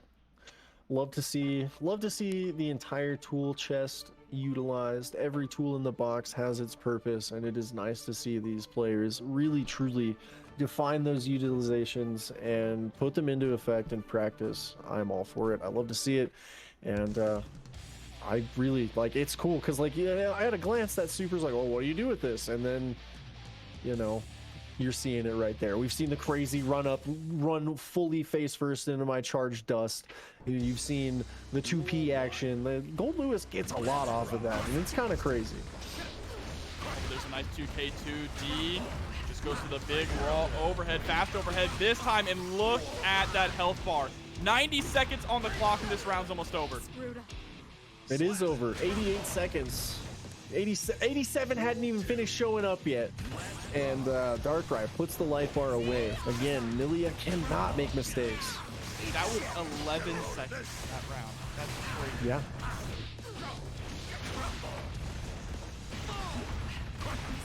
And just going with the overhead. Give me your life.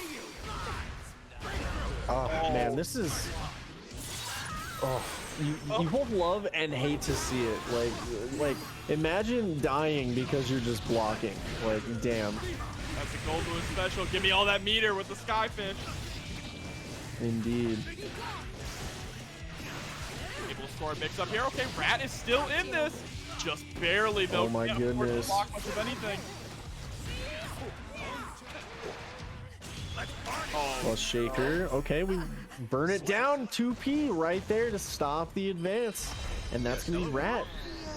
Falling to the Gold Lewis's strongest soldier here. Like, oh. Time to bring in the anchor here on this team. Petrify. Yep. Petrified. Right. Gonna hold it down. Does Petrified get the protagonist privilege with the Sol bad guy? Or do we see Darkrai lock it down with Gold Lewis and the Secretary of Absolute Defense? We'll have to see, because Darkrai's defense has been on point so far. It's genuinely scary how good that defense is on Darkrai's side. It's genuinely scary. And the adaptations that then get applied from the information gathered from said defense, sheesh. It's just genuinely scary how good Darkrai is. Power Slash to beat up the start of Gunflame. Oh, PR. Oh my goodness. That's the low, and there That's is the first life bar. Blinked and you missed it round. Yeah, I swear, it's like Darkrai just knows. Darkrai doesn't even tell people he's moving in rent-free. He just shows up one day, and then they accept it. But Petrified showing signs of life here. Finally, you know, getting some damage on the board. Force the block nearly immediately. Nice patience. Goes to the RC, stops a little, also possibly bait out the burst. I don't think in this situation you want to try to bait out the burst, though. You have such a substantial life pool. Indeed. Definitely gave up the turn there. Got clipped, and this is bad. Towards the overhead and to the OTG. 5P, sit Get back on the drone. Oh my god. That's it. Stomach. Darkrai. Oh my goodness. It just never gets old watching Darkrai's speed run. Like I was under the impression that this was a 3v3 team bracket and not a 3v3 team bracket any percent, but here we are. Damn. Darkrai looking strong right now. That just needs one more here to eliminate this team. Yeah, and then that's something to be said too, because like Petrified and every person on this team that we've seen square up against Darkrai is not a slouch by any stretch of the imagination. Like, it is crazy, and we're seeing just how assembled alternatively Darkrai really is so far. There's a nice JD to start things off. But Petrified going to go for that wake up DP, utilizing those plus frames off the factory to get the throw. This time, though, Darkrai was ready for it. Jumping over the drone, uncontested. Forced to burst, though. Big counter hit coming out from Petrified. Wild throw, not going to connect. Great blocks here, Give me though. The meter, give me your life. Tried to 5K. DP, get off me. I love the dashes, also micro dashes here from Darkrai, just trying to stay as close as possible. Beautiful 2P, and that's going to be the round. In style, too. You know he keeps that thing on him. Yeah. Yep, you know he keeps that thing on him just for the style points. Love to see it. Plus range. Oh, strike throw.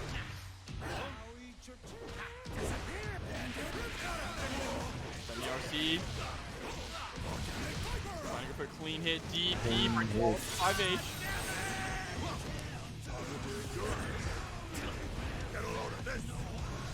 Drone in play, backing all the way to the wall here. Nice little engagement in a barre from Petrified, and we show signs of armor cracking for Darkrai. Around did go over to Petrified there. One more chance still, though. Darkrai just back there. Let the drone do its work. Indeed. And even though the rounds are tied, Darkrai still can sit back and play a lamer game here, knowing that they have another game to fall back on if worse comes to worst, right? Burn it down. Gonna actually burn Salt to the ground there with that cross-up. Burn it down.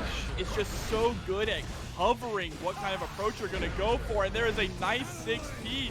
Backdash, though, on the Fafnir. And Darkrai is going to clutch it out. The big body backdash, the privilege that the big bodies get there. It is like, oh my goodness. I love it. I love it. And I love the plays that it enables. It is truly a sight to see. And man, Darkrai really locked it down for the team there and held on to it. And that, you know, unfortunately means that we have seen a team eliminated live on stream here. And Darkrai's team gonna hold on in the less than fortunate bracket run. Did Team Darkrai officially made top 4? Congrats to them. They're in loser semis. Oh, let's go. Top 4 Gold Lewis boys.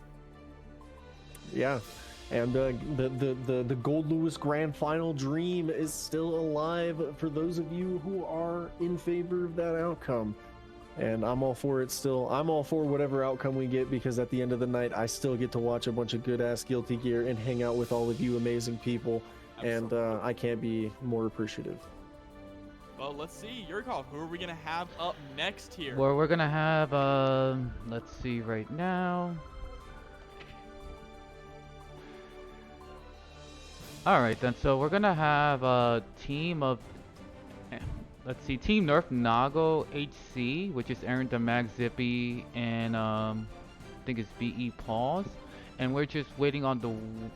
They play the winner between a Frosty and Bargain, which consists of... They might play either the team of Solar by Jimmy and CPU, or the team of Solstice, Glacom and Pluto.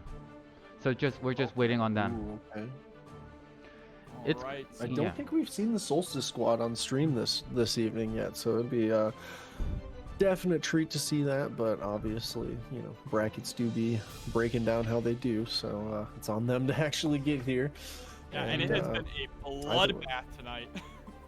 Oh yeah. I know. It's like I am sticking to my guns here. I said it at the beginning of the night. Like, we started off with a bang. We started off on a perfect round, if I'm not mistaken, and then we've only escalated from here, guys. It is absolutely crazy that we're finally knocking on the door of top 4 here, but every set tonight could have easily been a top 8 set. Like, straight up, this bracket has been stacked since the beginning, and it has not shown any signs of slowing down, deteriorating, or otherwise dropping in quality. So I'm all for it, and I love this community so much.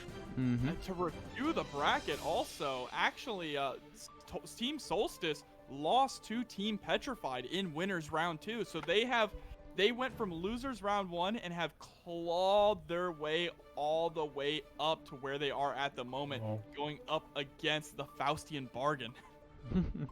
Okay, and that is a terrifying team. Like, straight up, we've seen Faustian Bargain on stream a couple times tonight, and every time they've been truly menacing, really locking it down for their, for their homies, for the squad. And I wouldn't be surprised if we saw Faustian Bargain and maybe the Gold Lewis gang, maybe grand finals. I don't know. Maybe that's my prediction. Who knows? Things could change in the next couple of sets, but right now I would not be surprised to see things end up there with the momentum that both of those teams have brought to the table this evening. Mm-hmm. Absolutely. I just love the character variety we've been seeing so far tonight. More underutilized characters really getting to shine. May, Gold Lewis. We got to see some insane Testament play as well. And you know what? I think on stream we saw one Happy Chaos. I was just about to say, I don't know that we've seen more than like a single Happy Chaos, and it's been like it's weird to think about, right? Because he's a very strong character here, represented in the West. And what's even more mind-boggling to me is what that I don't know if you guys are in the Twitter sphere. You probably have seen that Japanese tier list that came out that looked a little interesting. That Saul bad guy placement, that lack of Happy Chaos in the top 5, like it was something. And I'm really interested to see how the Arc Revo Japan and stuff turns out. See how that side of the world engages in Guilty Gear, because clearly they're on something different over there that we're not on over here, and I want to know what they're on. Oh wow. Okay. Alright then, so it seems that Team Faustian Bargain took out Team Solstice. Wow. Oh, okay. Dang. Yeah. And so Faustian Bargain coming in then. Mm-hmm. Alrighty. So the team of Solar by Jimmy and CPU, yeah. Yeah. It's that RNG, I'm telling you. CPU's RNG has been off the chain tonight. Lady Luck on his side. Yeah, CPU has been like I don't know that I've seen CPU in a bracket that they have not just had RNG of the gods. Like I don't know what it is about these bracket Faust that they just get out here and the RNG is just always with them. It feels like it's pretty crazy to see. I think one of the last brackets I watched, we had like we counted within 3 Faust matches, we had something like 7 meteors. Like the RNG was so crazy that day. It was absolutely stupid. I think at one point we had 3 meteor tosses like in a row. Oh, and okay, Jimmy isn't playing anymore. Okay, thanks for the update, CPU. Really appreciate that, homie. Oh, and all right. Team, they're playing with 1 man down. They only have 2 lives instead. That's even more impressive. Yeah, that is absolutely. Ooh. Yeah, so due to that, they can still play. They're just gonna they can still play the match. They're just gonna have 1 loss. Yeah, starting off with 1 loss. Yeah, already going into it. Playing as talk about an uphill struggle. Yeah, definitely. That is a great descriptor there for sure. It's just Axel and Faust. Wow. And Solar gonna square up against Aaron DeMac here. And they're putting Aaron DeMac out first? Yeah, what a call out. Really strong showing initially. And Aaron DeMac already working in with the dash blocks there. Getting the Leo pressure going, already in the corner.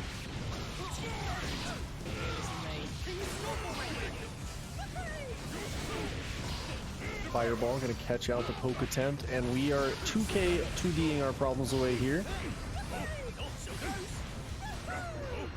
Good approach defense from Aaron DeMac. Gonna take the turn. Not a very long one though. Alright, here we go. Corner pressure rolling. Strike throw. No, we get 2K 2D'd for our trouble. Solar throwing really nice buttons out, but we whiff the throw just to get the air scoop. Nicely done. And that is going to be the round. Going over to Aaron DeMac. Okay, 2K going to start things off. The original DLC 2K. Okay, we crossing through, breaking the ankles on both sides. Burst is available for Solar. Gonna nicely poke out there. There we go. Burst coming out from Solar. 2K 2D into the RC. Burst baited, but not in the bag. Aaron with the patience there. Cross through, gets blocked. We sweep in the leg. All right, gonna get it started. Solar trying to keep the pressure going. Axel Bomber not going to be enough to put it away. Aaron DeMac going to have 1 chance left, and the 2S going to take it away. Well done, Solar there. All right, here we go. Whip throw into a big counter hit. This could be huge for Aaron Demac here. Corner pressure going, but no. Solar engaging the Barre, poking out, getting the pressure going. 2S, keep yourself at full screen there. Oh, we crossed through. Good blocks. 2K2D. Now we're in the corner here. All right.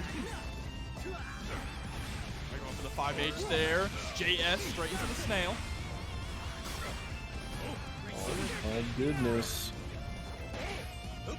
Okay, Aaron trying to get in, but getting locked out. No burst yet. And also RC just a little too early there, so lost out on a lot of damage, but the burst comes, and there's the throw for the punish. Put the burst in the bag along with the game, and Solar taking one off of Aaron Demac. What a play in game one, and definitely not what you would have assumed at the start there, but we lock things down, we hold it in there, and we get it done. Absolutely. Can Aaron Demac clap back though? Going straight into it again. No delays. Yep, we are bloodthirsty out here for violence. We want to push buttons. That's what we paid $60 for, right? Not to hold back. Exactly. Right. Goes for the back unturn, straight into the throw. And catches them with the counter hit. Berserker Barrage through the wall and straight into the next round. Yep, and wow, what a 7 golden letter sequence for Aaron Demac there. He get off of me. Oh, big drop. Yeah, we do. Oh Bimmy. My goodness. Bimmy FGC with a big drop. $30 Oh, direct contribution into the match. thank you so much, Bimmy. Greatly appreciate it. Thank you. Old burst for Solar. Gets the throw in the corner. Axel corner pressure. Gets avoided by Aaron Demac very nicely there, but the 2S gonna connect for counter hit and push Aaron back to full screen. And 2H placement. Solar's doing a good job keeping in and out of spacing here, but we said before, Aaron Demac is just so good at closing the distance, and there is the Pizza Cutter Super to break the wall and take that game. Pizza time. Oh no, I'm gonna be late for Dr. Connor's class.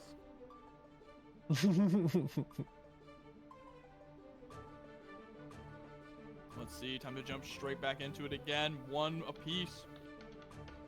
Indeed. No pressure though, you know. No pressure at No all. pressure right? at all. You know, 1-to-1 in a shorter set that you know, no time for adaptations, just have to come correct. Yeah, the match Reno just keeps getting bigger. No pressure. Yeah, no pressure, you know. No stakes on the line here.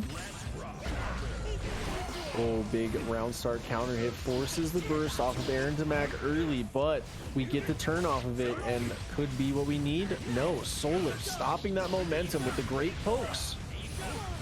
And then harassing here with the Brenton Geki. Oh, what a vibe check on the Berserker Slash there. Axel 2K is so good. So good in this Yeah, matchup. the original DLC 2K. Like I've always said that. It was the base roster original DLC 2K, the progenitor, if you will, and it is showing its strength in spades. Yeah, it only got better with the still patch. a stupid button. Yep. There's a lot of Axel Doom out there, but there's quite a few good Axels that really showcase the strength of this character. So far, Solar's been making a case to stand among those names, not gonna lie. I love the placement of the 2H here, but really smart there from Aaron Demac to go for the PRC drift forward. I think utilizing your RC drift forward is very important in this matchup, just to get that extra space. Yep. Definitely need every pixel of space that you can against Axel. Oh, but the staggered 2K straight to RC. That's gonna do it there, down to the wire. Both of the players living on their last life. Last life bar. Oh, scoops. Get out my airspace.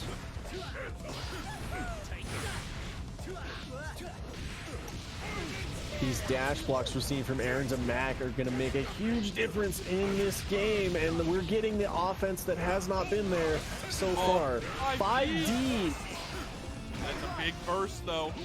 She's putting Aaron to Mac into the corner here. Solar needs to capitalize.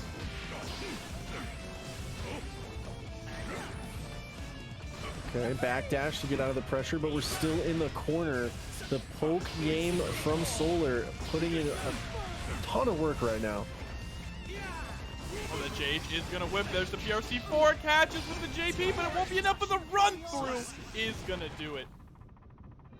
Indeed, sliding on through. And now down to their second and final player, CPU. Yeah, that is the downside. They did unfortunately drop by Jimmy. You know, by Jimmy, we'll see you later, unfortunately, but it is what it is. CPU definitely gonna have to truly put the team on the back this time, because yeah, there's no fallback. We go straight from point to anchor in this situation, and yeah, it's gonna be Aaron to Mac trying to shut down Team Faustian Bargain here. Yeah, right off the bat too. Like you said, trying to speed run it. Yeah, they don't want intros. They want blood. They want violence, and they want throws into the corner. CPU not falling for the shenanigans. But the dash blocks from Aaron to Mac. Like, yeah, these dash blocks have been so good across the last 2 games, man. Oh, fakes out the strike cross. Throw. Here we go. And that's the first round. Wow. Says, GG, take my hand. Indeed. Wow.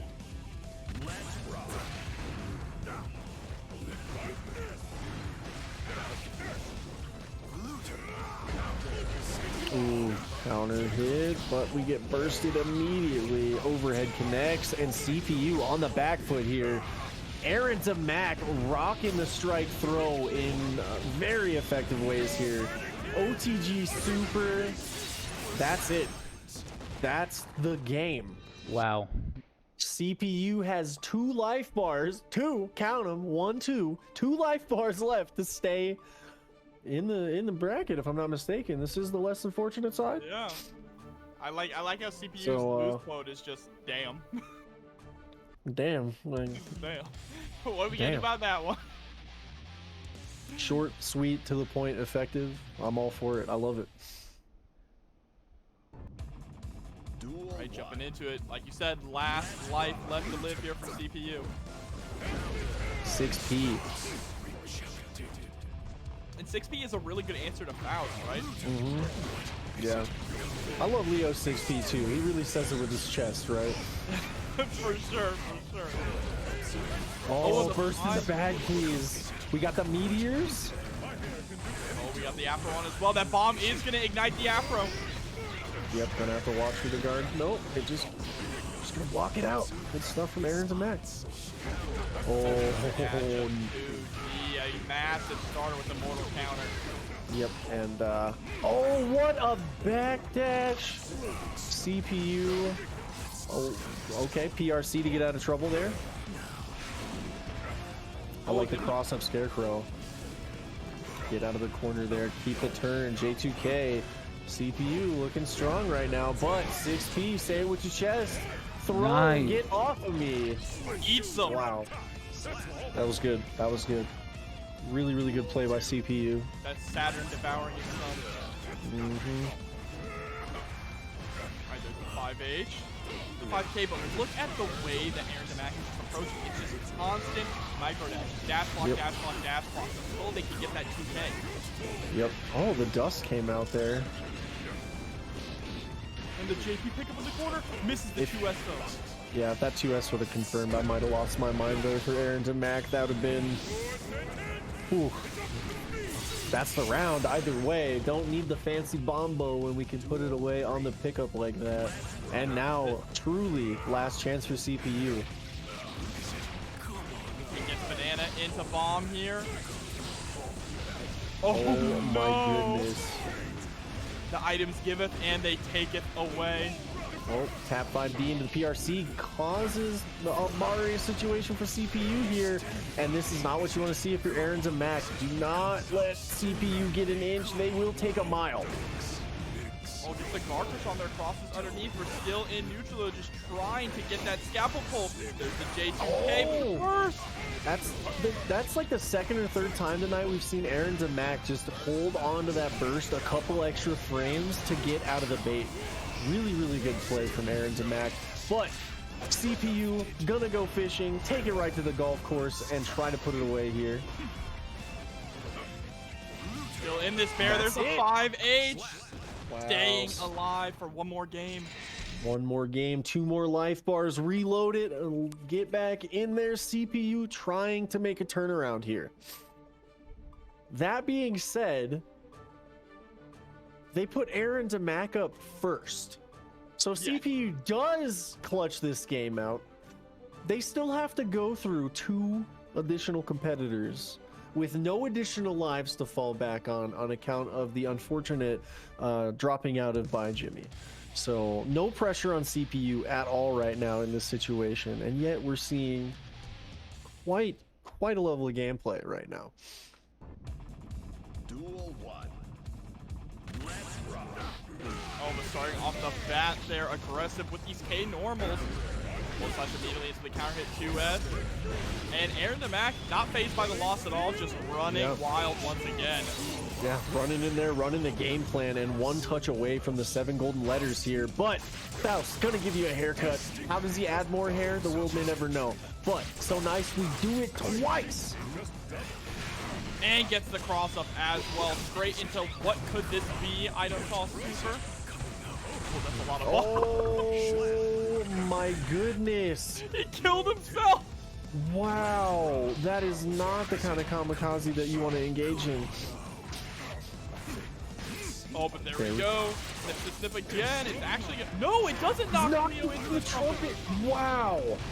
He's still able to pick it up though after the DP. Oh, did it go away? Oh, it went away. It went away. Yeah, it was like pixel perfect spacing on both sides to not pick up the item, and then CPU with the drop there on the big poke. Mini Faust locking it down, keeping the king at bay. I like the back toss to stay above the bomb there from CPU. DP, get off him. He goes through the 100-ton, and the offense is going. This might be the last chance we see for CPU right now. Wall slump it up. No. And 1 hit away. The reversal super gets blocked. And bet it all. Bet it all on the super. Sometimes you roll the dice and it just does not come up in your favor, and unfortunately in that situation that's all she wrote for Team Faustian Bargain. It was quite a run. Keep your heads held high, every one of you competitors, because damn if that was not a good run. Seriously. Yeah, absolutely incredible there, but that means that we do have our top 4 locked in now with Gators, Goats, Kirby Star Allies on the winner's side, and of course Nerf Happy Chaos and Nago, and Drone My Beloved on the loser side. Yep. And Drone My Beloved definitely looking hungry. All of these teams looking hungry, I'm not gonna lie, but I mean when you got Gold Lewis just like triple replicated, like that's a level of hunger that we don't normally speak of or see. Right? That's the Awaken My Masters, the Pillar Men. Yeah, he is a big man and with a healthy appetite. He's American after all. He eating good, and especially this patch, like damn. Yeah, I think Gold Lewis is definitely a high tier character in this patch. I ain't gonna downplay him, but I also don't want him to be nerfed. So maybe I should shut up. Same. Yeah, that's how I feel. That's how I feel about my character also. Like, yeah, they're really strong, but don't touch them. Don't touch them. Don't nerf, please, Daisuke. I'm not downplaying, but like, I promise there's no downplay. It's just I'm avoiding the nerf bat. He just got good, Daisuke. Well, let's see. Who are we going to have coming up next? We're gonna do winners finals. Roll in. Yeah, we're gonna have winners finals here. which is Gators Goats, which is Climatize, Nubenheimer, and Puff against Memocarp, Dende, and Trevor. There we go. All right. All right. Damn. That's going to be quite a set, guys.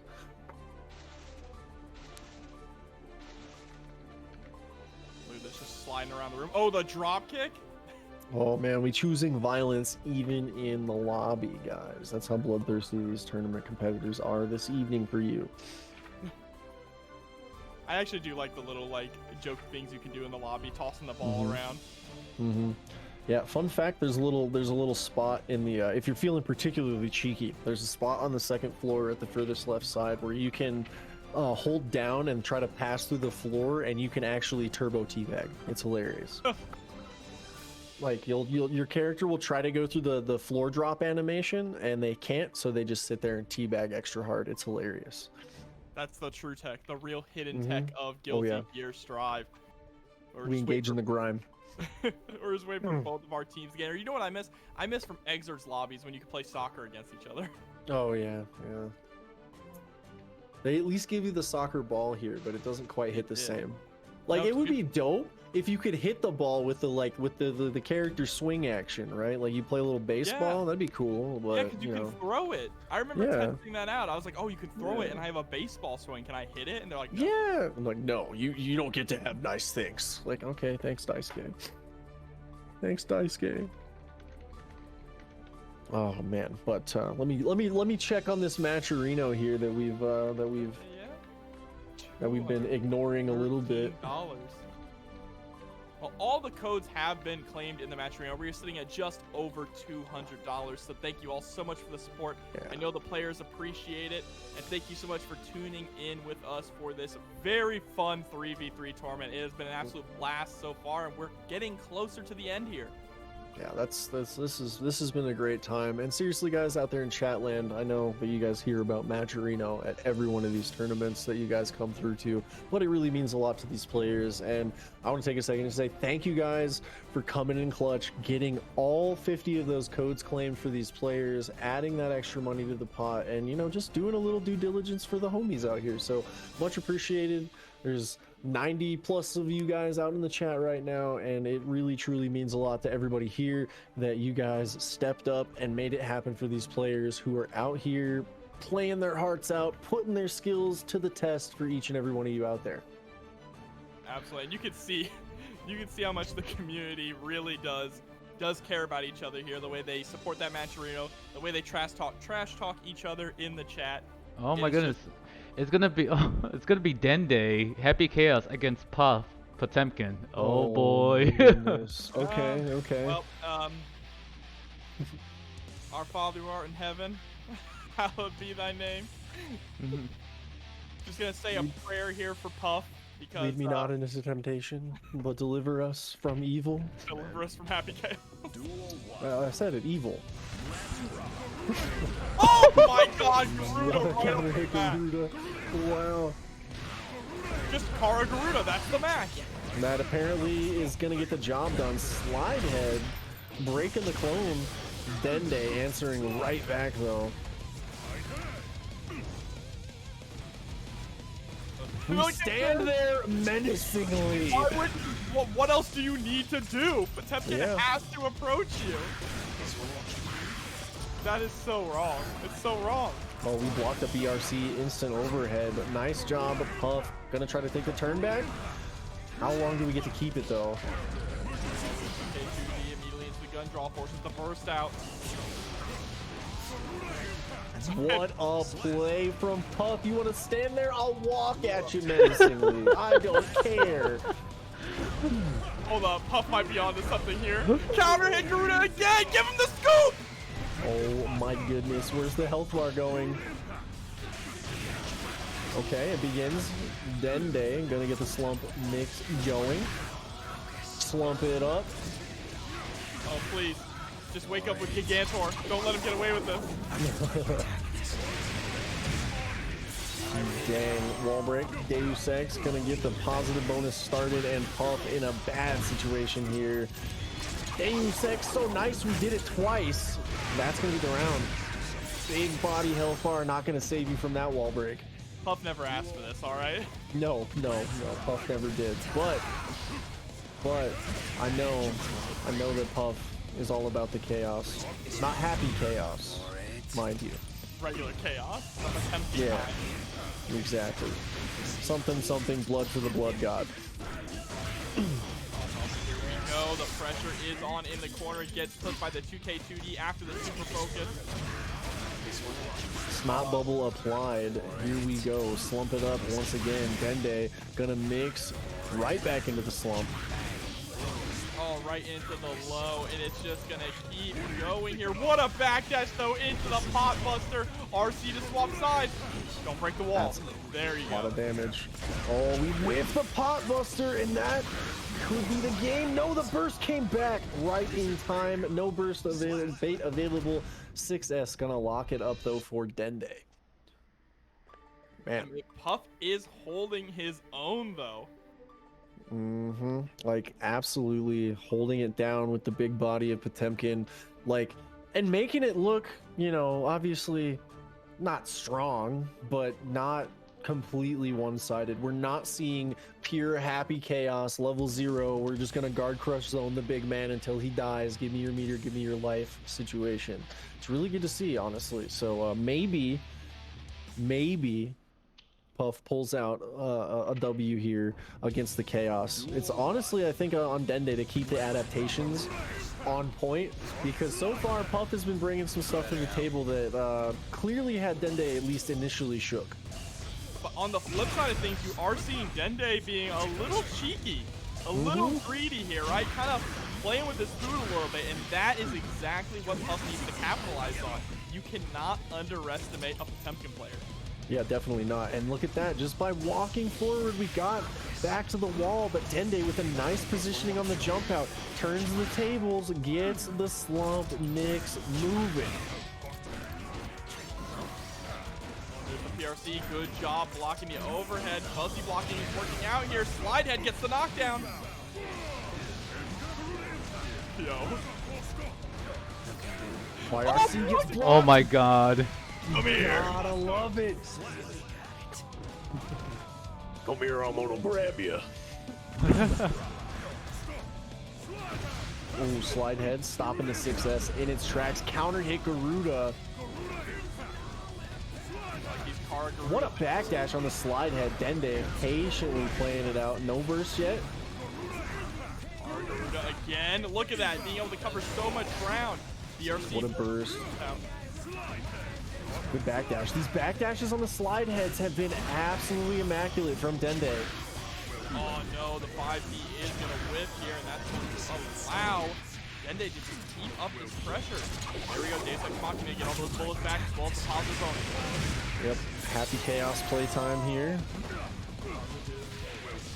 Party time, if you will, forcing the burst off of Puff early. J2K gonna whiff. BRC catching the backdash, and this is bad news for Puff here. Success. All right, chat, Puff needs your energy. Get them hands in the sky. Get that energy over for Puff. Oh.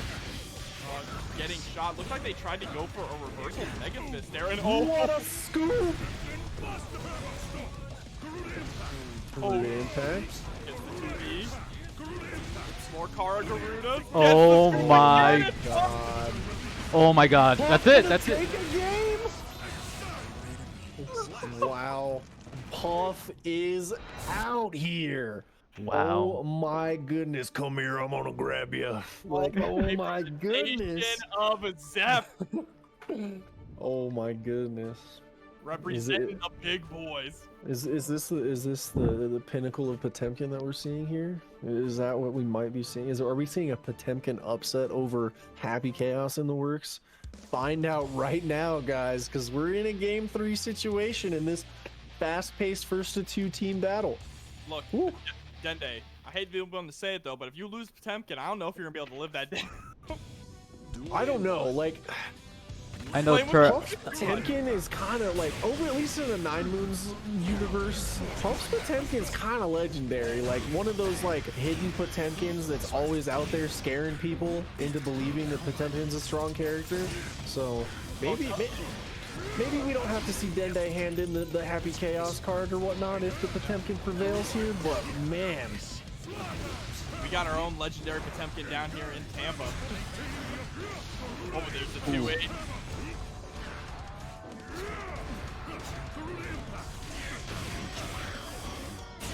Ooh, man.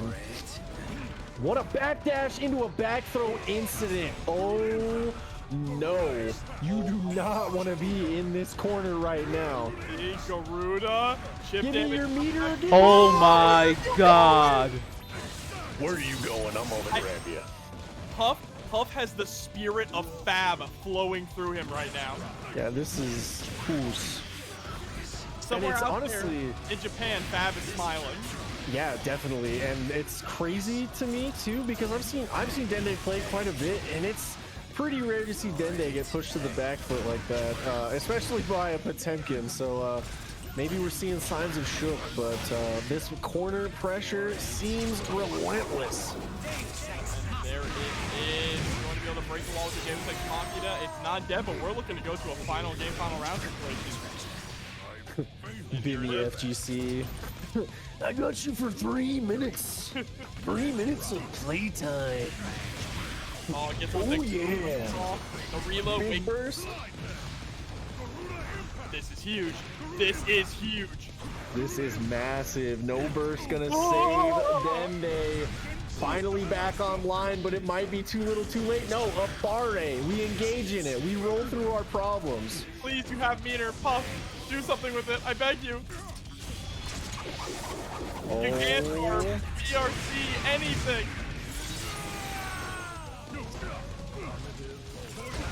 Oh, the counter hit JS. Oh, that's pain for Puff Temkin. Yep, that's all she wrote. I feel like Puff might have been trying to go for PRC forward into possibly Heavenly Potemkin Buster. I don't know. Yeah, maybe there was possible misinput shenanigans there, and Dende squeaks it out honestly. And man, what a set! Like honestly, like damn. I've never seen a Potemkin put up such a crazy fight against, honestly, a top-level Happy Chaos. Like, that is truly a testament to what Puff brings to the table with that character specialization. And honestly, keep an eye out on Puff. Like, seriously, I don't think they enter a whole lot of brackets, but when they do, like, Jesus. Like, we just saw the results. So, like, guys, whew. Like I said, I'll keep telling all these players, come on over Monday nights, TNS, do Yeah. stuff, win some money. Yeah, get on over there. And man, now we're gonna see something a little more vanilla and familiar, if you will. We're gonna see Happy Chaos go up against the Guilty Gear protagonist of Saul Bad Guy. Climatize gonna try to lock it down against the maker of magic here. Cole got bit. And a big lighter, that's all I need. But look at this, just putting out the Okay. He was stuck up against that clone too. Had to go ahead and burst there. That would have been devastating. Yeah, absolutely. Oh, 2K2D got the reload into the instant overhead with the BRC mix, and this is looking like a much more comfortable Dende. Yes, of course, a gunshot there as well. That is a clean first round. Even BRCs. Leaving nothing on the table there. Burst immediately trying to keep the momentum in their favor. Dende dancing around this neutral right now. Snot bubble after snot bubble, sacrificing the HP to keep the clones up, keeping Climatize at bay. 5D into the shot, mix. Catches the back dash with the clone slash, and there we go. Gets the sticky punish, forcing the first out Climatize. 5D, it's mix. This character, you know, presses 5D and it's mix. It's crazy. Oh, There it is again. Slump it up. Good defense. Oh my goodness, the clone. Just locking you in the corner. Where are you gonna go? Yeah, you gotta jump over it, and then you just get shot. Oh my god. He just gets shot by a goon holding his gun like a goof. What do you do? You die. You die. That, like, look. 5 frames from the point of pressing shoot to the bullet just tracking and hitting you is kind of ridiculous. You know, I mean... Why is this gun a 5-framer? I don't know. Daisuke's vision is never blurry. Daisuke don't miss. I mean, right? I mean, it is true. Our brains just aren't large enough to understand Daisuke's vision. Yeah, we just can't fully comprehend Daisuke's vision. Like, we're staring at the painting, right? But we just can't fully get it, you know? It's like Job. We are Job. Daisuke is testing us. Indeed. Testing our faith. Will we be rewarded with patience? I don't know, but Dende gonna get rewarded with mix here on the PRC. DP, get off of me. Climatized, striking right back. Look at the throw, plus frame again. BRC goes to the low this time, straight into honest mid. Mid dispenser engaged, but we're right back in the defense. Oh, gets the instant overhead. Has to take time to reload, and might be able to close up around here. No, instead just goes to the slump. Doesn't want to break the wall and take the chance. Oh my goodness, this pressure. We get the full reload. Clone gonna lock it down. DP, get off of me, but nobody but the clone was home. Here we go. Kamikaze needs to be careful here, threatening to go down to the anchor. A couple of bullets. There's a nice DP to escape the corner, and a counter hit fast here, forces the burst here. Yeah. Oh my goodness, that PRC into the low, just as devious as the BRC into the instant overhead with the 5P. This character is crazy. Deus Ex gonna put the round away. Wow. Yep. Welcome to the bench. Kept his spot warm for you. Dende wants that anchor. Oh, Nubenheimer, good luck. Happy Chaos versus Nagoriyuki. It was only a matter of time until it happened. The fated matchup that we were all destined to be subjected to at least once this evening. These are the beasts.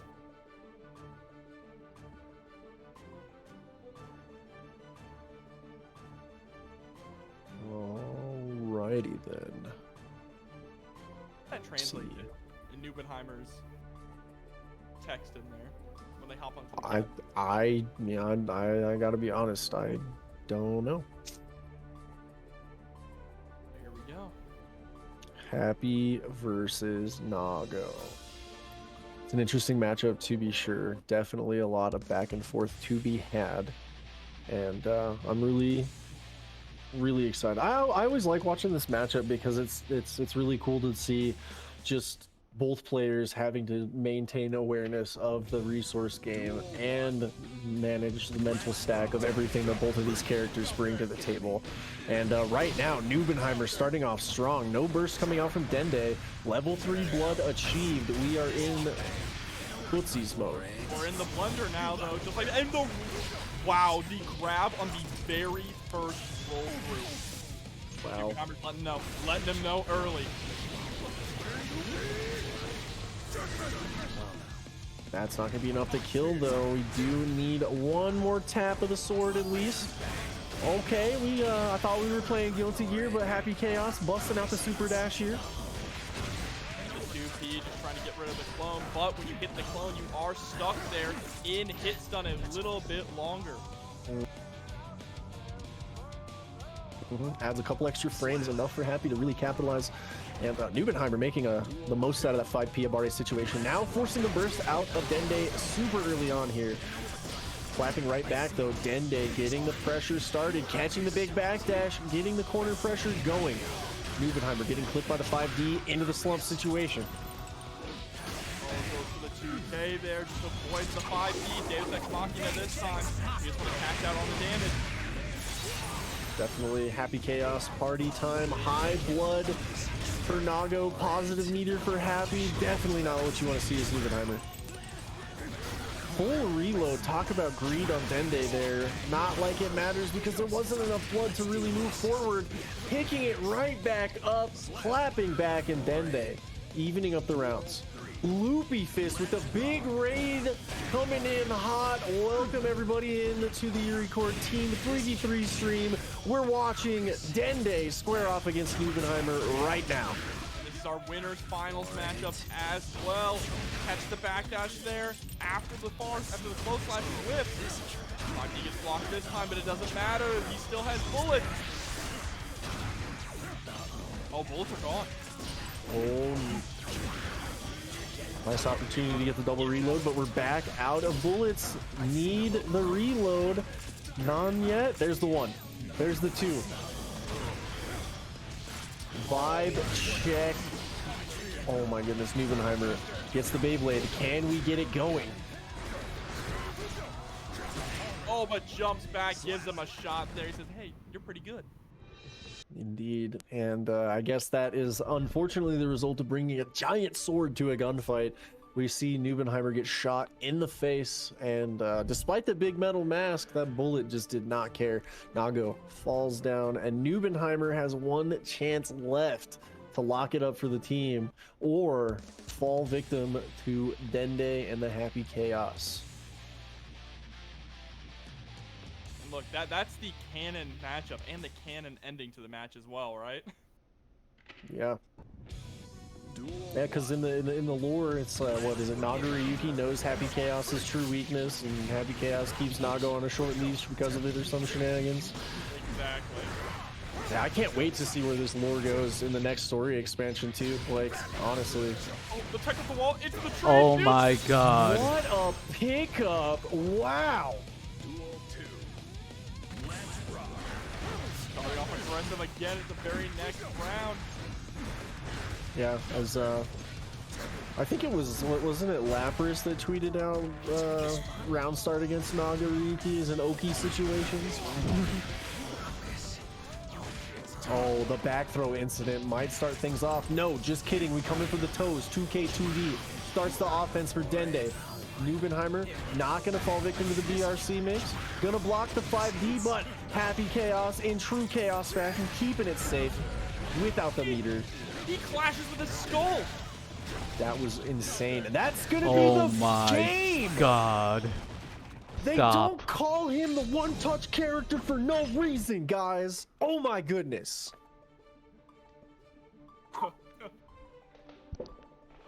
Okay. Okay. I see you. I see you. I'm a little flabbergasted after that one. Bro's flabbergasted. But we still have one more life left here for Dende. Yeah, Dende has a chance left. Nubenheimer might be trying to steal it though. That clash was so crazy, bro. You ever just Yeah. headbutt a sword? Yeah, how do you headbutt a sword, bro? I mean, I guess when your head is as hard as Chaos's, you know. Maybe the Halo helped, who knows. We poke in the clone and getting 6th S for our trouble. All the way to the wall. No slump available, too high up, sadly.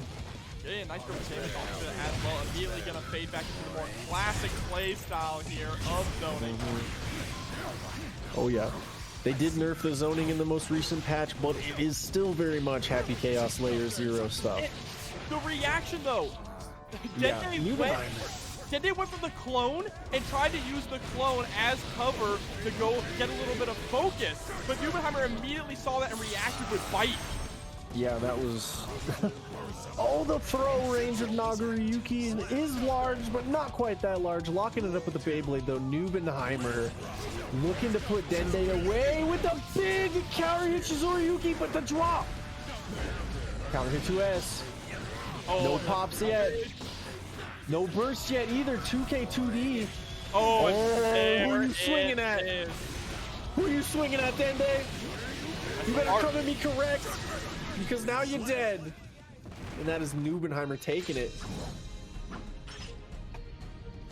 All right, that is one player down on Nubenheimer. Stop the momentum of Dende, but there's still, yeah, 2 other people that need to be worked through on this lineup. It looks to me like we're gonna have the Bikin Bro Memo Carp step up next. Try to shut down the Nubenheimer Nagoriyuki. Yep, Memo Carp coming up. And we still have one other player on the team we haven't had a chance to see either. Yeah, definitely. I'm all for it. This winner's side of the bracket is still stacked and honestly just loaded for bear. Like, they are just coming in with every bit of firepower available at their disposal and utilizing it. I'm all for it. Wrestler situation is going to be a bar slash from Memo Carp. Okay, air throw goes a whiff, but the close slash picks it right back up, and Memo Carp went from one corner to another there. Gonna have to block it out. 2S sweeping the toes. 2S sweeping the toes once again. Yeah, and Nubenheimer is on fire right now, rolling with this momentum. Absolutely. Oh, what a catch on the 5P. Doesn't even need the anti-air. Just punching our problems out. 2S counter hit. This is all Nubenheimer right now. Memo Carp is not getting to play the game. Trying to engage in a little Abare, and we get blown away for it. And that was a Nubenheimer speed run of that first game. Oh my goodness. Like, Dende... Just for trying to press 5P? Yeah, like, Dende held it down for so long, and then Memo Carp seemingly immediately put on the last chance at life. 2 life bars. Oh, and like, coming through with the raid as well. Welcome to the stream. You have joined in a great time. We are in our winners finals of our 3v3 team tournament here. Indeed, and we're watching Nubenheimer actually go on a rampage right now and lock up some seriously tense games. Right now, Memo Carp definitely practicing a lot more patience here in this game over the last one, forcing the burst out immediately. 2S breaking the toes.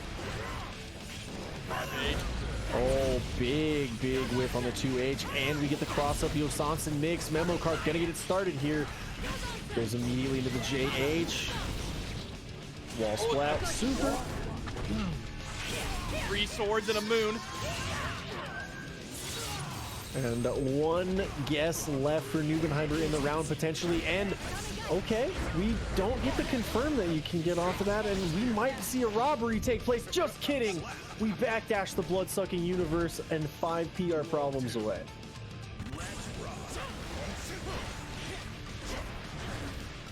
2S straight to 5-8. Oh, that's not... substantially, but then getting one big mortal counter. Oh, the blood-sucking universe. No burst coming out from Memo Carp yet. Still one chance left, but the 5D gonna put the round away. 7 golden letters for Nubenheimer, and 1 life bar left for Memo Carp in the set. 6P round start. What a call out on Bikin. And there's the plus frames with the clone. Memo Carp is just trying to find a way to escape the corner here. It's so difficult, but there's the burst. Stopping just short of the 5H, but jumps right into the 6P.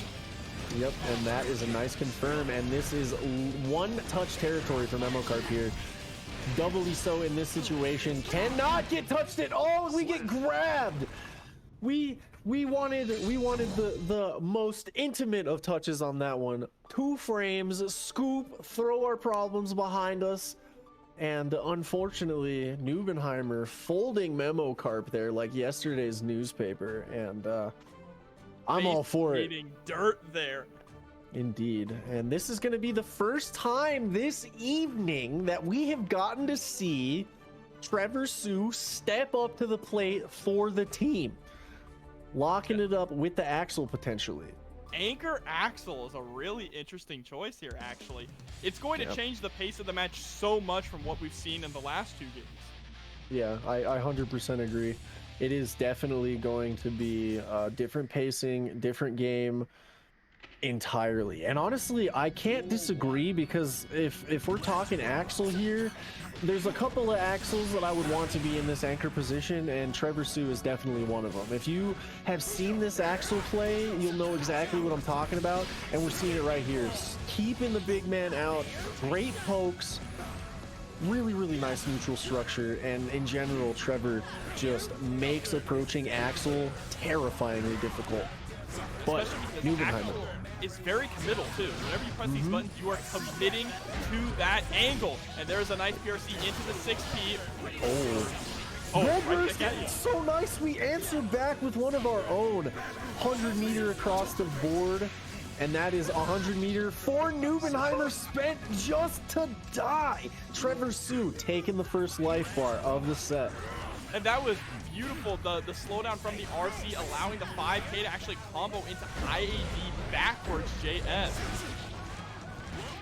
But Nubenheimer taking a bite out of crime.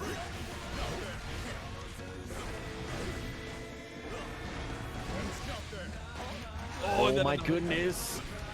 These blood-sucking universes are just absolutely putting in mileage for Nubenheimer right now. Oh my goodness.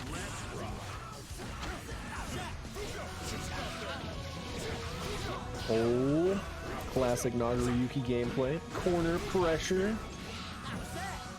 My gosh, Trevor unfazed, engaging in the Abare there, taking the turn back, moving Nago back to full screen. Oh, there's the air tech throw.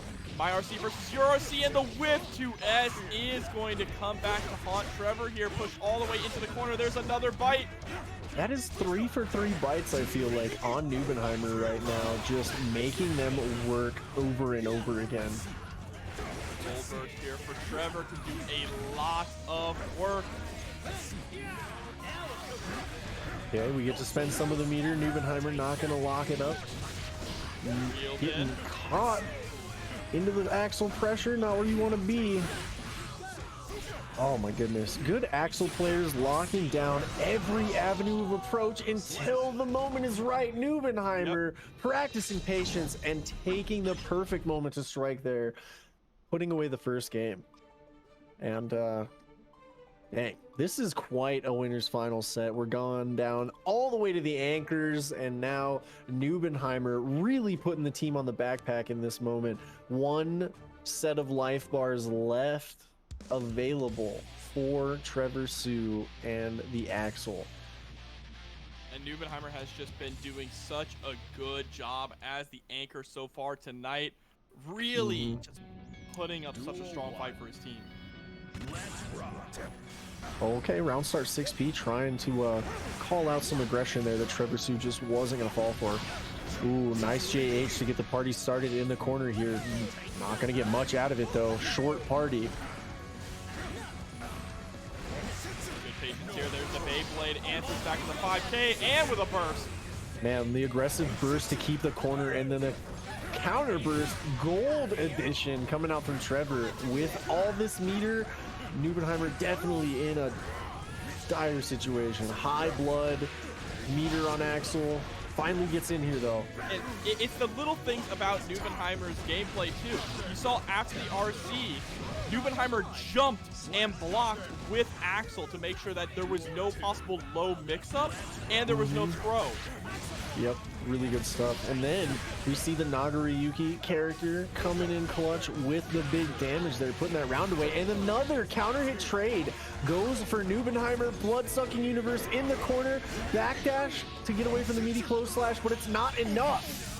Super won't be enough to kill here, but that positive bonus is going to be huge in this hard knockdown. And Nubenheimer has 0 blood right now, basically. Oh, there it is. But cuts off the ankles there, and Nubenheimer taking it 3-0 over that entire team. Put the team on my back. That's Nubenheimer. Take pride. Like, that was amazing play. Great lockdown by Nubenheimer. Really holding it down for the homies on the team. And, man, that was winners finals, guys. So that means that we're going to see the winners of those guys sitting in the grand finals arena, waiting menacingly for the less than fortunate side of the bracket to wrap up. We are going to keep those games rolling your way. And I'm really excited, guys. We're almost there. Almost there. Next, of course, it is going to be Nerve, Happy Chaos, and Nagoriyuki up against Drone, My Beloved. Coming up next for our loser semis, we are down to the final few matches here. Yep, I am super excited. This is really, like I said, it's crazy to watch these Guilty Gear sets lately. Like, and I know that everybody's really excited about the patch, but I'm like, I don't know, I'm loving where I'm seeing all of these brackets between the different, you know, communities and stuff. Like they start off super strong, and somehow, some crazy how, they hold momentum for what, 5 hours in about 40 seconds. Like, that's crazy, guys. Like, it's a little bit of a long haul, don't get me wrong, but at the same time, it is, every second of it has been worth it, because damn if we have not been treated to some pinnacle top tier Guilty Gear this evening. Yeah, and some crazy sequences. I mean, the big thing for me is character variety. I mentioned it a little bit earlier, but getting to see so many different characters shine in this team format, right? Because it is such small sets. It is only first to 2 in each matchup. You get to see crazy moments. And I can only imagine, look, if you want a real bloodbath, you need a first to 1 team tournament. That would be the most insane bloodbath imaginable. Just one single set of life bars between you and the Shadow Realm, and you know, we doubled down. You know, let's just go extra hard mode. We don't even get a less than fortunate bracket on that run. It is all or nothing. You win or you go home. That is the true chaos. I'm all for it. I like, you know, there was that talk of, you know, spicing things up, changing the formats up and everything like that. You're seeing it here with the 3v3 team tournament, and who knows, you know, seeing something like that could be pretty hype. I'm not gonna lie. That means, like, you know, if we're talking pressure of an online event, well, first to 1 definitely puts some pressure on there. You want stakes? Well, you got 2 life bars to make 0 mistakes, otherwise you're just done.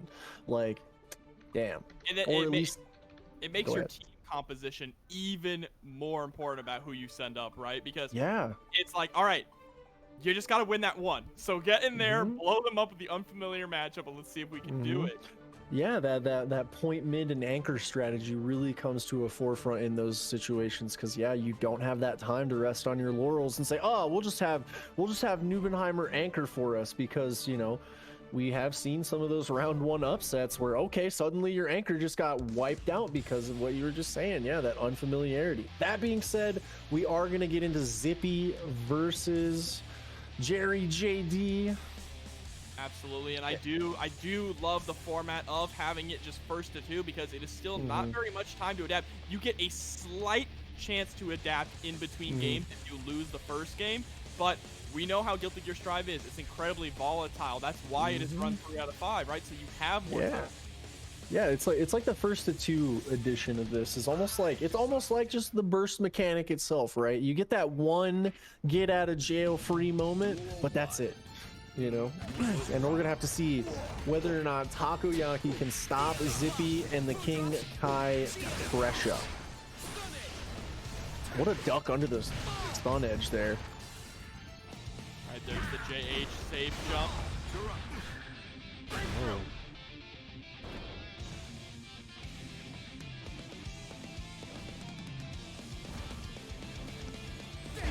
Speaking of the counter hits, Iron Clock counter hit, set up the charge stun edge. YRC, get off of me, but no. Scum Dipper coming for your toes. DP the wall, it's over. JD immediately tries to go for the big golf swing. Man, give me your meter or give me your life. The character, bro. Oh, that JS hitting so low also. Indeed. Get those plus frames. There's the headbutt.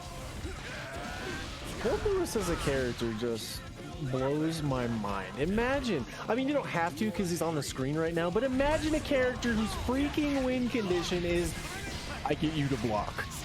Like, oh, crazy stuff. But Zippy unfazed, putting on the corner pressure here with the King Kai. Burst is available for Takoyaki. Locked out with the throw animation. Pressure. BRC clips the dome, forcing the burst out immediately. Just trying to avoid this drone while throwing out fireballs to keep the pressure up. Oh, back throw incident.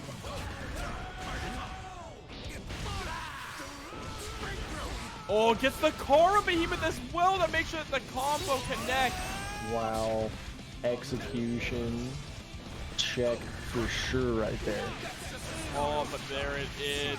Far slash into the stun dipper. Zippy is going to take the first game.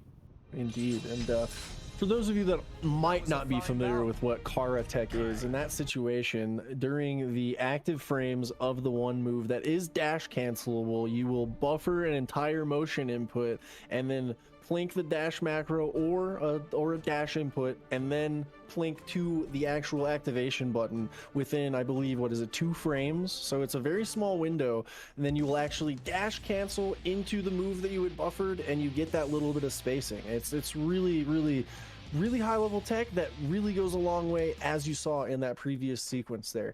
Good stuff. Good stuff. Duel 1. Let's rock. Oh, tries to go for the dash of 2K. There we go, scores the demon. Get those plus frames. Zippy's gonna have to figure out how to plus frames. And there it is, backdash immediately into the stun dipper, but what a gold burst. Oh my goodness, I hope you weren't pressing. Oh, he's backdashing. Oos. What an air throw! This is a no-fly zone. Okay, we try to go through the drone, but it sticks around on hit. Totally needs it. And what a confirm. Oh my goodness, Takoyaki on the point position has been absolutely holding it down with this Gold Lewis squad. Charge stun edge gets counter hit. That had to have been a miss intro. Go for the fast low here. GD, my beloved. Uh-oh. Oh, you're dead. I brought you a coffin. Get in. Wow. That was... Wow, this character. He is a character of all time. What's Clint Eastwood say at the beginning of Fistful of Dollars? He says, I need 3 coffins.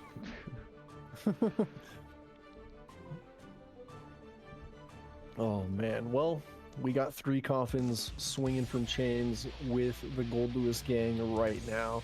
Damn, I can't believe they called themselves Dro My Beloved and not Fistful of Coffins. That would have been hard. Yeah. Hey, you know what? Well, there's more team tournaments brewing on the lists. Maybe next time they'll take up that wonderful advice and maybe give you some royalties too. Because, you know, if you're good at something, don't do it for free. Oh wait. Exactly. Oh, but there's a Udrark. Oh, Burst in the bag, please. This is a robbery. Nice bit of damage there through the wall. Oh, JD. And the safe jump with the JH. Oh, Zippy has a ton of... Wow.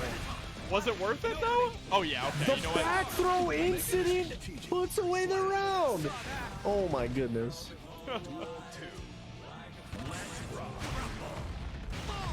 All right, we take a defensive round start. Zippy, nice job working that poke game, getting back in there, getting the corner pressure going. Caught Takoyaki squirming. DP gonna break the wall, gonna get the positive bonus. No Oki situation, but we're not gonna need it. We're just gonna whip punish. And in this Behemoth Typhoon, Gold Lewis goes down a game. Takoyaki falling short there against Zippy's Kai.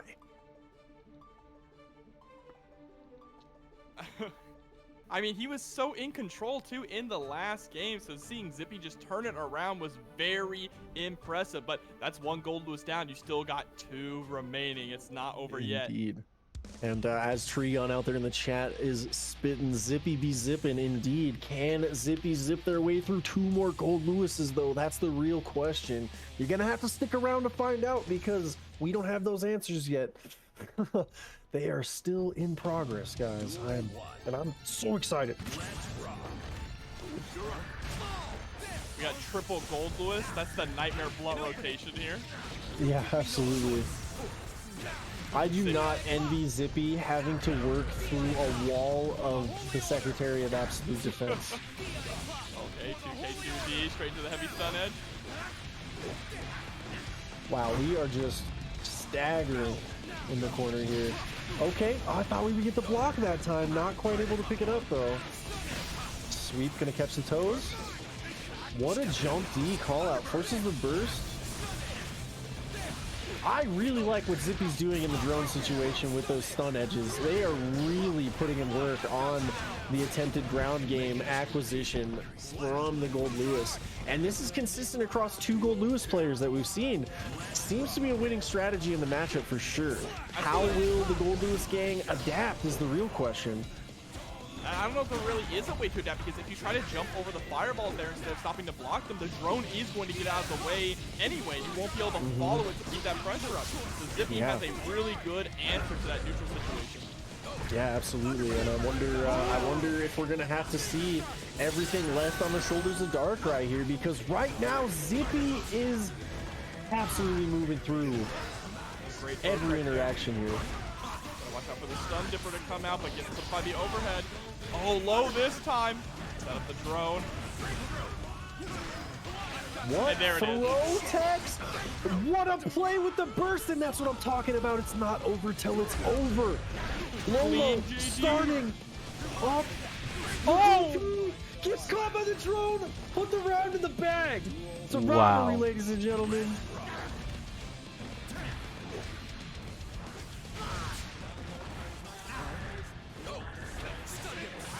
Scum Dippa. Only real one Scum Dippa without meter. What the fuck? Man, why does level 3 drone just go through everything? I mean, he needs it. He needs it. Wink, wink. But like, damn.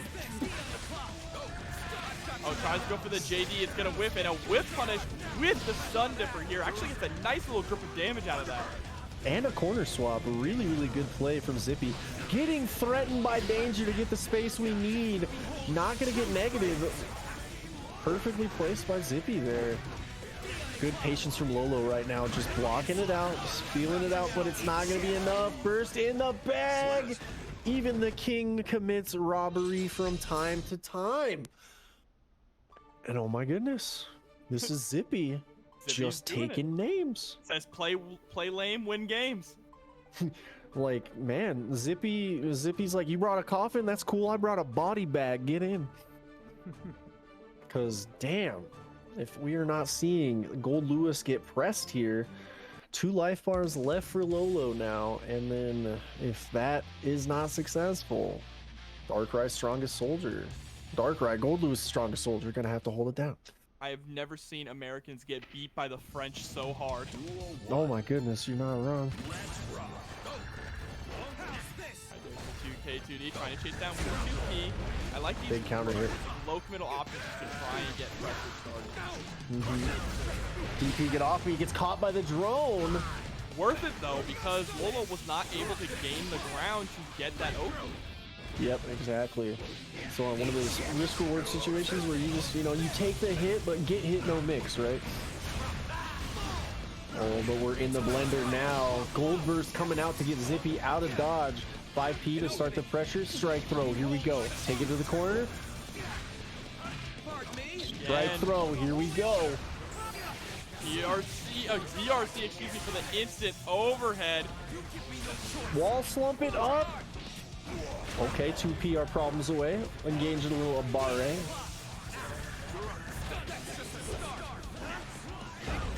Oh, that's a big counter hit coming in for Zippy, and now 1 life bar left for Lolo here.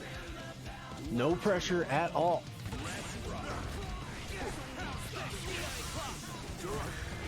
Okay, nearly gets punished there with the JD, but these DPs out of pressure here. Zippy is really just letting them rip. Yeah, absolutely. And so far, no answers from Lolo on him. Just letting him rock. DP, get off of me. In the bag with the burst, please. Let's punish it with the charge dust. But and he's the got king. a lot of guts. A lot of guts there. Yep, unfortunately, it's good to be the king, but the guts do prevail. Whiff throw, gonna force you to fall on the drone. And that's gonna be it. I have to imagine that 2H was a Behemoth Typhoon. I have to imagine that. Yeah, I would tend to agree there. You don't often see the misinput, but in these pressure situations, it can happen to anybody. It could happen to you. And unfortunately right there, Lolo, you know, you always want to go out with a bang, you know, see that, you know, big ender. You want to go out with a bang. Sometimes you do, in fact, go out with a whimper, and you hate to see it. Honestly, you hate to see it.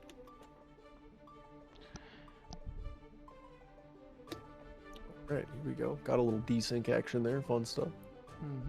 No Darkrai. Yeah, it's time for Darkrai to step up to the bat here against Zippy.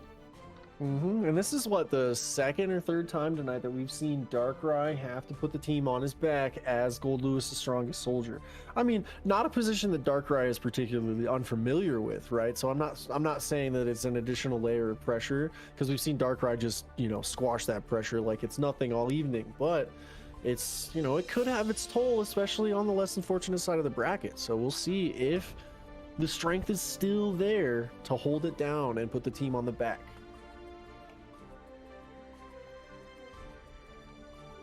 Especially after like a grueling tournament too, right? Having to play through so many different matches against so many talented players here, the exhaustion can wear in. But let's see if Darkrai, especially for Zippy. Zippy just had to go through 2 Gold Lewises and now has to go up against Darkrai.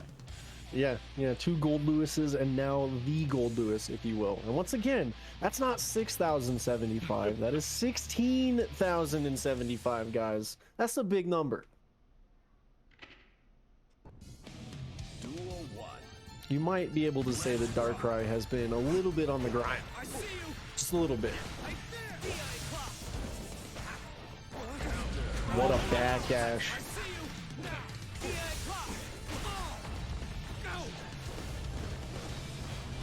And there we go, just following behind the drone to keep the pressure on. DP out. Oh, nice toss there, though. Back throw incident. Uh-oh. Oh, they're good. They're still rolling.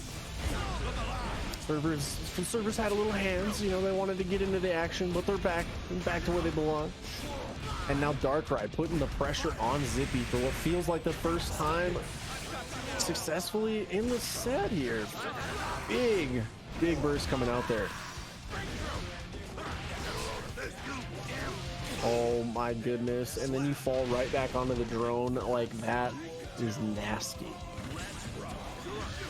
Darkrai controlling this. Oh, a deep jump D there, but misses the Behemoth Typhoon. Zippy able to turn things around a little bit, but now they need to hold on to this lead.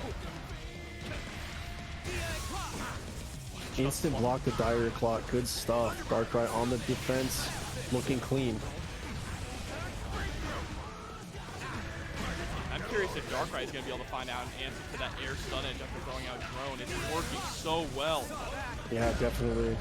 Big counter hit for Zippy here. This could be the momentum shift that they need to really get it going. Scum Dipper catches the toes for the corner bombo. Ride the lightning right through the wall. Big man should be dead. Yeah, just enough to do it.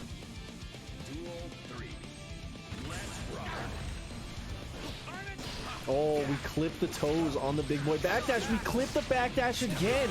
Twice in a row. Zippy calling those out really effectively.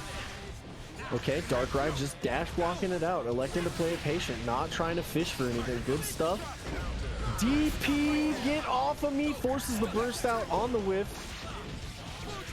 And again, these backdash callouts from Zippy have been incredibly good. Incredibly potent. We're keeping the pressure going. Okay. YRC.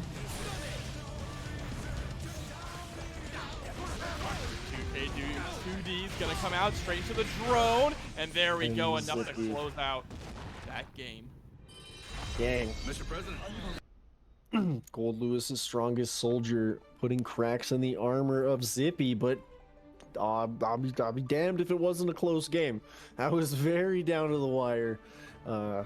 Anybody's right up to the last moment there. So it's still very much anybody's set here. Zippy can still lock it down, but 2 life bars left to try to put it away here.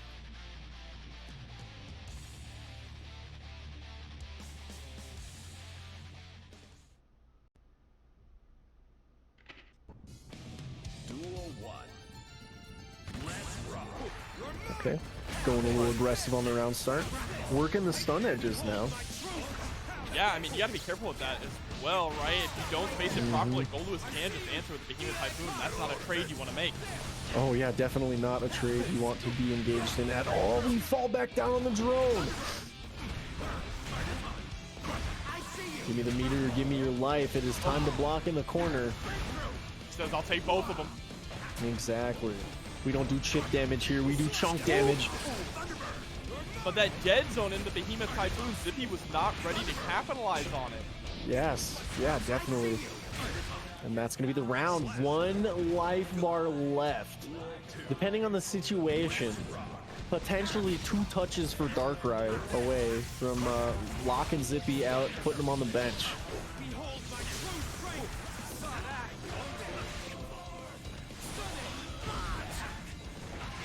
Oh, catching the backdash again. Oh, I love the BRC backwards as well. Recognizing that Darkrai was in the air with the backdash, it didn't press any buttons. Should be able to break the wall here. Positive bonus, lots of meter. Okay, Zippy slipping right over the drone, but getting clipped on the back end there. Falling right back onto it. Has to block the Behemoth. Burst is available. When do we see it come out? Oh no. Servers have hands. Uh-oh. All right. Back in there after a small little server hiccup, and we are forced to engage in blocks. Nice PRC to keep it safe from Darkrai. Oh, we get caught backdashing again. That's the one consistent thing we've seen in Darkrai's play that's been giving Zippy the in, and it's these backdashes. I really feel like if Darkrai doesn't backdash, Zippy doesn't get in. I mean, it's true, right? Goldlewis does have a lot of frames in that backdash, so if you're just mashing on that 2P, you can easily get the hit and get something going, but that DP, so unfortunate. Good burst coming out from Zippy. No bait available for Darkrai, but 1 clean hit's going to put the king away, and you threw it away on the DP! You hate to see it. Like, Mr. President, hello. oh my god. I can't believe it. Like, now, you know, you gotta roll the dice sometimes, but like, damn, you hate when they don't come up in your favor.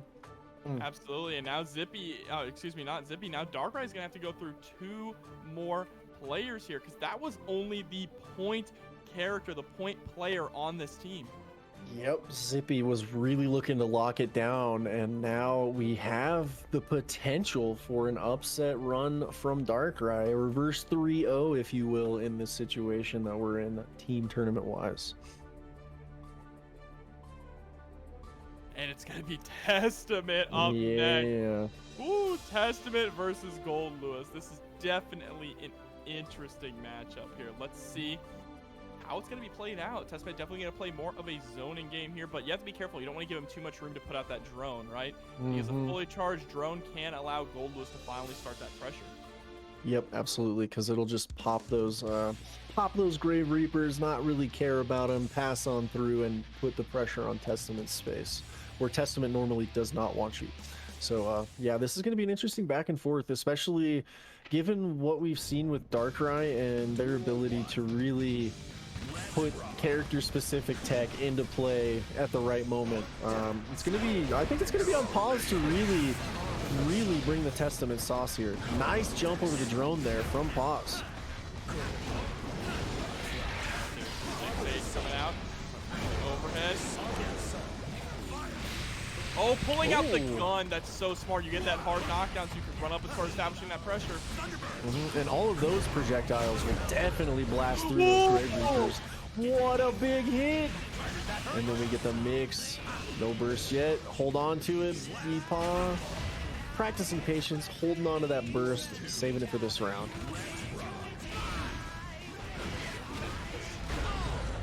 Big counter hit. Low, stuffing out the drone startup. That's very important. Again, see? That's so good. Utilizing these arbor signs to not allow Darkrai to set out the drone to control neutral. Yeah, definitely starting to look like a rough matchup for Goldlewis, but we're going to burn it down and try to get the space closed. There it is, but the laser doesn't pick it up. Nice backdash over the get away from the arbiter sign. Drone pressure engaged. Get in the corner.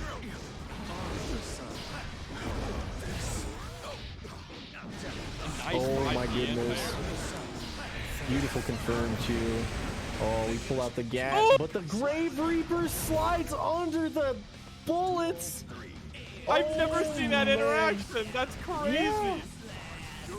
Yeah, that was certainly an interaction. What an instant block FD on the Behemoth Typhoon to get Pause back to full screen and into neutral. But the drone gonna lock up the neutral, tell you to block in this corner, give me the meter or give me your life.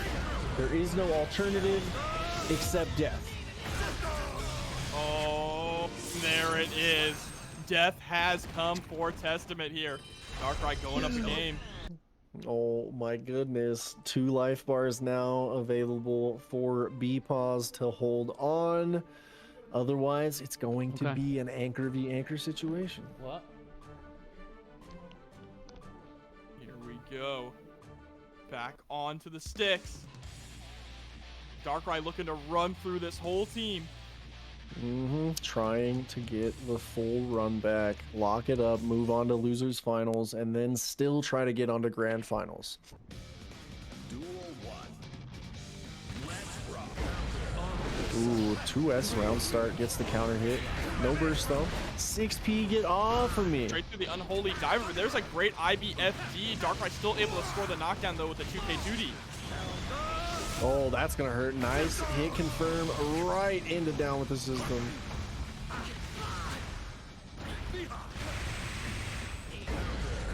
Oh, what a far slash. 2P. Great answer into a to big the swing teleport. Yeah, really, really great answer. Yeah, the moment you see Testament Advantage going for something like 2P is great because it's a very low committal option, but you can get pretty decent reward off of that counter hit. Especially absolutely. And we are seeing the danger threaten Deepaw right now, but Gold Lewis gonna catch up anyway, no matter where you run. Oh, trying burst to comes out. Sorry, he could have made it out that burst. Indeed. Harassment. Trade there is not one that Paul wanted to make. Ooh, the overhead connects, and one chance left. There it is. And Beatballs is out of this as well, down to the anchor player. Our anchor matchup once again. The reverse sweep is alive and well. Gold Lewis, the strongest soldier, making a case for truly a terrifying tournament character. Like, geez Louise, watching Darkrai move with this character is truly a sight to see. One character left on either side of the field for these teams. It is going to be all on Aaron DeMack to stop Darkrai right now. No pressure at all. All right, Aaron DeMack.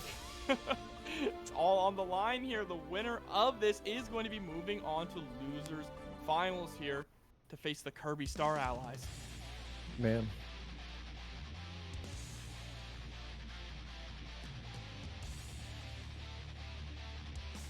Time to jump straight into it. You know this is going to be a brawl. Oh, it is going to be a brawl indeed. We are going to be swinging for the fences at every opportunity. We didn't come here to block.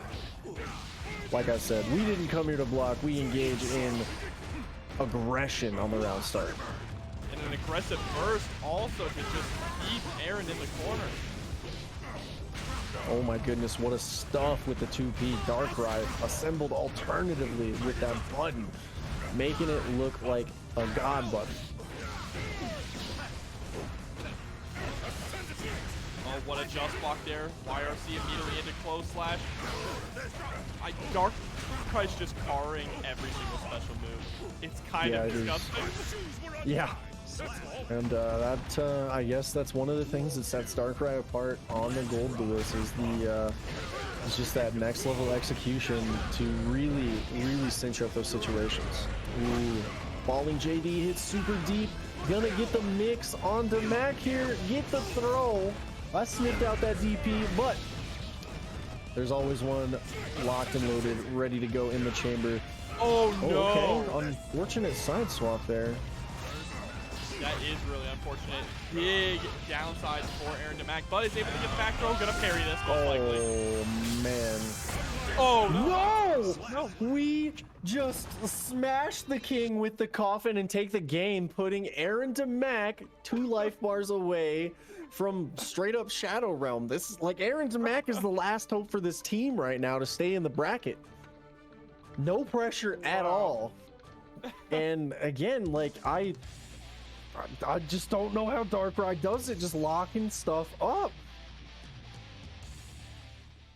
I thought for sure he was going to parry it because Darkrai went for the fully charged one, right? So that has extra startup frames, but no. Yeah. Aaron DeMac just got caught pressing back turn K. Ooh, Gold Burst comes out for Gold Lewis. Definitely not what you want to see. DP, get off of me, confirmed into the... Beautiful, beautiful. Take that burst off the table. Oh my god. Another one. Oh my, goodness. Don't clip that. Clip that, please. Somebody this bless man us. is broken in half. And yet Aaron DeMac remains unfazed, starting off aggressive, but gets clipped by the swinging coffin again into the drone pressure.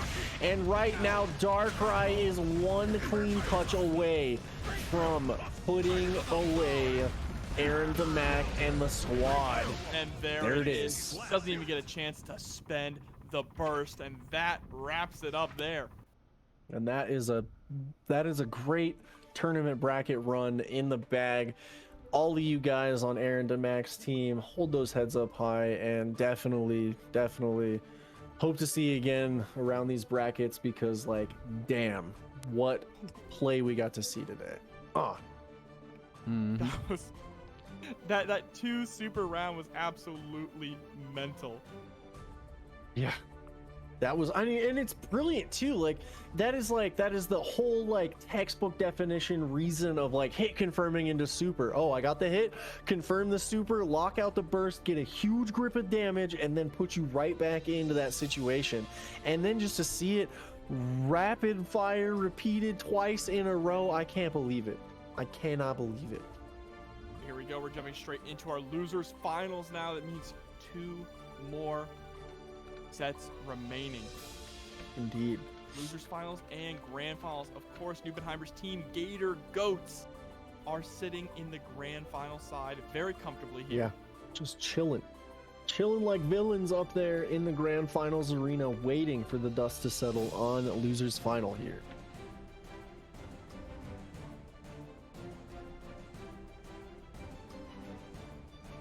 Yeah, All right, looks we're loading like, in here. yeah, let's see who we're sending up first. Of course, Darkrai's team has kept it the same order all night, right? They haven't swapped it up at all. Indeed. Darkrai sitting pretty on the anchor slot, and otherwise we're gonna let Takoyaki and Lolo lock it up. And man, I'm really excited to see how this shakes out. I mean, to be honest, with the momentum that we're seeing from the Gold Lewis gang here, it is gonna take one of them their immovable objects clashing with an unstoppable force situations to stop that momentum, I think, because you've got to be feeling good if you're on Darkrai's team. You've got to be feeling good if you're Darkrai themselves, because, you know, we just watched a reverse 3-0 on the back of Gold Lewis's strongest soldier. So you got to be feeling good. And what do? Dende gonna try to shut it down here with the Happy Chaos, and then we're opening up with the Dende again. I mean, it is good to put Dende out here, right? Happy Chaos is definitely decent against Gold Lewis, though this matchup's not as bad as it used to be. Yeah, it used to be just straight cheeks for Gold Lewis. He could not play the game against Happy Chaos. Now, there's signs of light. There's light at the end of the tunnel. Sometimes it's a train, sometimes you get out. Oh, no. Fully charged 5D. Well, oh, still alive, but not for much longer. You blink and you miss it, and Happy Chaos's life bar is gone. Right, gets the knockdown. down straight into focus. Gonna draw the gun this time, reload a bullet. Time for the slump action. Slump it up, Mix, for days. We got the defense, though, until we don't. Damn. Every wall cracks eventually. Darkrai, or excuse me, not Darkrai. Jerry, JB, so many gold Lewises tonight. Takoyaki is gonna lock it up. Get the back throw incident into a back throw incident just to get shot.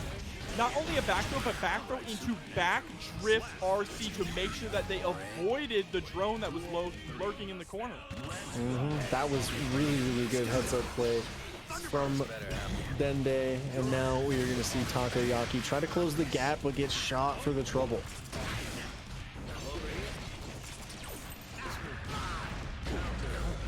Okay, that was a little interaction. Well, we roll through our problems. 5D, it's mixed, baby. I'm not gonna lie. I'm pretty sure I just watched Takoyaki try to, you know, down with the system, but got stuffed. Yeah, I think it was super PRC, but the start of a PRC might have gotten stuffed. I'm not sure. Yeah, I saw him reach for the coffin and then he just got slapped.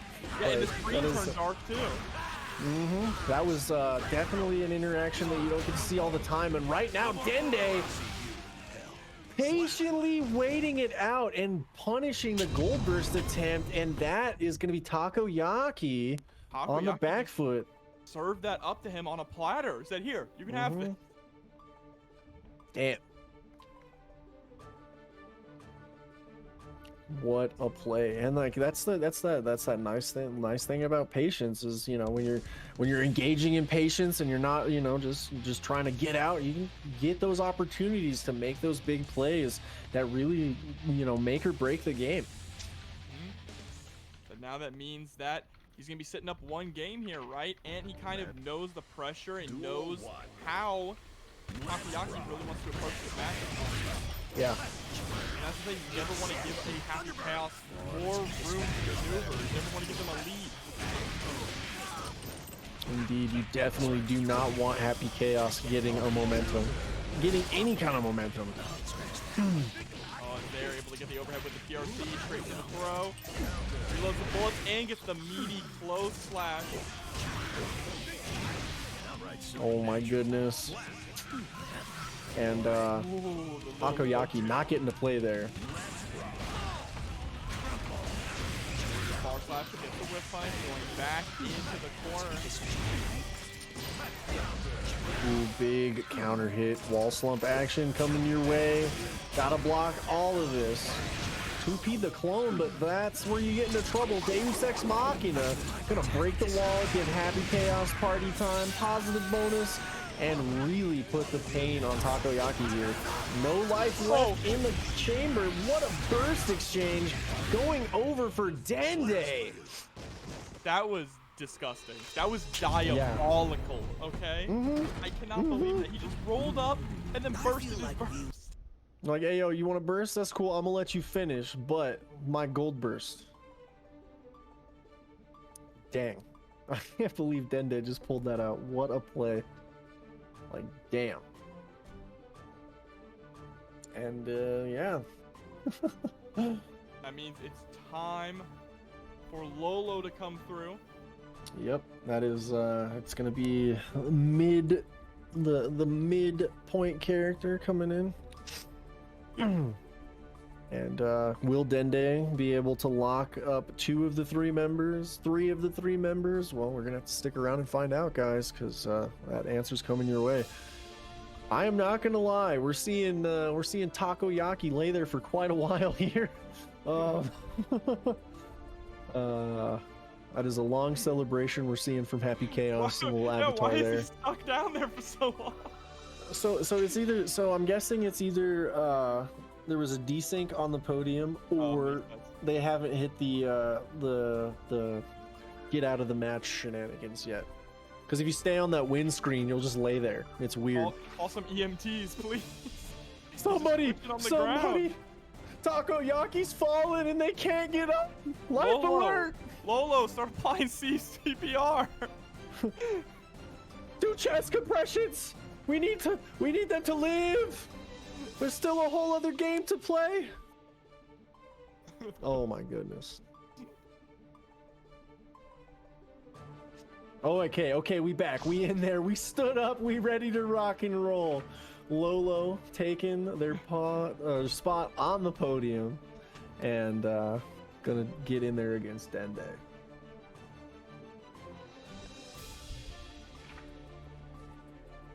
All right.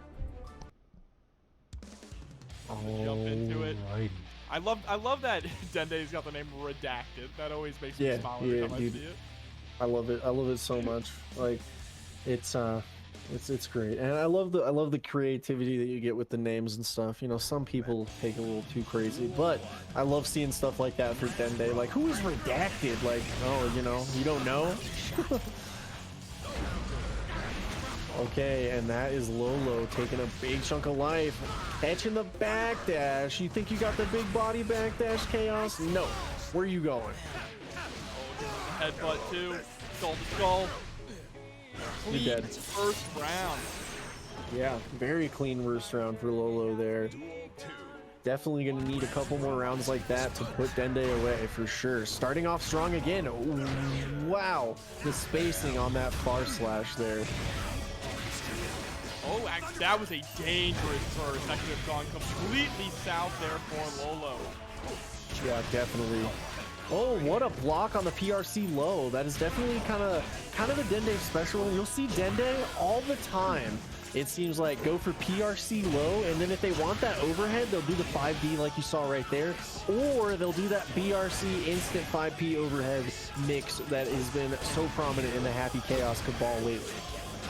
But Dende specifically, on that low option, almost always PRCs, and I wonder if any of these Gold Lewis players are going to be able to pick up on that.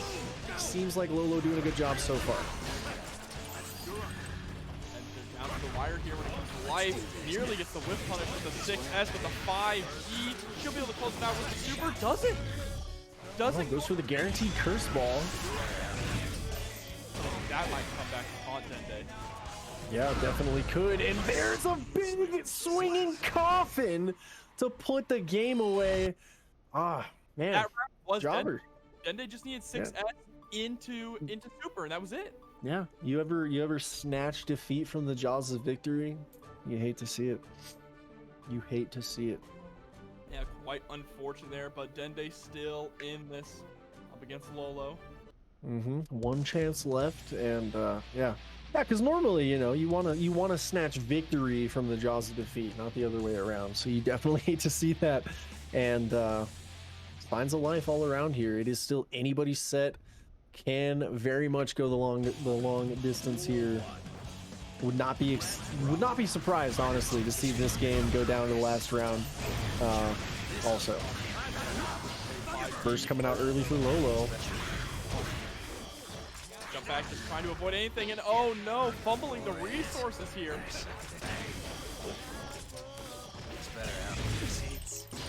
Had to take that time to reload all of the bullets. 5D. Pressure up. What is this? Oh my goodness, we are dancing right now in the corner. He wanted him to press something so badly, but Lolo holding down back. Yeah, I think that Dende was trying to bait a back throw incident, TBH. Like, those backdashes just reeked of back throw incident bait, and those backdashes are getting called out just as hard.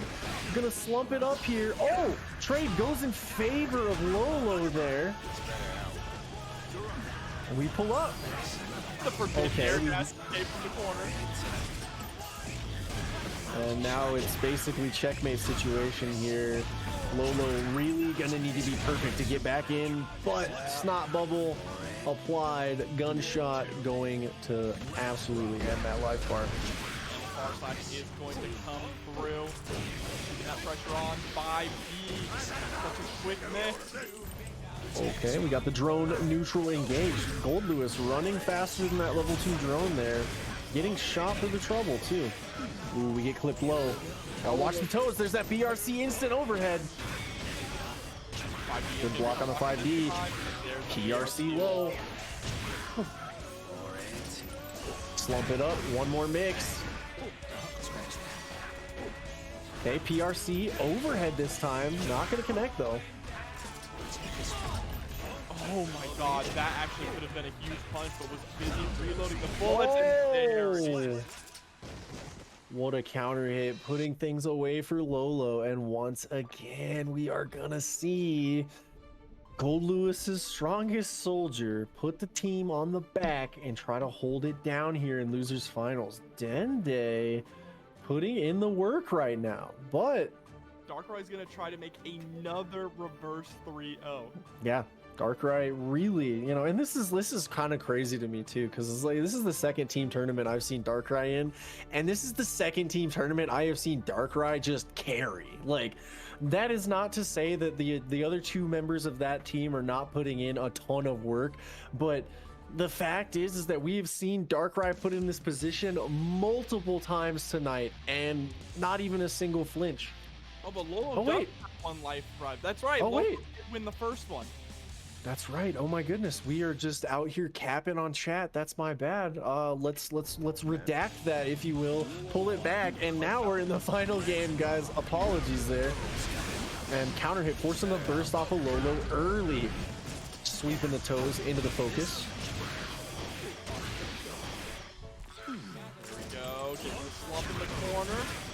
Keeping that pressure up. I love the backdash there into the overhead. Again with it. Slump after slump after slump. There is nowhere to run. Yep, this corner slump. Corner slump is kind of crazy stuff. You know, I did see a tweet that I actually resonated with kind of heavy. It was a Samson tweet, and they were talking about how wall slump. It's like it would be better if it was a little faster, and maybe if other characters had more consistent access to it. And I messed with it. I think it actually has potential as an idea. Will we see it? Probably not, but I think it's got some cool interaction potential. That being said, Dende putting in the work. Oh, what? Oh, busting out the gat of their own. That was so smart from Dende, though. Dende bursting right at the very end of Skyfish to make sure that they didn't get hard knockdown. Not allowing Lolo to gain any space. Yeah, beautiful play. And now one mix away. Nope. Oh, okay, yeah, we're going to get it. Deus Ex should connect here on the wall slump fall. There it is. And now it is time for Darkrai to step off of his throne and back into the trenches. Indeed. For real this time, chat. We're out here gonna watch Darkrai try to put the team on the back and carry another reverse 3-0 situation. And again, it's like Darkrai, great player. Freaking Lolo, great player from everything I've seen tonight. Takoyaki, same situation. It's just, that's the level of play that we're seeing and where we're at right now in Guilty Gear Strive overall in the Western Hemisphere. Like, we're seeing some of the best go at it right now, and you really got to have your A game on at all times. And so far, Darkrai has been holding that down. And as far as I know, Darkrai doesn't enter a ton of different online tournaments, right? Just days grinding, and you don't get to see Darkrai that often at offline tournaments either. So, I mean, I hope we do get to see him in more stuff. Hopefully, he can. Oh yeah, for sure. Because man, like his Gold Lewis is just nasty. Yeah, absolutely.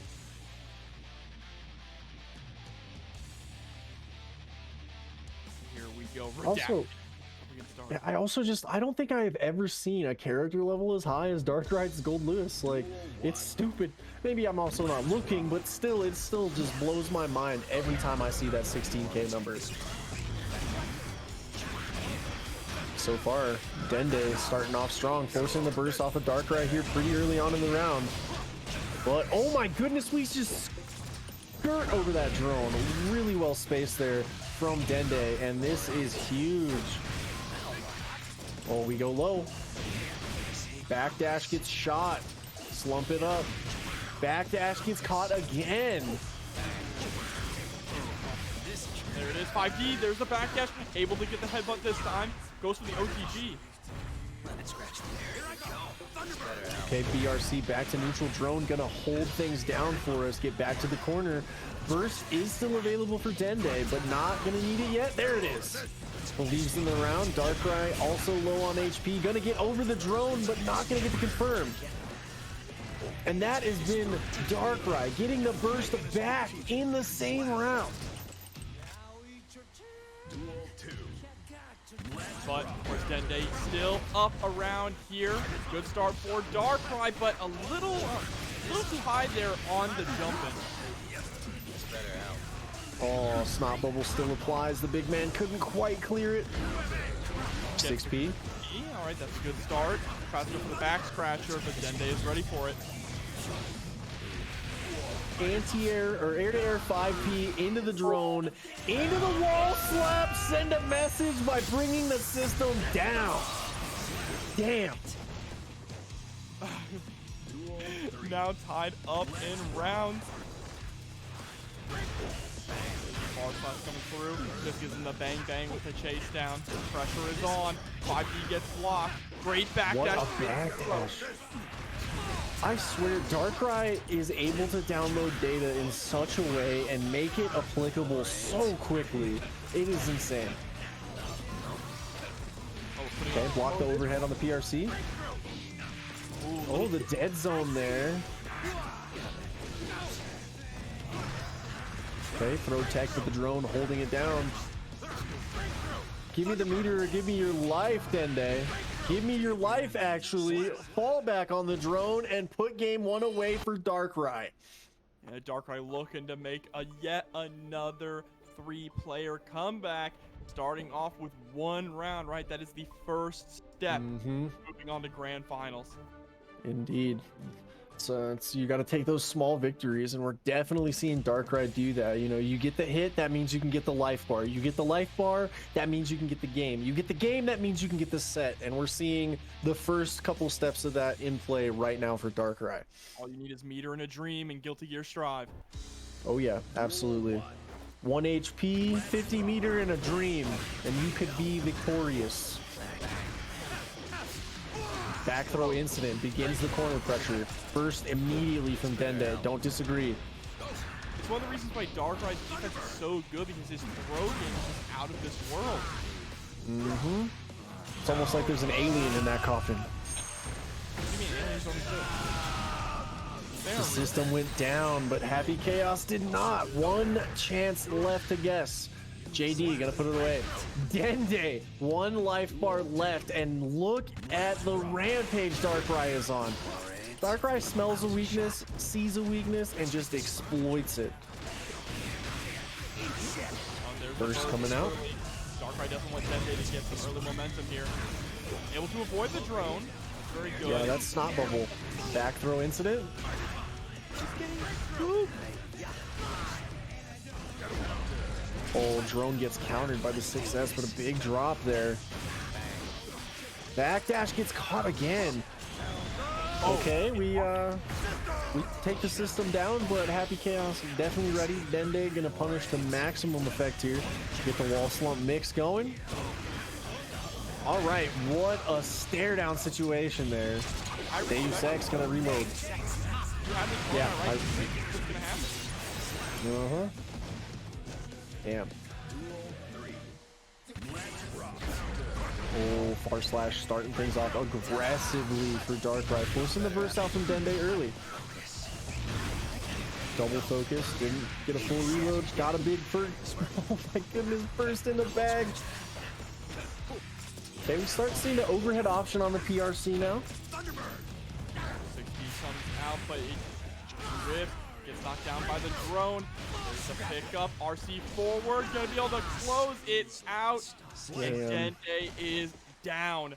Bring in the next player. Mr. President, indeed, Dende gonna have to sit on the bench and watch the team try to hold it down against Gold Lewis' strongest soldier, which it's an uphill battle. This man is a mountain. He's large, he's in charge, and he swings a very deadly coffin. You gotta be careful. Let's see who's jumping on next. Memo Carb, excuse me. Memo coming right in with the bike in. Gonna step up against Darkrai and the Gold Lewis. And this matchup is fun. I'm not gonna lie. It is a lot of fun. when the knowledge checks are there and you know have the matchup more or less not like solved, obviously, because that's not what we're about here, but more or less are comfortable, the back and forth that these characters can engage in is kind of hilarious. So I'm excited to see what Memokart brings to the table against Darkrai here, and whether or not Darkrai can be stopped. Like, yeah, this is the less unfortunate side of the bracket, so it has happened once. But doing it once is a Herculean task. Like, actually shutting Darkrai down is very, very difficult. So we'll see if Memo's up to the task here.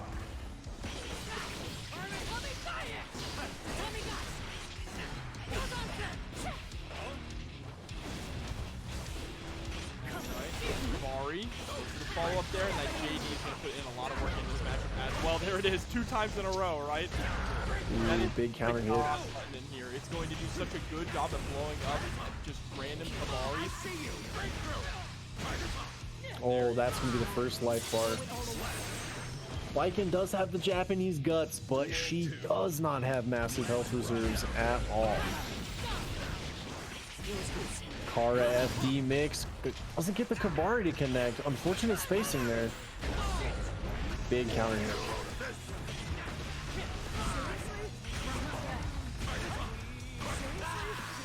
We have been in the air for like 5 seconds straight. Lycan did not get to touch the ground. That is so good. It's just a give me your leader, or like you said, give me your life setup. You have to make that decision. Memokart locked down, losing both health bars here. Darkrai's going to go up 1.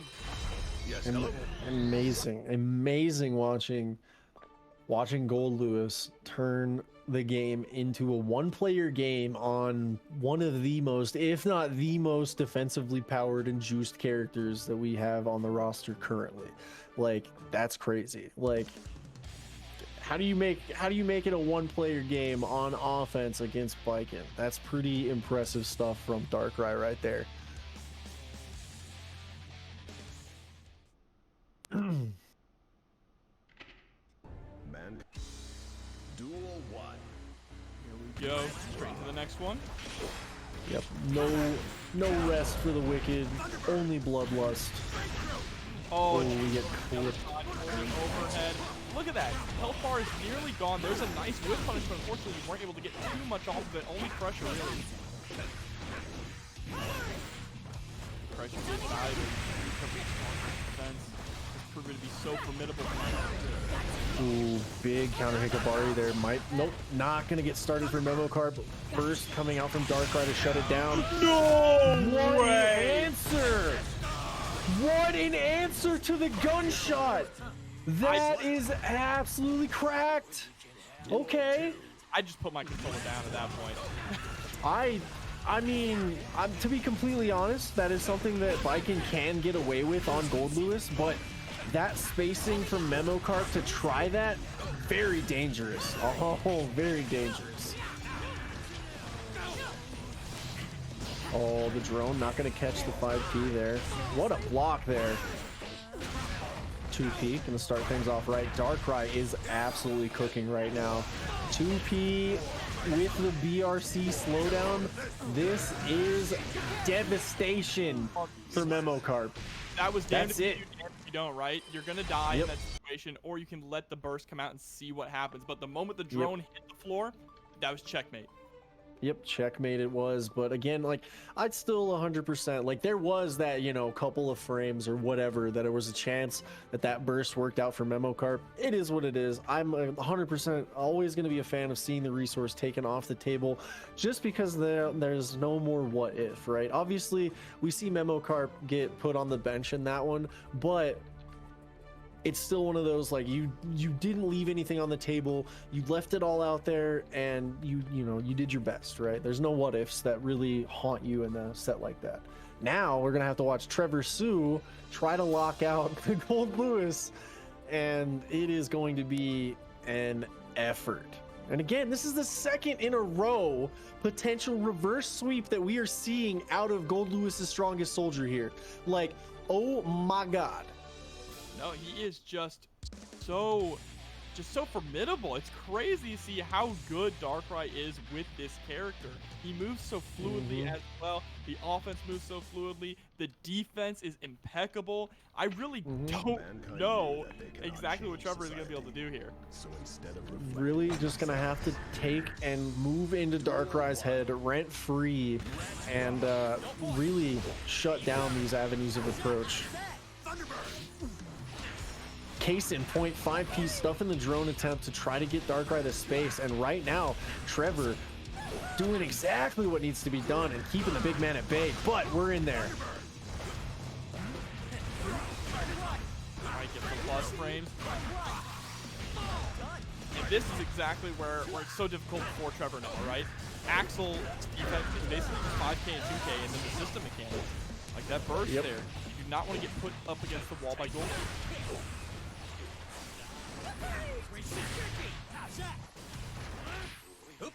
Scoop, back throw incident into the corner.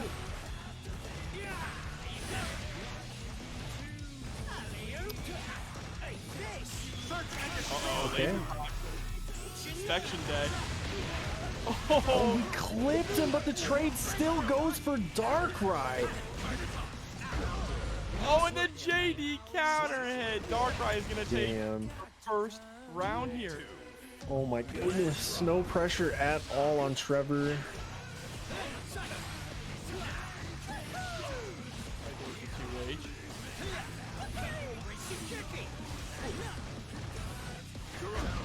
And this whole time, Darkrai just slowly pushing Trevor back to the wall, despite not necessarily immediately getting that threatening pressure going. And that's the Just thing. was Trevor crazy. wants to keep that space, right? Gold was so intimidating. You don't want to be up close brawling with him, even though Axel is pretty decent at that. So he's constantly walking himself backwards. Darkrai consistently with this forward momentum. And these just walks are Yeah, it's the dash blocking we're seeing on display here, and the just patience that we're seeing from Darkrai is honestly really setting I think it's one of the things that does set Darkrai apart as just a player in general. Not like a Gold Lewis specialist, but what we're seeing like fundamentally from Darkrai, getting clipped there aside, absolutely next level gameplay, and it's honestly on a lot of the player field to catch up at this point, because damn, Darkrai makes this character look top one if I'm being honest. able to block the JS anyway. The drone is out. Able to score that big counter hit. Nice Axel Bomber. Trevor Sue is threatening to go up a game here. Yeah, finally putting it in, pushing back with the momentum. Instant block, gonna stop the 5P there. JD gets the turn started. PRC. Oh my goodness. Sets up the drone. Oh, you can't see that. Yep. The overhead and misses where it all starts to crumple. There's the throw. PRC, and it is going to be Darkrai who takes the first game. Damn. And it's just so hard on the mental stack too. Like I just, just being that close, needing that one clean touch to get it put away and get yourself in an advantageous spot, and then the big man headbutts and puts away a game and shoulder checks you to the wall splat. You're just not having a good time. And now Trevor Sue 2 life bars away from just straight up not being in it anymore, and that's a big pressure cooker situation for the whole squad, right? 2 of the teammates on the bench already, everything resting on your shoulders. I do not envy Trevor right now.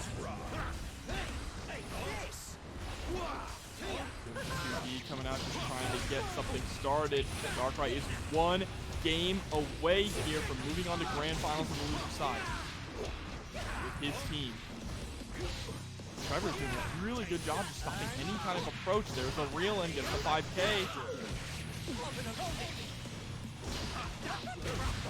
Ooh. Alright, 5P trying to create a little bit of space here now. Just harassing him with it. Oh, what a PRC to keep that from just any kind of danger. And then we pick it up, and Trevor Sue, signs of life very much still there, but Darkrai getting it going. Oh, but the Kara Behemoth there is able to score a counter hit as well. JD goes for the air dash in.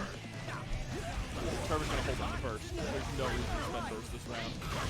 Yep, I don't disagree. Keep it for the next round. Really save it for that get out of jail, I made that mistake situation. Last thing you want to do is burst and then give your opponent the perfect.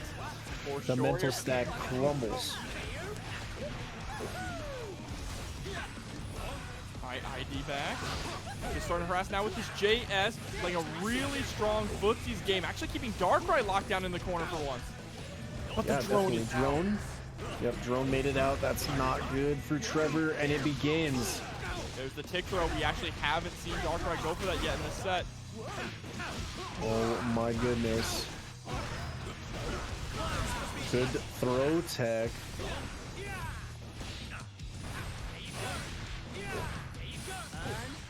Nice jump over, reels in and gets him put into the corner. This is huge now for Trevor. Sitting on 100-meter also, but the laser goes out once again. Oh my goodness. The callouts, like, man, like, somebody's gonna have to hit the lab and figure out what to do on Burn It Down that just stops Gold Lewis from checking your vibes on that run-in. Because, man, it looks oppressive right now. Oh, Gold Burst comes out from Darkrai, really wanting to lock it up. Oh, yep, and he there it is. chips him out. There it is. Darkrai is able to take it. Moving on to grand finals with Grand finals. Oh my goodness. And we've reached it. And again, like, Gold Lewis doesn't do chip damage. He does chunk damage. And if you're on 1 pixel of life, it's literally game over. What do you do? Perfect instant block FD. Everything he does. Good luck. Good luck, my friend. You know what would be kind of crazy for this grand finals? Because this is a run back. If we just start off with Nubenheimer and Darkrai as the points. Just flip the script entirely. Start off with the heavy hitters and then let it roll downhill from there. I like it. Insane if that's what they did. I like it. And I'm honestly, with the rampage that the Gold Lewis gang has been on, like, it's really gonna be hard to stop that reset. I'm saying it now.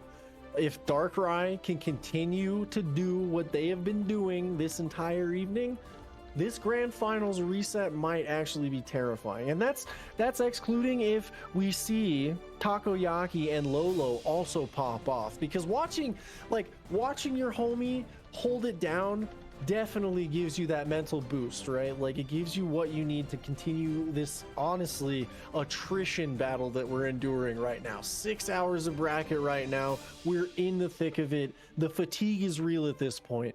Everything is starting to add up. So it is really going to be on the winner's side team to really shut down the momentum that the Darkrai Gold Lewis gang has been building up here.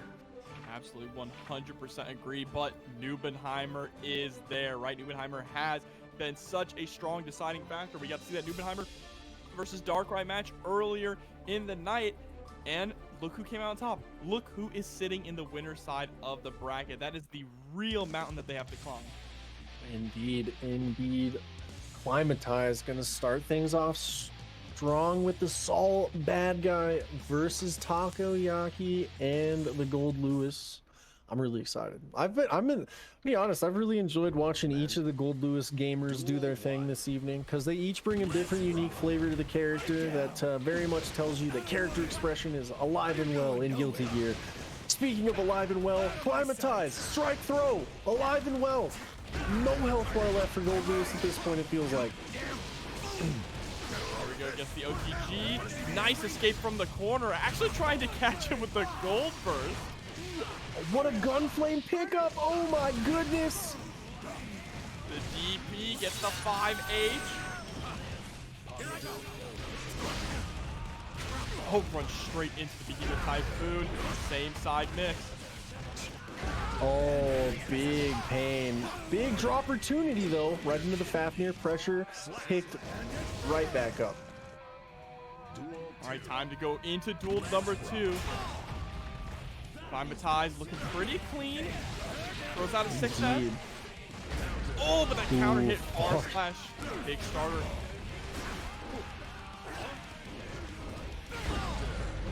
Big swinging coffin coming through. Look. This is the problem. With Soul, you don't want to play footsies with Goldblue. You want to get in there and press buttons in his face. Yeah, you want to engage in that Abare, lock him down, and a DP gets smoked by the drone. Burst comes out, Climatize believes, but we get shot. One touch, gonna put it away. Oh, and it's gonna be the back fist there with the far slash. Big swinging fist. Oh, speaking of big swinging fist, god damn. Big swinging heavy slash forces the burst out immediately. Another big counter hit for Climatize here. Oh, able to score a nice close slash. Gets the blue beat combo. Whoa, tries to go for a very low altitude bandit bringer, and Takoyaki answers it. That was really well done by Takoyaki. Great spacing. Really shut down the momentum there for a second, but Climatize climbing right back into the driver's seat, trying to put the round away. Oh, a little too low on that bandit. Got clipped by the drone. Interesting BRC there. Makes up the burst. Burst in the bag. Wild throw. He didn't have to do that. He wanted to make a statement here in grand finals. But I'm glad. I'm glad that it was done. You know, sometimes it's about sending a message, and you know, you just gotta toss your problems to the side and move on. And Climatize doing just that, shutting Takoyaki down and really putting the pressure on here, because Takoyaki and the Gold Lewis gang do not have any room to breathe here. No. These losses will add up, and they truly count. Every hit means so much more when you're on that less than fortunate side. And they're gonna have to reset this too and do it all over again. Indeed. DP, get off me. Gold Burst does not connect, but no punish available. Climatize really in the driver's seat right now. Oh, catches the back dash there. Fafnir is so goated. You're on the wild throw, keeping yourself alive. Oh my goodness, you're dead. You're dead, big man. You're dead, big man. And he is very close to actually being dead. Yeah. One life bar strike throw. Here we go. It begins. Big counter hit. No burst to get you out of jail for free. Eating all that big Saul damage. Pirate Rave. What? Still alive. Where's the life bar? He's got big bust. He's still here. But able to block the burst, and there it is. Takoyaki is gone with a perfect. Put it in the bag. Put it in the bag. Take it to the robbery. Take it to the car. Put it in the trunk for me. I ain't gonna do any of this work. You're doing it for me. Climatize, locking it down. God damn. Woo. And now it's time to bring in Lolo. My favorite part is after seeing some disgusting stuff happen on the screen and it comes back to this lobby, is all the little avatars just go, yes. They just nod their head. Quite. Yes, indubitably. Yeah, they vibing. Got the head nod game on lock. And Climatize is okay. I see you. Climatize decided on that victory to go ahead and just take that P1 slot and run with it. That's saying, nice. You know what? I'm on the winner's side. The W's by my name. I'm taking the P1 privilege. Just harassing with Fafnir. We're seeing a lot more Fafnir in this matchup so far than we saw in the last match between these two. Yeah, definitely a nice change of pace from Climatize there to really shake things up. Especially in this position where there's not a lot of time to adapt in the first to two, and we're seeing dividends being paid right now with the game plan from Climatize. One life bar down for Lolo right now. Oh, and the 6H round starter. Huge gets the run-up throw. 6H, love to see it. Coming out, RC afterwards goes for the low. This time I love that when you go for JH afterwards and then land into the low. Oh yeah, so nice. And I love that mix in general because it's not high low. It's how many highs before the low, or do I throw? And you love to see it. Much like you love to see the pixel burst, but it gets got by the gun flame. Oos. I also just want to give a huge shout out to the backdash on the Fafnir in the corner, but Climatize was so ready for it that he took one step back just to avoid the throw range. Yeah, that was absolutely peak Guilty Gear gameplay right there, ladies and gentlemen, and you love to see it. And yeah, Yurikov, definitely agree in the chat there. Thank you everybody in chat for claiming all of those codes tonight, because seriously, the play that you're witnessing, I don't know if it's obvious to you, but these players deserve every bit of love you have to show. So thank you guys so much. Getting back into it here, Climatize trying to put Lolo away early here, getting the burst right off the rip. Climatize is doing a really good job of also just making drone not a factor, right? Shutting down the neutral game, avoiding the situation entirely whenever drone is on the screen. Oh yeah, absolutely. And always being in those spacings to call out the startup on drone, making it as unsafe as possible, putting all this good pressure on Lolo right now. And it's honestly back throw incident from Lolo, not cracking under pressure yet. Did you see that? Comes out. That was such a weird side switch. He woke up and jumped. He woke up and jumped so that the drone went underneath him when he was forced to block. That was genius. That was incredible. Oh my gosh, we get those, and the clean hit kills the last bit of the life bar. One life bar left now for Lolo. I play so much Guilty Gear, I watch so much Guilty Gear, and I am seeing things I've never seen before in this team tournament. Always something to learn, am I right? Oh, trying to go for the punish there with the 6H, not quite fast enough. Spencer to keep that pressure going. Gosh, man, Climatize making it look like an oppression session here. What does Gold Lewis do besides block the DP?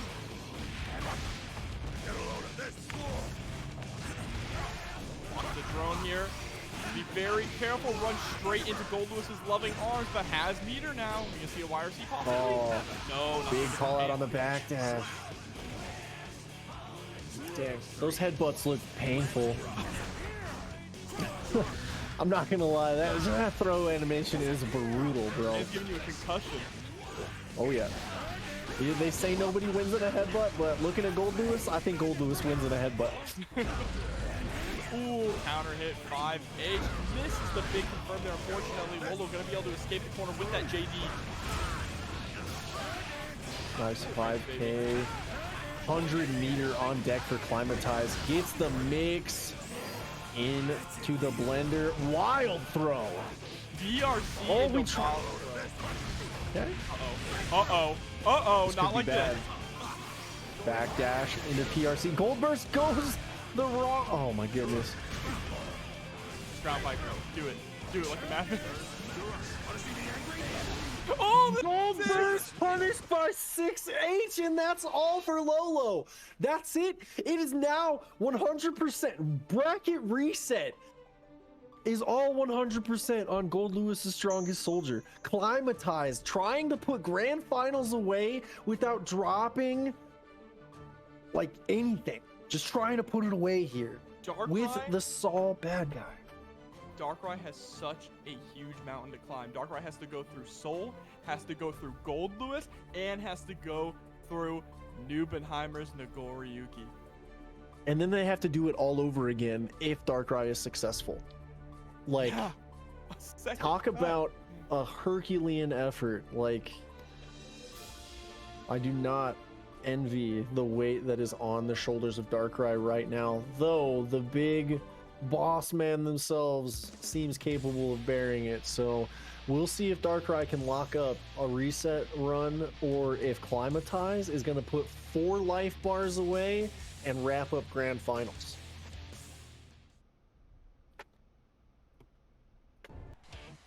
Duel 1. Let's rock. All right, starting things off here. Darkrai going for a lot of low middle options, 2K and 2P, just trying to stuff the startup of Soul.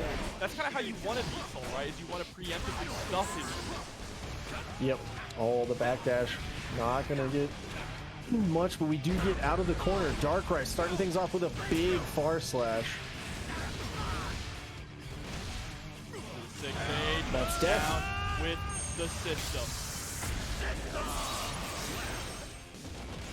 The system is down, and so is Saul. Bad Guy's first life bar. Climatize on the back foot.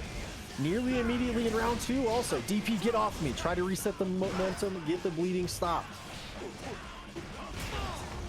What side did that 5P hit on? Oh, tries to go for the 6P. Nice counter hit bar slash. There's the burst. Big. Oh, that's okay. Big. That was an amazingly good answer. Just avoid it entirely, win the spacing game, but unfortunately we're getting thrown here. DP, oh, big burst. Okay, strike throw. Yep.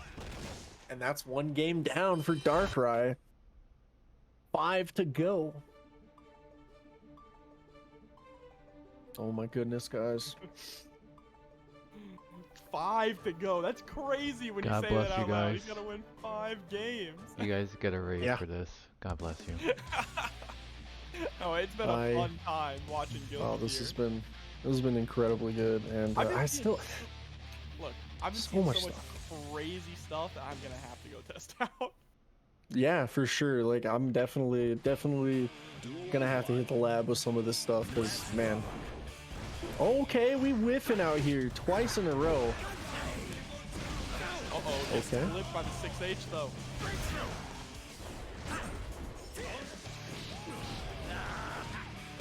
Alright, knocking at the door there with the far slash.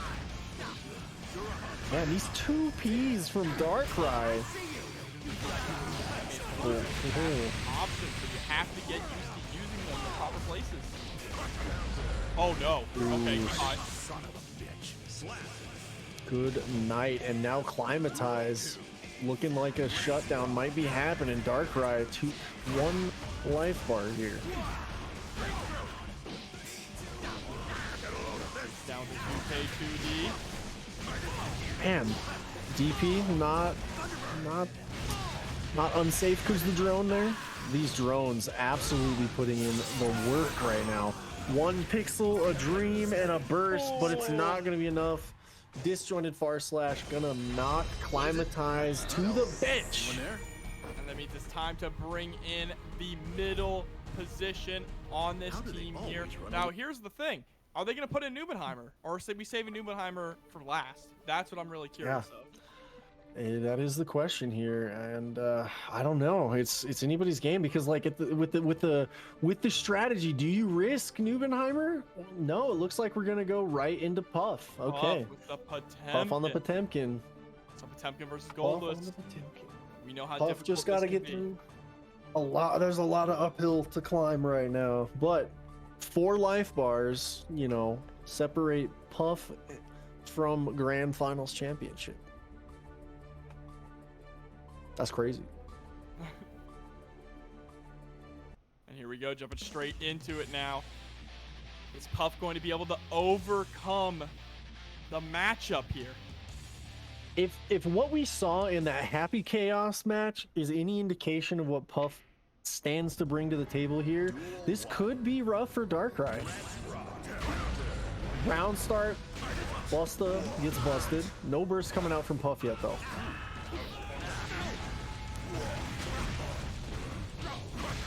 Yeah, here we go. The pressure is just on, right? Puff is just having a difficult time figuring out how to get through this. There's the PRC. Full burst. Big counter hit. What a way to start things off for Puff here. Full burst from Darkrai. Oh my goodness.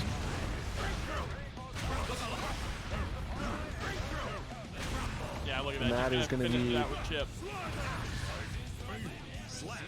Man.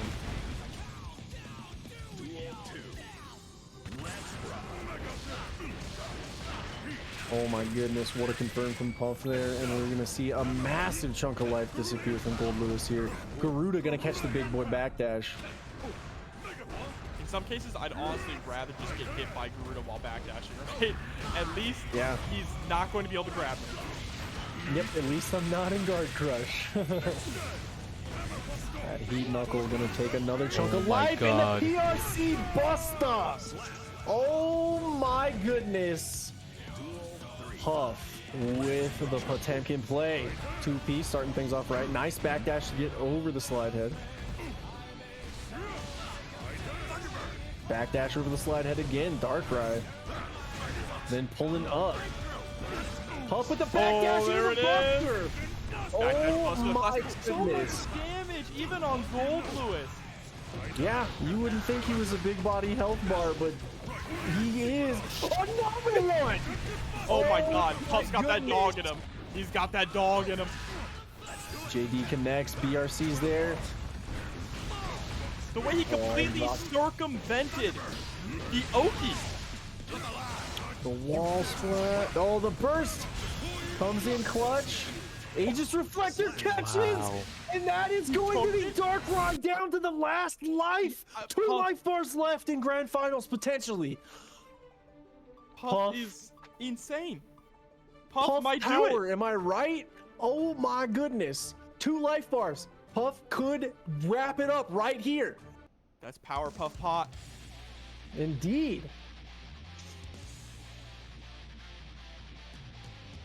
Temkin is built like those bank robbers from the Powerpuff Girls who were in the costume. Oh yeah, exactly. Yeah. I know. Yeah. I got you. Yeah. Oh, burst coming out from Puff early, trying to keep the momentum. Walking back menacingly. Garuda, get it started. Good backdash from Darkrai. Darkrai. Oh my goodness. Okay. Sending out the drone. Interesting. Oh, went for a wake-up Potemkin Buster. I imagine that is not what Puff wanted in that situation. Yeah, and we're gonna pay for it here. The system is down, the wall is broken, but the big body health bar gonna keep things alive. But not for long. But Puff still is up 1 game, right? So he does have 1 game to give, but is going to jump straight into a massive confirm. That was round start 60%, and now we're 1 touch from death. Oh, and yeah, a bad burst, no burst available. And wow. Now, 1-1, a perfect from Darkrai. Said that was cute, but hold on to this for a second. Darkrai. Oh my God. Let me show you what a real big body does, all right? Yeah, oh my Top-tier God. big body. Jeez Louise, dude. Puff was looking strong, but again, Darkrai with the data download and application just so fast. It is absolutely crazy. I thought Golden's pressure was fundamentally flawed. You're right, just backdash. Yeah, just backdash forehead. Just backdash and reaction. It's just like, just 6P the dolphin, you know? Puff forced to burst early again. Slide head, not gonna get backdash this time. Backdash is the Garuda. What a side swap there for Darkrai. Trying to jump over the drone, but locked back down into the corner. Look at the chip damage adding up. He hasn't even done a combo to him in a few minutes. Oh my goodness. And Puff gonna die here with a big swinging typhoon, and that is a double perfect for Darkrai there. Puff hasn't gotten to play for 2 rounds now. Okay, there's the perfect taken. We Jumping over the slide. falling over the slide head. Bar slash, big meaty swinging fist. Oh, What a Potemkin buster! Oh my back into the goodness. corner. Gets the Big counter. counter hit. Do we see the burst? Okay, we do. We do see the burst. Darkrai doesn't want this to go to another round. I don't blame him. And he's sitting at so much meter. Oh my god. We're gonna walk slowly forward. We're gonna play that ground-based footsies game. Burn it down. First comes out. Goes to the 2H into Garuda. PRC gets the pickup. We're going to the final round here again. 1 life bar. Oh my god, baby. 1 life bar for Puff. Oh my 1 god. life bar for Darkrai. What a nail biter. Oh, with Darkrai just chipping away at Potemkin's health bar. in the corner. What can Puff do? Absolutely nothing. Down with the system and down with Puff. Puff's gonna die. You gonna die. And now it is up to Nubenheimer to prevent the reset here tonight. Oh my goodness. It is Nubenheimer needing to now take 4 life bars. That's it. That's all that stands between, you know, Darkrai and the shadow realm of this bracket, if you will. Nubenheimer has to stop the bleeding, and it is now an anchor battle. Once again, Darkrai locking up a third in a row, potentially. 3 reverse 3-0 situations in a row for Darkrai, and we're seeing Nubenheimer being the final stopper in the flood that is the Gold Lewis gang resetting this bracket. Is Nubenheimer gonna be able to do it? He did defeat the Gold Lewis gang last time, but can he pull it off again? Last time he went through all 3 of them, if I remember correctly, this time right? just have to get through Darkrai. Yep, that last time Nubenheimer did lock it up, but this time 4 life bars of Darkrai is all we got to get through. And it's anybody's game right now, but yeah, we did see Nubenheimer, you know, shut it down earlier. Can we get a repeat performance? Puff, I see you out in chat. Yeah, definitely nobody else got that close on pot. What a performance. What a play. Getting into this set, Nubenheimer pushing Darkrai to the wall already. Chip damage in spades. Look at the life bar evaporate from Gold Lewis. And there we go. That is life bar number 1. With a perfect. And Puff, I just want to say, that was crazy. That was crazy. Yeah. And you have the spirit of Fab within you. Yeah, that was absolutely goated gameplay there. But Nubenheimer really rocking right now. 5K connects, burst on the table, but the wall splat stops it in its tracks. Guess for your life, guess for the game. This is supposed to be a double perfect, and it 2H. is going to be a double perfect. Nubenheimer said, it's bedtime. Give me my money. Let's close this out. Indeed. Nubenheimer 2 life bars away now in very short order. Nagoriyuki got in the driver's seat, grabbed the reins, and did not let go. And now it is one game away from Nubenheimer securing the win for him and his team here.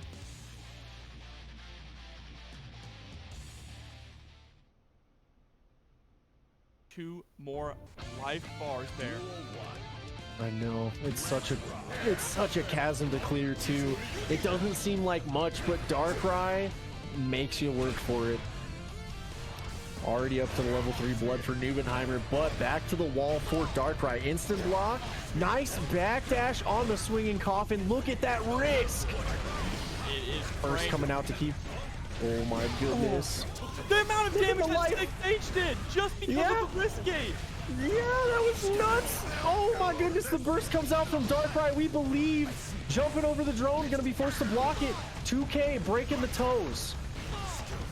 Oh, trying to jump out of the pressure there. BRC gets the JP. Goes for the low option this time, straight to the run-up throw. Darkrai on the offensive. Drone is down. Wall is broken, but we're back to neutral. Back to neutral, back to Nago footsie mode, but the far slash with its big swinging disjoint shuts down Nubenheimer. Clone gonna start the pressure off for Nubenheimer. Instant blocks looking good from Darkrai here. 2H whiffs. Level 3 blood, not where you want to be if you're Nago. At point blank range. Big counter hit for Nubenheimer, against Nubenheimer here. What? Oh, did he catch his back dash? What? He did! He did! Oh, the far slash connects. Oh my god. Yeah, Fugio forward into the 5P. Straight to the 6K. Pressure in the corner.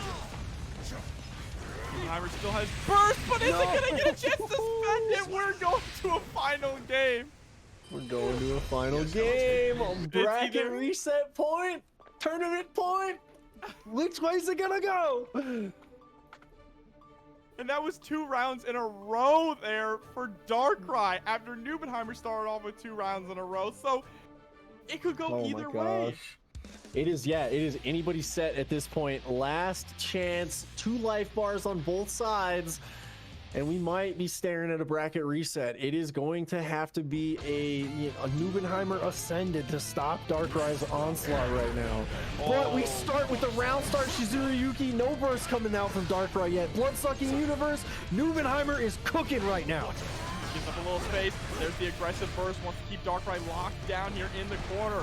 Sitting on a good chunk of meter. Goes for the PRC. Gets another counter hit. Burst in the bag.